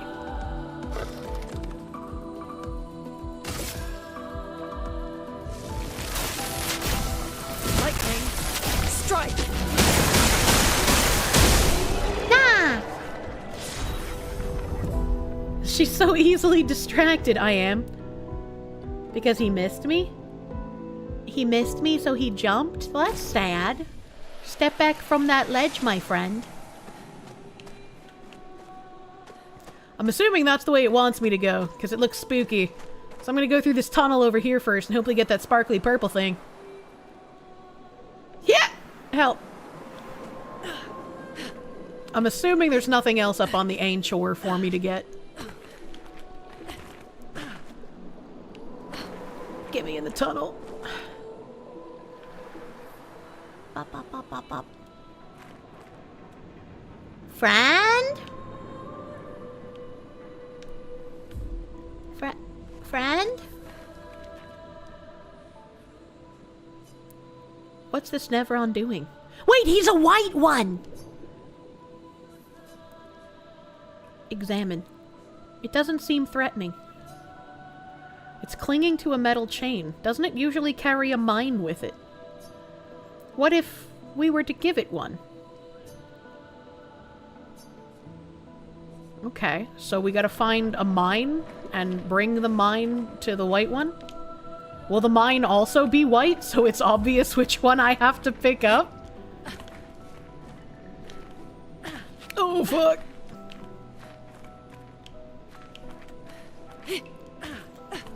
Give it the spicy balloon. 996 spice balloon. Oh, I see what's going on here. I see what's going on and I don't like it. Fuck me.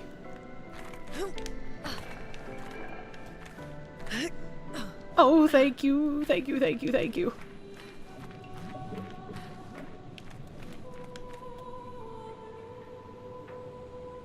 Something seems like it's glowing down there and I can't tell if it's just aesthetics or glowing because it wants me to go touch it. Okay, so I made it here. Now what? This thing? This thing? Jump on this thing? Climb it! Climb it, you whore! No? Okay. Oh. I don't think that's where I came from. Is this where I came? I think this is for where I came from, actually. Chat, I'm not very good at navigating. Shiny blue thing. Oh, maybe. Okay. Okay.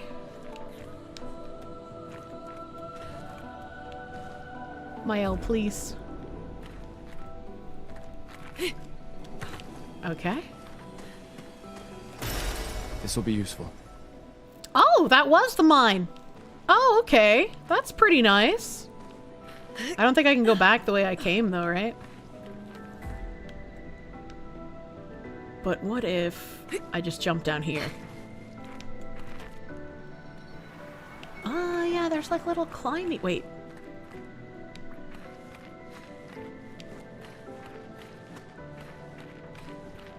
I heard a weird jingling noise. I heard the gentle jingle jangles of there's something here for you to touch. Oh shit, fuck.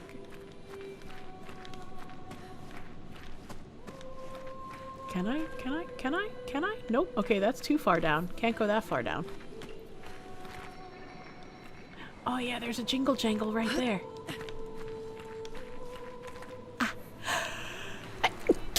Oh, fuck me.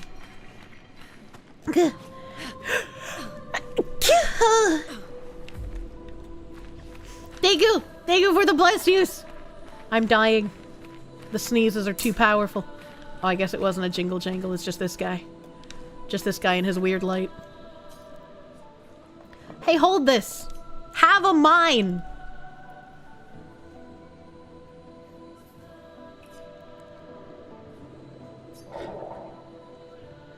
Ooh-oh! Why is he saying I need correction? What?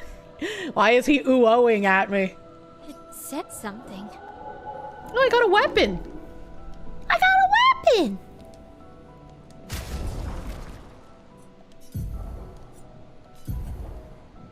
Element firepower 62. That's pretty neat. Lightning skills cost less AP. Start battle with 1 fire stain. Start battle with 1 ice stain. That's interesting. I mean, it has better damage, so I'm gonna put it on. Oh, it's pretty! Oh, it's like a dream catcher. Bratty Neveron needs correction. This is becoming more and more unusual. Oh, now he's screeching. Merde, are we bothering it? This could be bad. Let's leave it alone. Alright, bye. A dweeb catcher. Moinya. Poke it with a stick. I was told to not poke them with sticks. So that's what I'm doing. Is there something up there? Looks like there's something in there.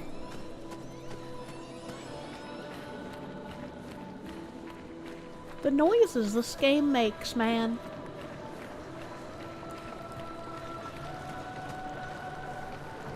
I don't like the way that looks.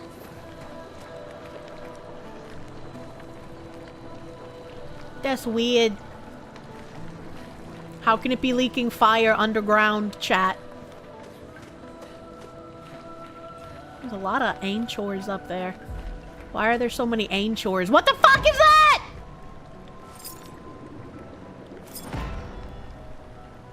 It's forging something. So they have intelligence. Well...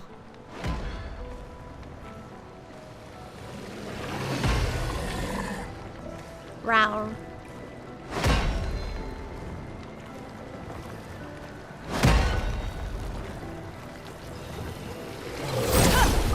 Hee. He spun around real fast. I'm glad I managed to hit that when I did. I know. Is there anything that I need to explode? There is. Boop. He's got a ring finger. Does he have another shiny? No, just the one shiny? Okay. Okay. I can't do that, so we will attack that thing. The giant blacksmith from the hit series Dark Souls. What did he mean by this?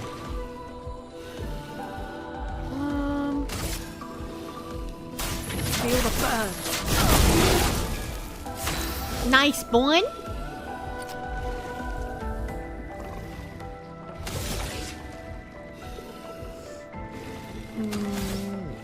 Do you think just a regular attack will kill this? Unlucky.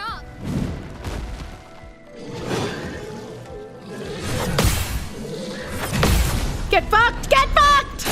I remembered he had a second attack! Dodge, Gustav.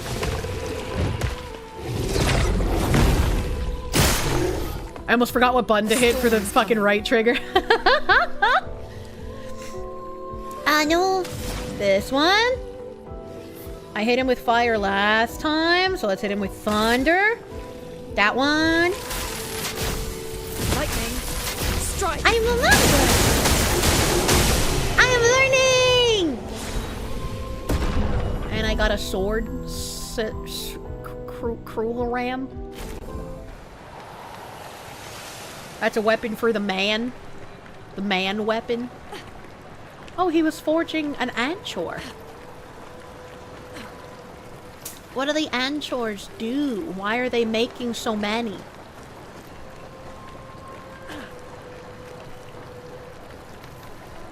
Oh, there's a thing. Nice.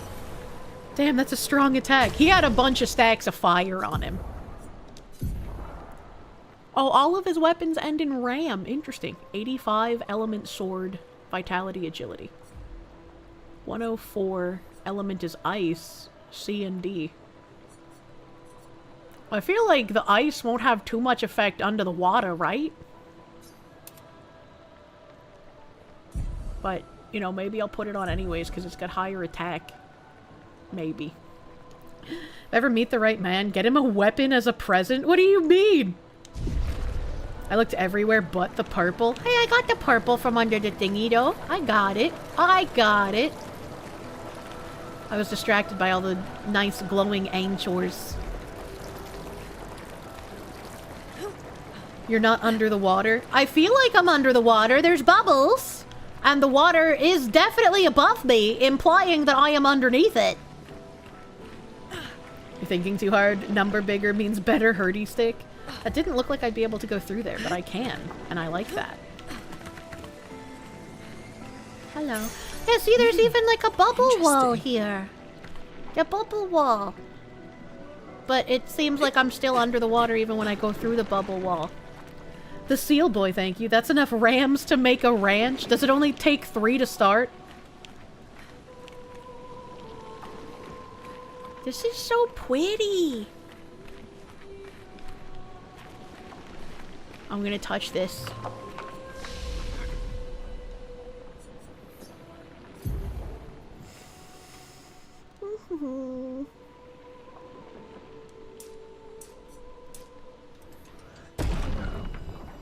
Oh, I leveled up twice?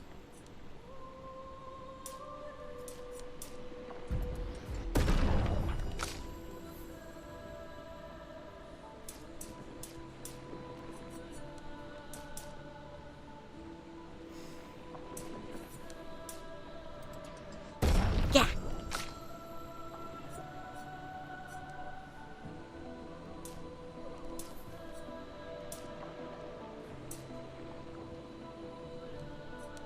Oh, she has a lot of points available. What the fuck?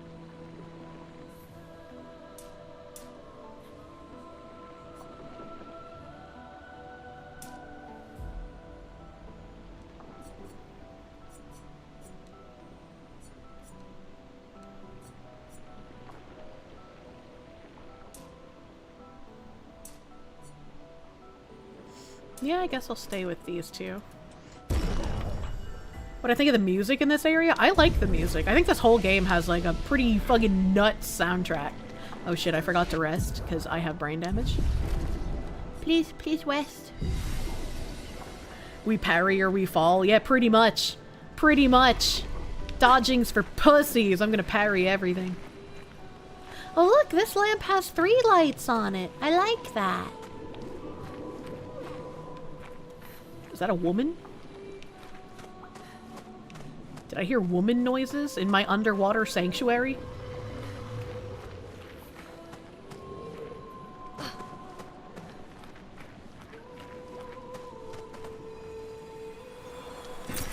This will be useful. Probably.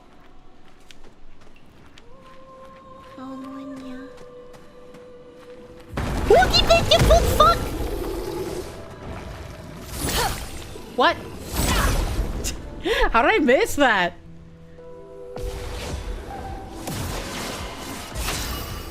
Well, this is just like the boss I fought a second ago.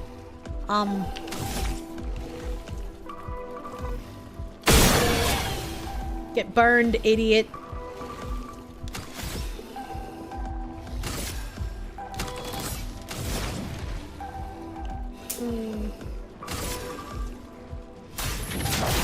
Feel the burn. I'm ready.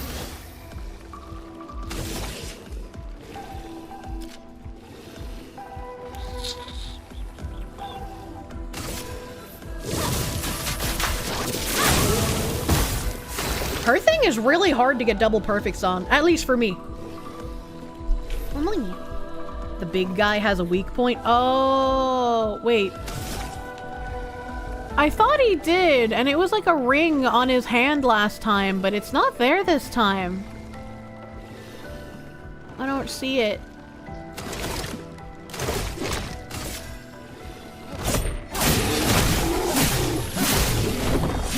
On his shoulder? It's on his shoulder this time? Ah, shit, fuck. Too slow. Too grandma. I don't see it on his shoulder.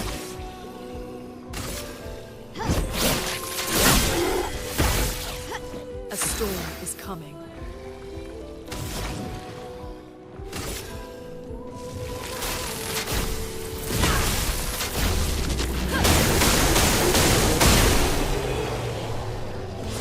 The other shoulder? Maybe only the guy can aim at it? Maybe. I just didn't see it. I hope I'm not gonna get jump scared by things this whole area. Because that would not be fun. I am also unsure of which way I came now. It all looks same.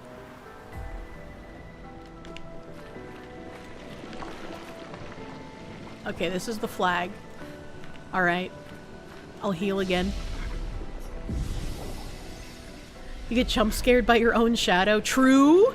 True, but we're not talking about my shadow right now. We're talking about the spooky monsters in the spooky— Oh, what the fuck?!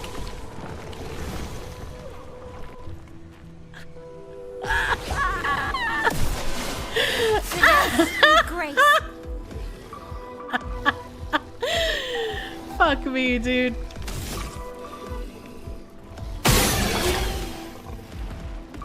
Okay, it looks like it's on his ring again this time.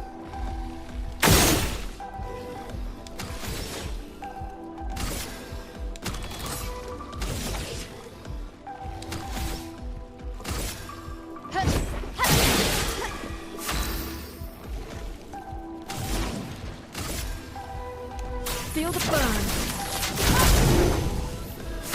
So spooked the fox turned into a turkey. I make turkey noises when I get jump scared sometimes, okay? I can't help it.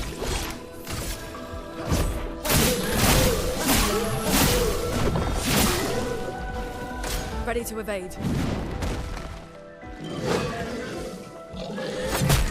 What? What? I hit the button, you slut. Oh. Oh. Oh, fuck. What? Shit, man.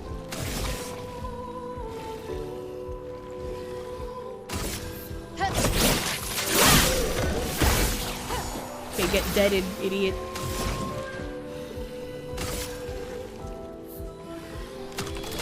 Fuck me.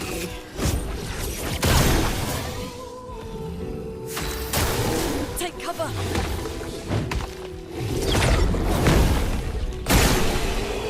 I feel like I didn't hit that jump button, but apparently I did. Apparently I did it.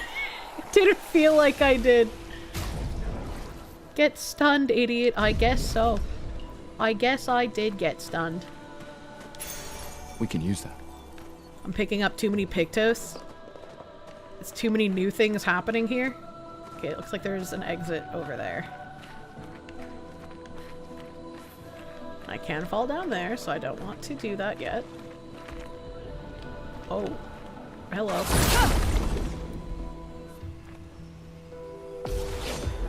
last second jump. You know, sometimes we play fast and loose.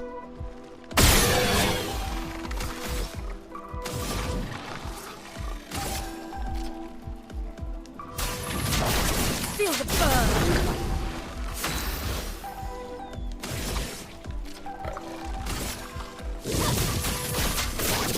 I literally cannot hit that second one. Holy shit.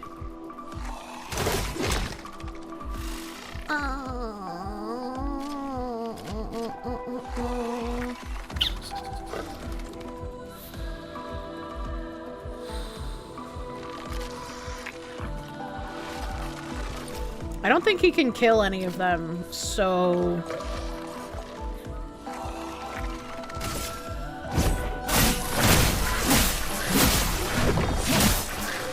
Thinking noises. Okay, okay, okay. What?! Danger! Careful, Maya.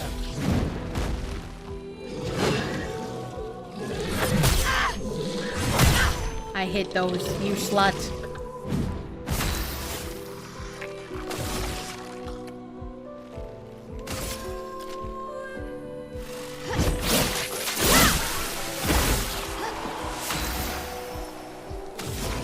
I can't do Thunderfall, are you kidding me? That's the only- what?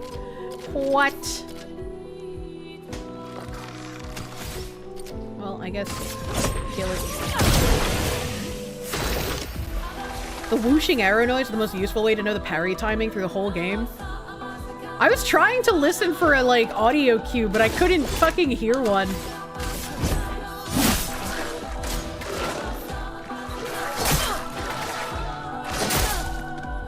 I don't know what the timing for that is.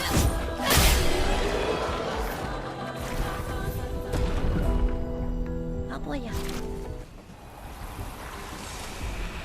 It's okay, I'm alive. I'm alive, that's what matters. Get fucked, box. Maybe I can increase the sound effect volume? I feel like the sound effect volume is loud. I just don't hear the whooshing noise. Ooh, I heard a male grunt. Help. There's a jingle jangle. Where are you? I have acquired a jingle jangle.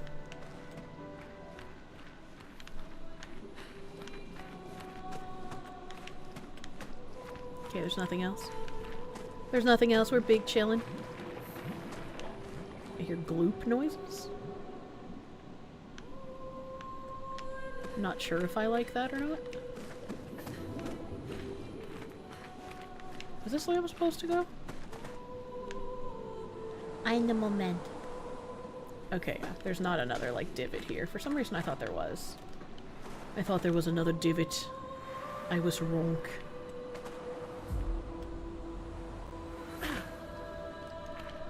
Okay.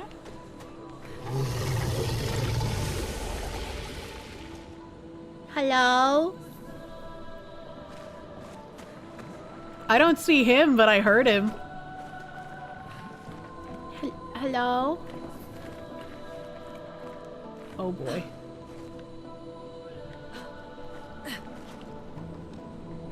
It's very dark down here.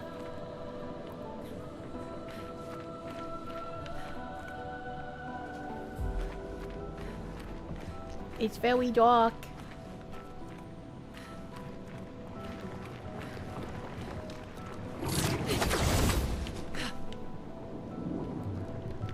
Okay.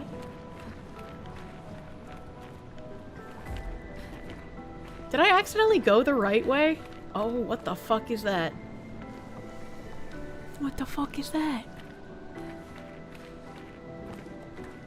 Oh, it's another one of the blacksmith guys, okay. Now I'm worried that I accidentally went the right way.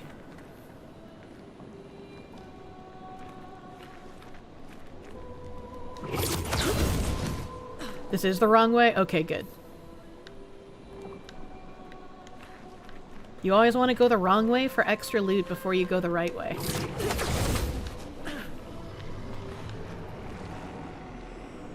Oh, Oh, there's shit for me to explode. Hold on. Do all of them have that?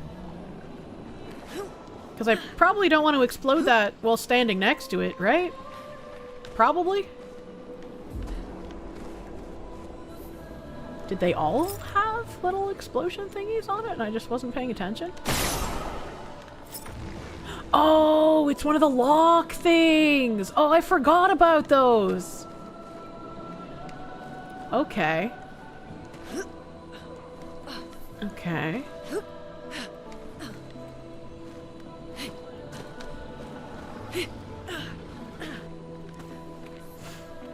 Anyone else having lag? I don't have a red square on my end.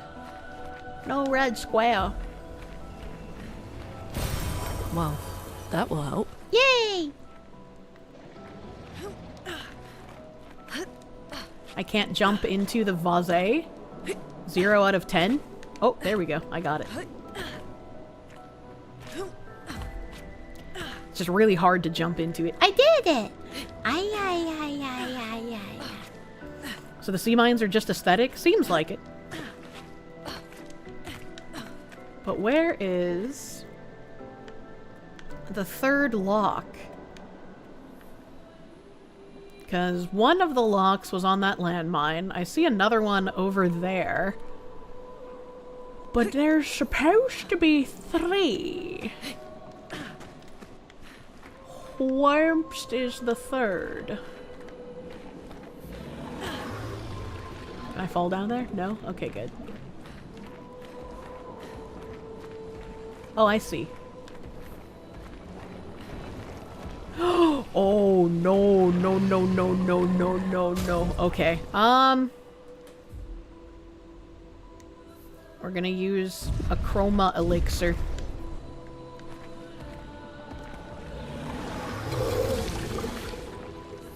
Does he see me? I got him, I think. Oh god, this isn't good. There's 3 of them! Okay.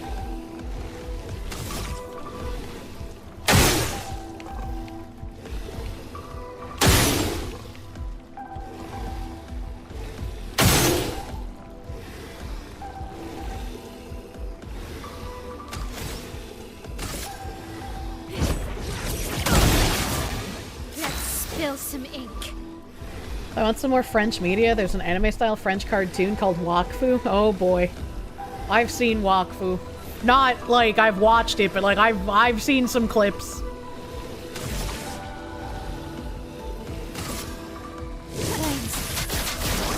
I did it! Yay!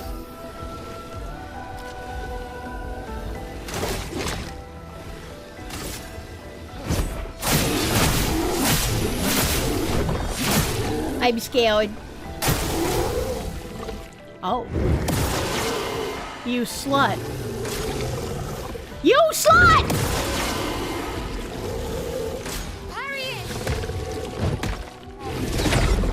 Ah! No such luck. Wait! Wasn't I supposed to jump? Why did she say parry it? Hold on. She said parry it and I hit the parry button. But I was supposed to jump, wasn't I? Fuck, man. Well, now they all have double shields. Oh my god, that one has quadruple. Okay, so we focus one at a time. Don't listen to them. Don't listen to the women. That was my first mistake. I listened to the woman. Unlucky.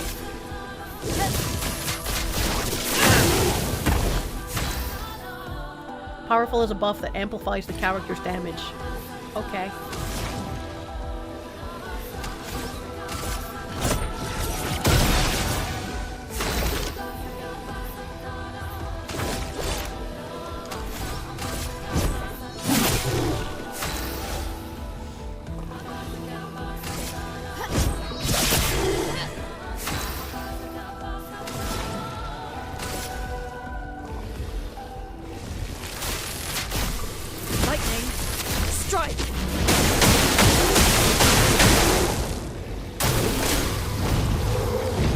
Oh, fuck. Ah! I was watching the lightning and I forgot that the attacks are still gonna happen.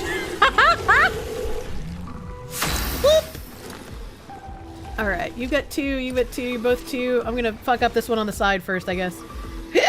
So, I am stanceless. I am going to, I guess, spark this thing. Flames. On me.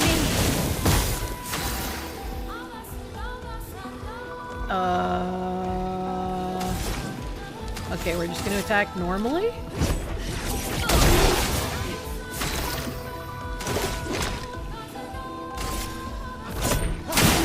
Oh, I attacked the wrong one! I have brain damage! Oh no. Okay, I parried the second one.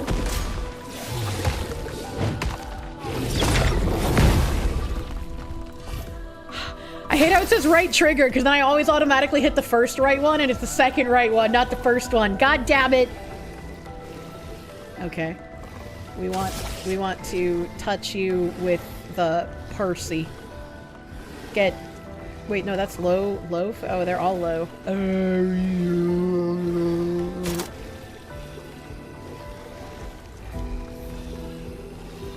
Regain 0 to 2 AP? Cost 2 AP? I guess this. A storm is coming. Okay.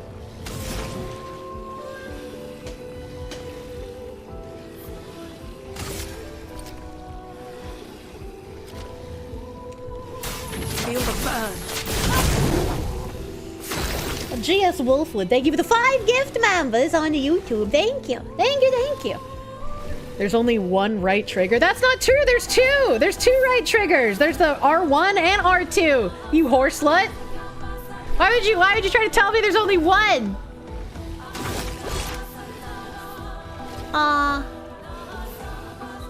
I can overcharge, but I don't have enough thingies.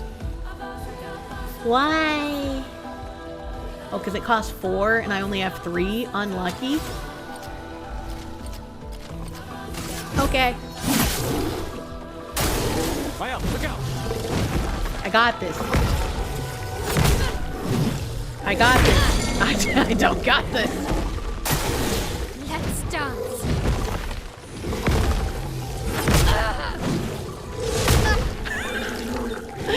I cannot parry those quick attacks for the fucking life of me. Holy shit.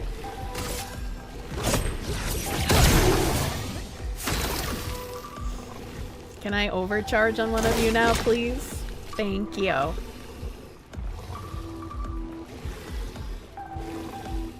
Hold on, I forgot which button does which. I think X is square. For those who come off. That's a big numby! Why? God damn it. Not looking good. Xbox controllers call one bumper and the other trigger. It's stupidly arbitrary, while 1 and 2 is clear and intuitive. You refuse to call them anything other than 1 and 2. Yeah, same!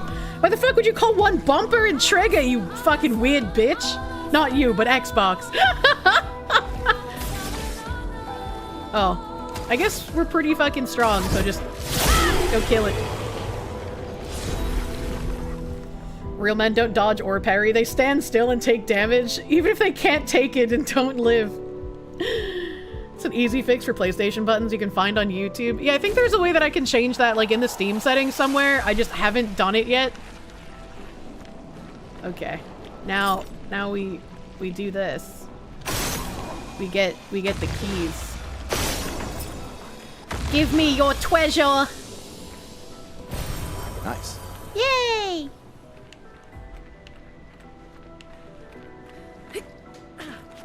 Convex is bumper, concave is trigger. They're... What? What? One's shaped like a bumper, the other one's shaped like a trigger.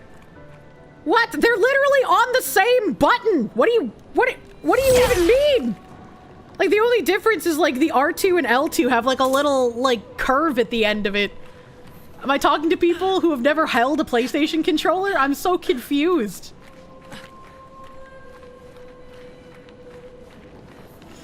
No, yes. I'm getting mixed signals. How dare you not call them bumpers? A man at Xbox did a bump of coke on the controls, so they renamed it to bumpers. It's a believable story. Xbox peasants. Imagine being an Xbox peasant. Imagine. Alright, I came from that way, so I'm supposed to go this way. God, I hope there's a flag soon, because, you know, my people are dying. They need some milk! Expedition 68. Elodie. It's a miracle any of us survived. That was a long pause. We were caught in the maelstrom and flung from wave to wave. We lost the moon and the stars, condemned to a never-ending darkness of punishing rain and raging clouds. She doesn't sound French. The paintress sent a storm to overcome us. But it is we who have overcome the storm. After surviving that, crushing those Nevrons was almost an afterthought. Strength and resilience, it's how we survived that storm. And it's how we grabbed victory. It wasn't even a battle. It was an ink bath. We squeezed those Nevs dry. But this new one looks tougher than the others. Interesting. To be fair, our party sounds British. Put the VA in French and play the superior version.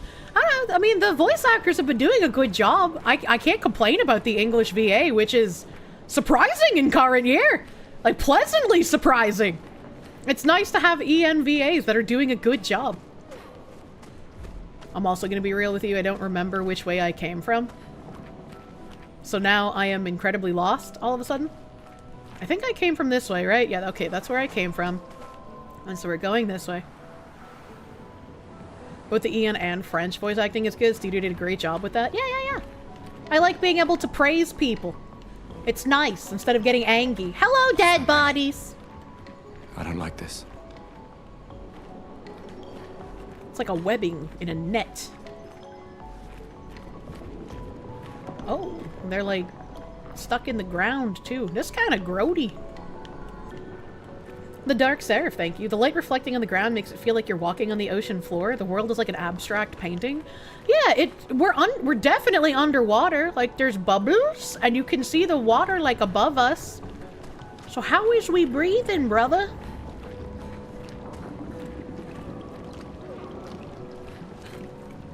Hey, so that thing's kind of big. That thing's kind of big.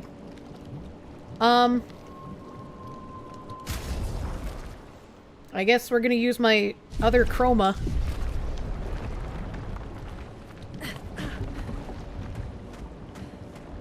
Yeah. This one is gigantic. Yeah, it is. Avoid those at all costs.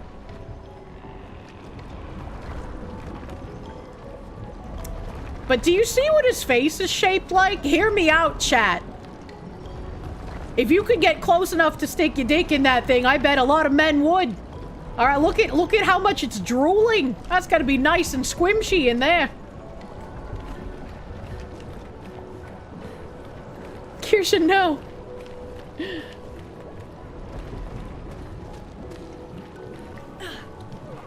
The Nevrusi, Jesus Christ. This is why you date gay men only. They're not gay! Hey, look, it's buildings. Oh? My fupus just started dying. I feel like a boss encounter is imminent.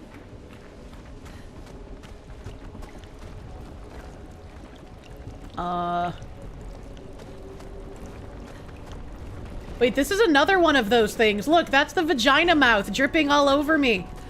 So that means that one of those giant things actually got defeated by something, and even after they die, their vagina face still stays wet. Oh god.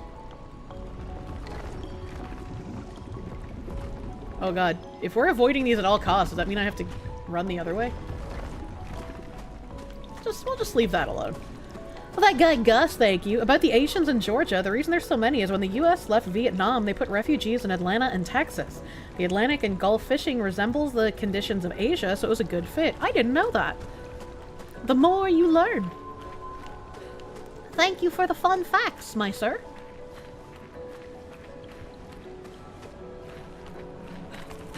Oh, there's like furniture and shit in there. Can we go inside the building? See, this is where I would be wanting to, like, take furniture out of the buildings. What the fuck was that? Oh, he's a little jumpy bean. A little jumpy bean boy. Where did he go? Where'd the old jumpy bean boy go?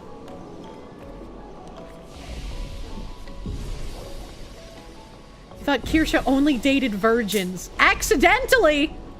I don't hunt virgins, I just happen to find them, okay?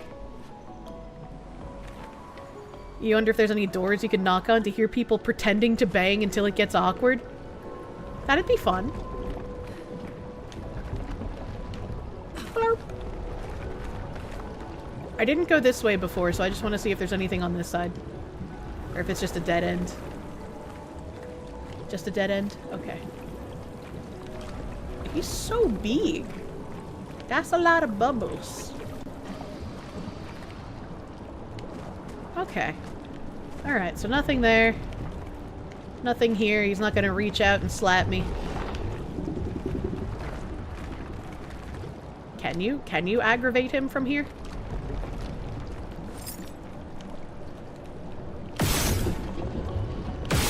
The answer's no. Okay. Well, angelic wisdom, thank you. There's a mine by where I saw the big guy and a side path that goes to a different one. Oh, so I can go over there and fuck around near this guy? Another mime? I fucking hate mimes.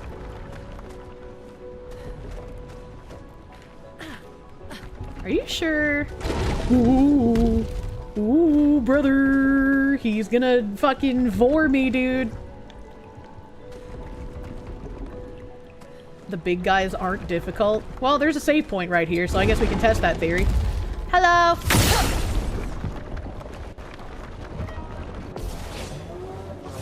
Bourgeon. He's like a soup! Ooh, this music's funky, brother! On me.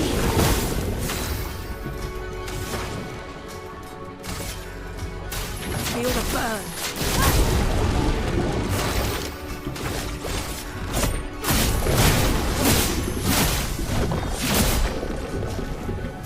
Wow, look out.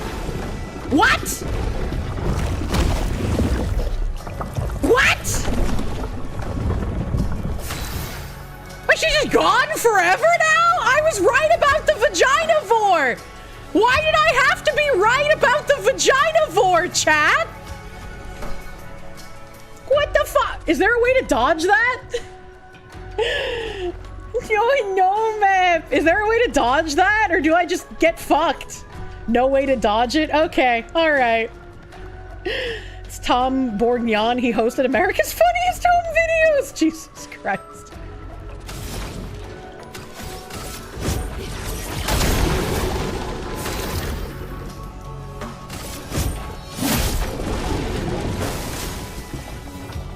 I'm ready. Get ready. Fuck!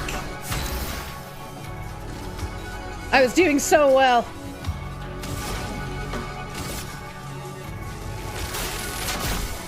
Lightning. Strike.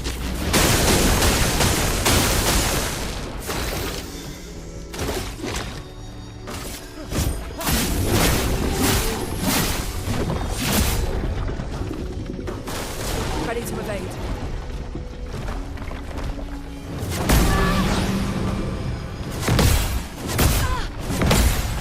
Fuck me. Let's push forward. Let's keep going. Is Mel just gone forever? Like, can I get him to spit her up? Like, what is this? There's not even anything I can, like, shoot. Stagger it. I gotta break him. What? Oh, I hit the wrong button. For those who come after. I broke him! Yay! I got Lady back! Oh, that's a really funny animation.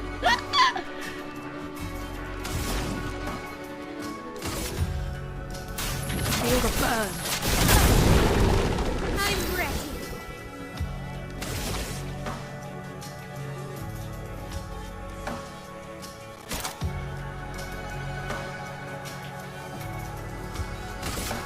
From fire.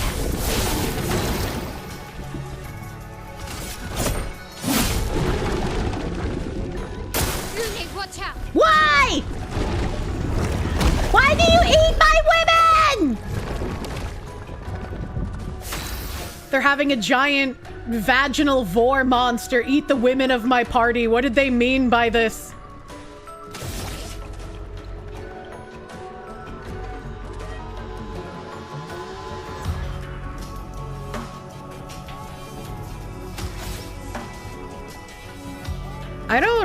I don't know if just regular attack is better with her. I don't know, man. Fuck. On me.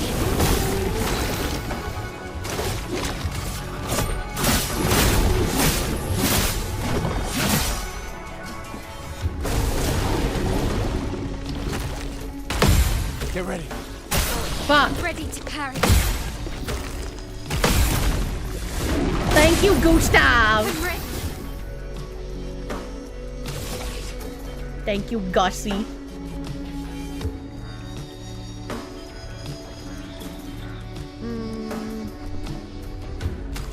I'll just regular attack. I can't overcharge. How unlucky.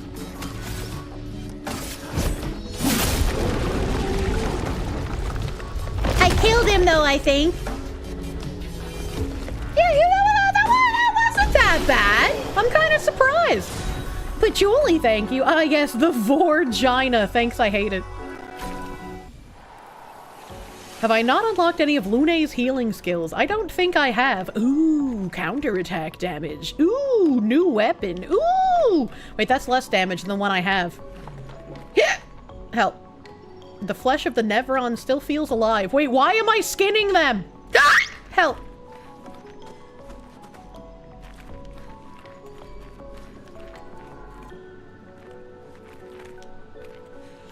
Virtuose stands into Percy. I'll try Percy next time. It's a non-elemental weapon. Yeah, but it has less damage than the one I currently have. Someone said that there was a place over here with like a mime, but I'm kind of blind and retarded. I'm gonna help a baby one commit ethical cannibalism. Oh, okay. The New York Times did say it's time for ethical cannibalism. The mime is near the bigger one? Oh, okay. Oh, no, no, no, no, no, no. Help! My woman keeps getting stuck. Some weapons stack extra damage from different stats. Angelic wisdom, thank you. The path after the mime? So I missed the path?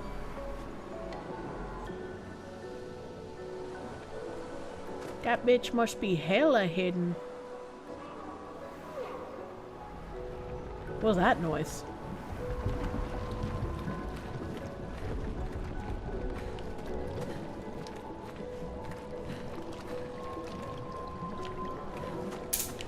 Drop and go right? Oh, I just thought that this was a wall of seaweed. I didn't know I could go down this way. Mr. Zappy being the best. I love listening to flies dying. Hello, Mr. Mime.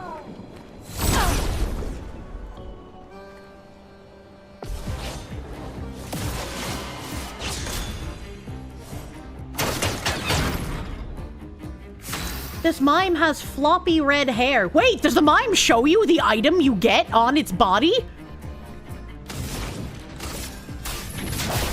Feel the burn.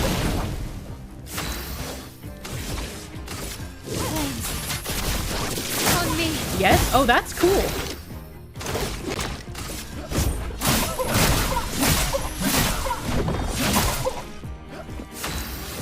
I do not do very much damage.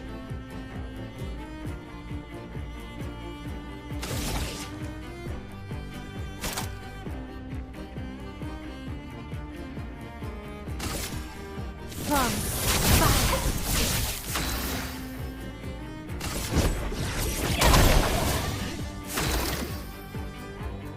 Have to break its defense first. Well, I need him to be able to overcharge first. Take cover. Well, one parry. Anja. And then parry. Strike. That didn't do a lot of damage. I don't know how I feel about that.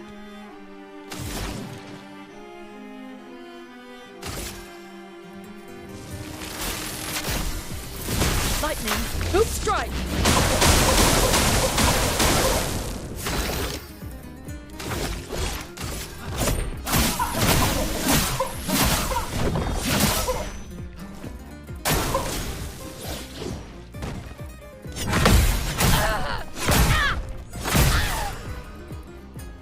Okay, alright. Silence is a status effect that prevents the character from using skills. Angie face. Chroma is flowing.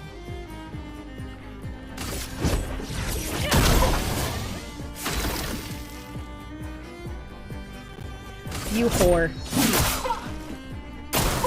Careful, Mael.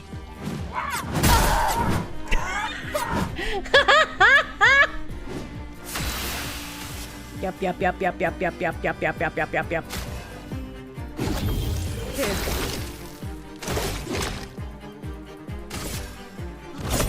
For those who come after.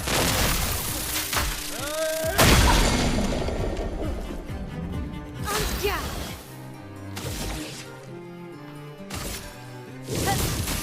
Flames on me.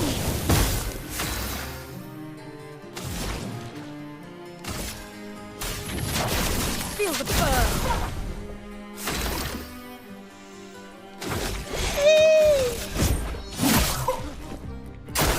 I'm ready. Jesus Christ. I can do it.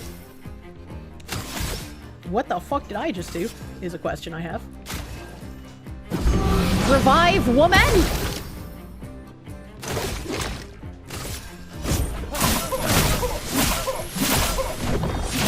Is he gonna put up a shield again? Do I have to worry about that? I don't want to have to worry about that. Healing. I'll do it. Ah! I'm nuts! It feels really good when you get all the fucking parries, man. It feels so nice. You have to say dating a mime woman would suck. Always making invisible walls between you and her. But you suppose she doesn't talk much.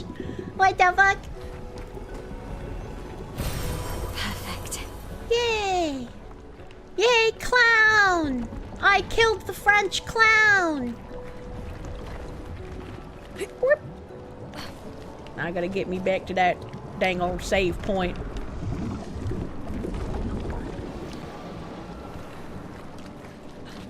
Looks like short hair design from Mael. It does. It does look like short hair for her, but I like long hair.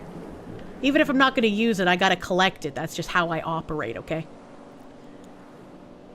Can shoot enemies before using items to get some extra damage off, since using item uses your turn. But doesn't using the shoot use my thingy? Like the points that I use to use skills. Her feet are very dirty. Well, you can clean them with your tongue. Don't do that. Shoot does use AP. Yeah, that's what I thought. And if I'm trying to conserve my AP for my skiers, I don't want to do that. Port de Lumiere. Oh, this is part of the city. Beep, beep, beep, beep. Hello, glowy thing. Oh, it's another flag. Wait, why are there so many flags around here?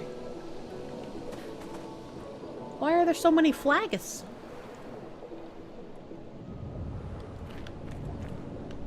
This looks like a boss arena. This looks like I accidentally went the correct way, and I don't want to do that.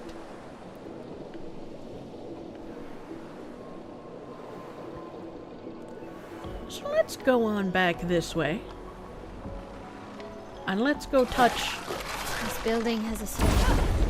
Oh, sorry, I interrupted her. This building has a what now, lady? A storm is coming. A storm.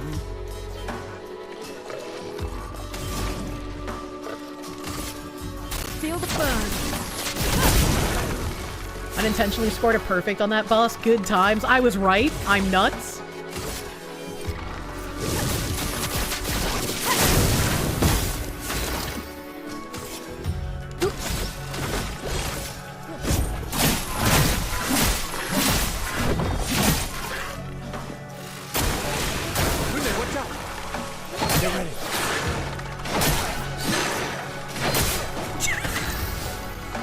I was ready, but not to parry. What do you mean the large flower field with an ominous sphere floating above it is a boss room? That's just silly.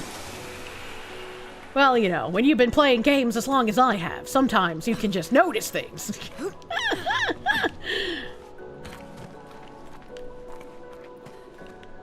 Man, I'm sad that I cut her off in commenting on the buildings, because that's the first time they've made a comment about these buildings being here. And you feel like that would be, I don't know, something to talk about, all things considered. I hear you. I hear you, you slut. Oh, he's up there. Okay. So we're chilling down here. And there was that little discus thing to vault. I see you. I see you, you creature.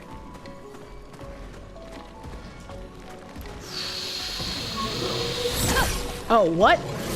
What? What? What?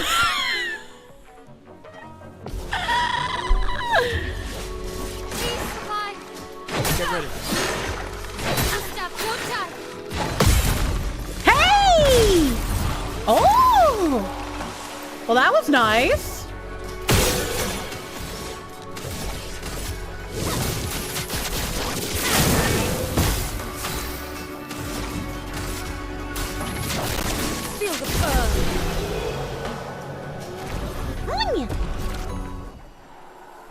Depth perception, how does it work? Well, mine doesn't, unfortunately. My depth perception is broconde. All shit here fucked. Get fucked, box.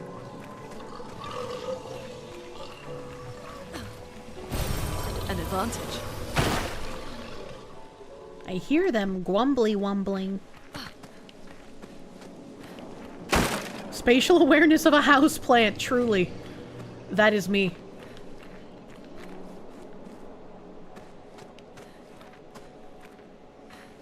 What if I just sneak behind you and, like, grab this item? What if I just...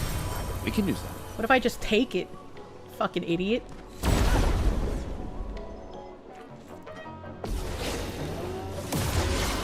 A storm is coming.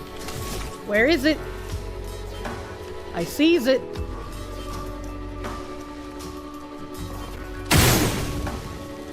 Unlucky. Oh, I didn't even see that dumb bitch. Get fucked.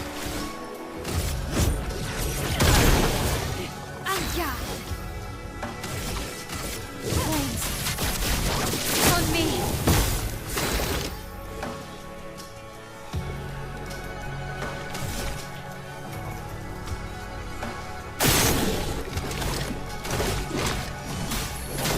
Oh! Danger! I hit the wrong ability. Oh, there's another one of those things! Shit!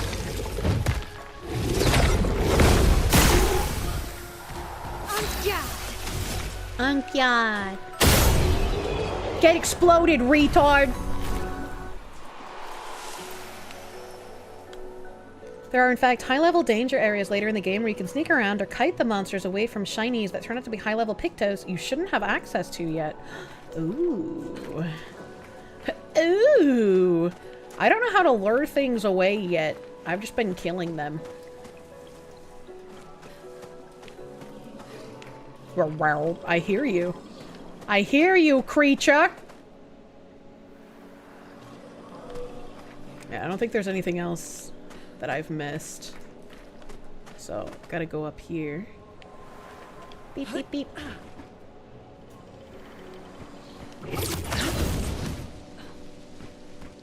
Hello! John in English, thank you. The closest feeling you've had while playing Expedition 33 was your first time playing Xenoblade 2, first Xeno game. Wish you could experience both again. It's always nice when you get to experience a game that just blows your mind. You kind of wish you could do it again. I get your feeling, man.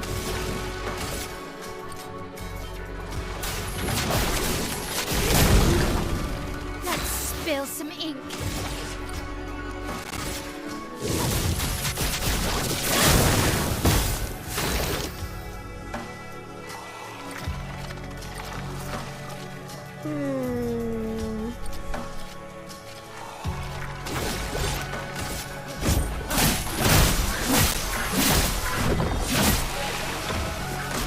Jordan, hello, thank you. Oh. Ah. An attempt was made.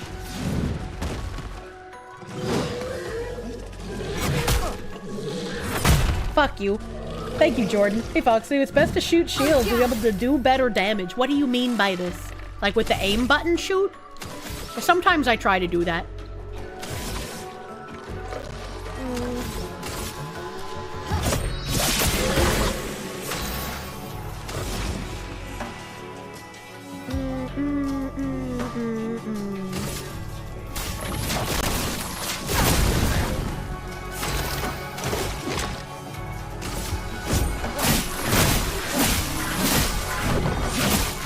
The monster designs are cool. They are. I like them.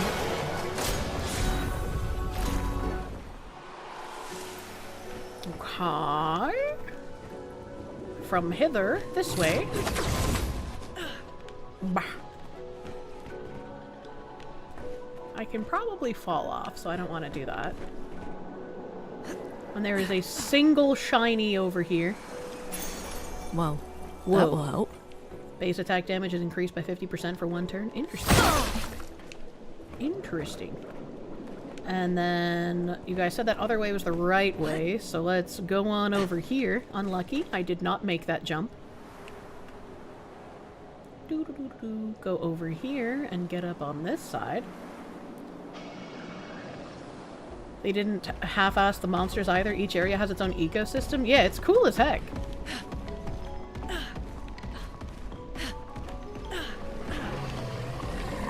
If that Pinocchio game had combat like this, I probably would have played it more. Because the Pinocchio game looked like it had a really fun story. But fuck, Lies of P, that's what it's called. It looked like it had a really nice story, and I wanted to play it, but it had fucking Dark Souls combat, and so I did not play it.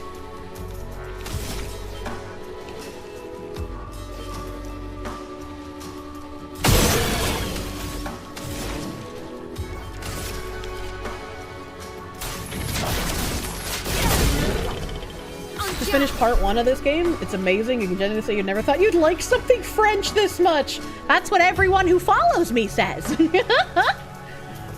He played Lies of P but couldn't get through the DLC. I still haven't done the fucking Atomic Heart DLC, which I imagine that would be pretty fun. You know what? I'm just gonna burn him.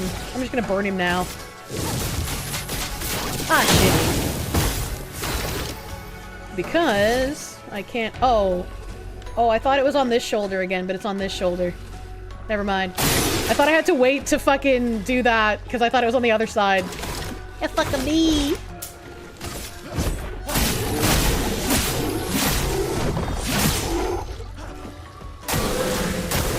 Get ready.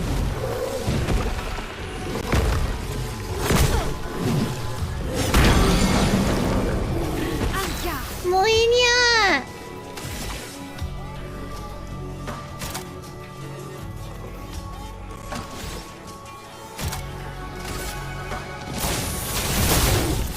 Let us stain them.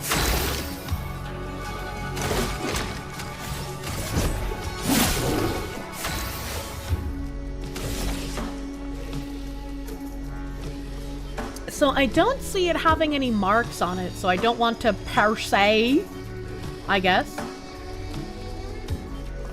So I'm just gonna, oh, I moved my mouse, shit. I'm gonna spark it, I guess.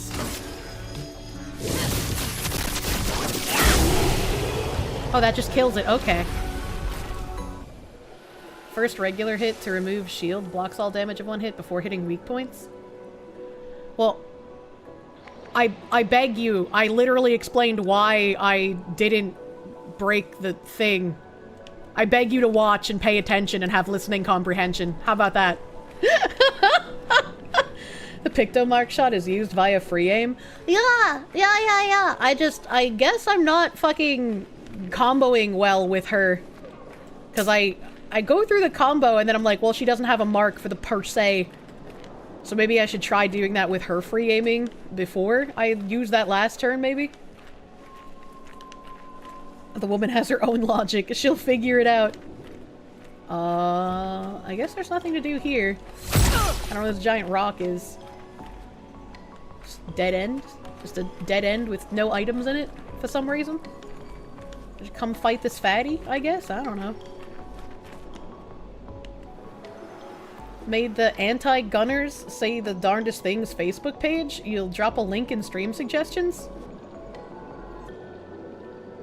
But I'm not anti-gun. What do you mean by this? Can I fall? No? Okay. Gustav has a skill that marks things. You always used him to set up Mael. Oh. Use Gustav, who has marked shot, and then use per se. Oh. I'll have to try to remember this, but I promise nothing. My brain cells aren't very big. Okay, so there's a climb thing here. We can't go in the house because the game hates you. I would be stealing so much shit out of these abandoned houses, man. Be like, look, we're gonna take this back and I'm gonna decorate my house. Hell. An advantage. That's a whale in the middle of the air. Again, I'm pretty sure we're underwater. Like, look at the roof, man. The roof looks like the top of the water, don't it? That's why I'm like, I don't know. Mael has a skill you forget the name of that destroys all shields in one hit and deals more damage the more shields it destroys. Damn, I need that skill. That sounds tasty. Well, how about that? Oh. I'm guessing that's how I get down from out of here. And I probably don't want to do that yet. Let's go back to that staircase. Wait, why is there purple shit in there? What's the purple shit?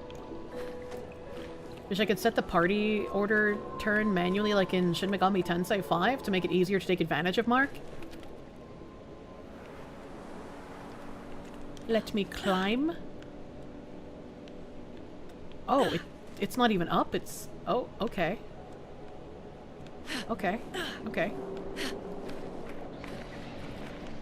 Okay, and that's to get back over that way. Oh, okay, so this isn't anything I need to worry about. Okay.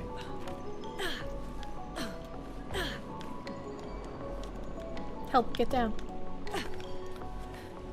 Okay.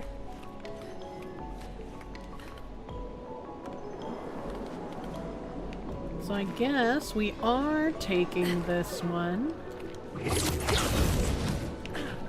Okay. Oh, and I can go back up. That's helpful. I don't like those noises. Help. Help.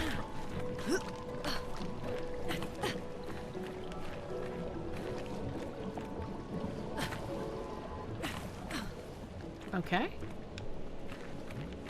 Just rolled down the whole way on me? Oh wait, we were like super fucking close to the ship up here. Is that where I'm trying to go? Beep, beep, beep, beep. Please move, woman.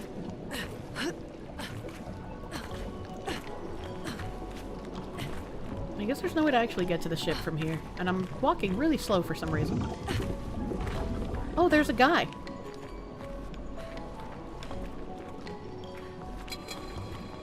I don't like that. Why did it make samurai noises?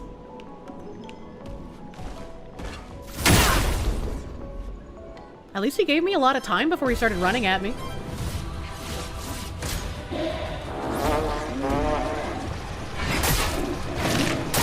What?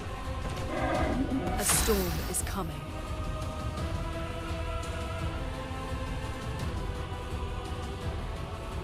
What? Is there a way I can escape? Can I run away? The dude, man. I hit him with my hand blast and he still got first turn. Get honked, idiot. Dude, you hated fighting this guy?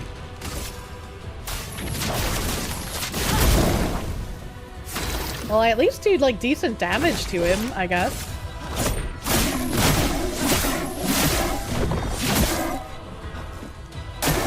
Brace yourselves. What?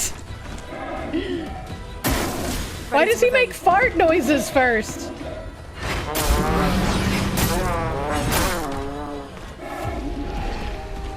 I'm not sure how I'm supposed to tell what his attacks look like. Holy shit. Yeah, the Dutes of Doom. I got duded on. Uh-oh. I didn't think it would put me right back in.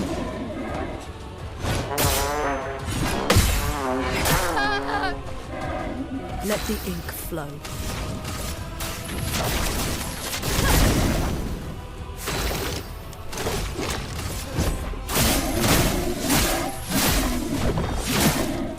I got tooted.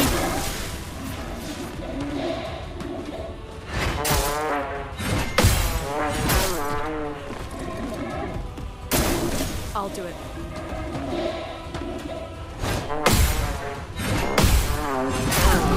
Oh, I missed the third one. Looking good.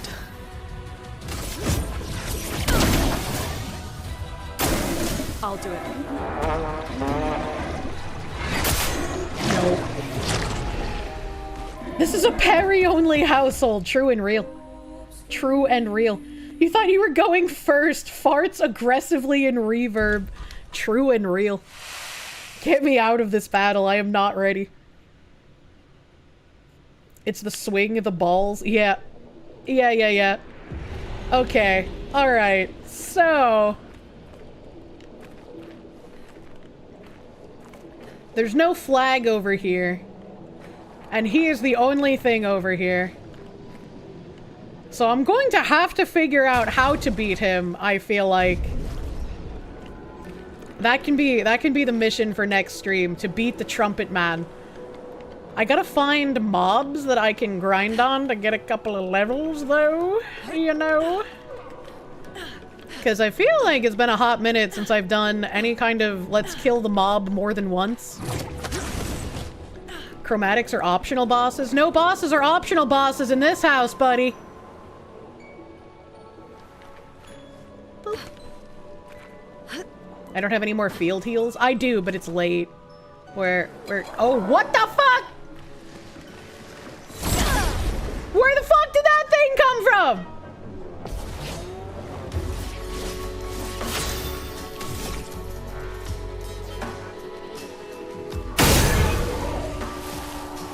I like how I'm at least one-shotting those like little tiny fucking things now. Feel the burn.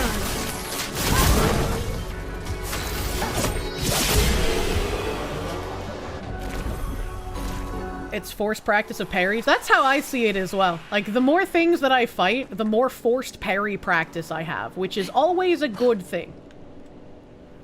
More parry practice, always good. Yeah, why the fuck was that little shit there? That's weird as heck. That's weird as heck. You'd think if that was there before, he would have aggroed to me, you know?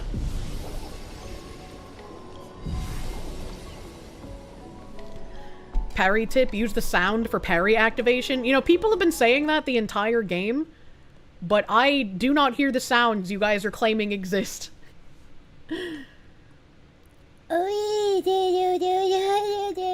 Sam, thank you. He tooted me to death. He did toot me to death. I could not handle the toot, as it were. You haven't been able to recognize a parry sound either. I'm glad I'm not the only one. I'd feel bad if it was only me unable to perceive parry noises, you know? Let's see here. Let's see here. I am going to throw everyone at Henya tonight. Gonna go see cute girl doing cute thing, as it were. Well, thank you guys for hanging out extra late again tonight. I like this French game, so it's always a danger to go overtime whenever I'm playing French game, as it is. As it were. Oh, yeah. For the love of all gods, do not use sound as a verb, chat. I mean, if you're attacking with sound, you could use it as a verb. Yeah. Alright, you guys know the rules. When we go to a non-political streamer, don't be cursed in their chat. Don't bring up politics to them. Alright, just be normal. Just be normal, happy, wonderful people. Thank you guys for always being on good behavior when we raid cute, happy streamers. Thank you, thank you. And I hope you guys have a great rest of your night. I will see you on Tuesday! It's Big Tuesday time. Have good night, honorable chatters. Can you bring up the Doot Doot monster? Absolutely. Bring up the creepy trumpet man, who I will kick his ass next time. Bye bye.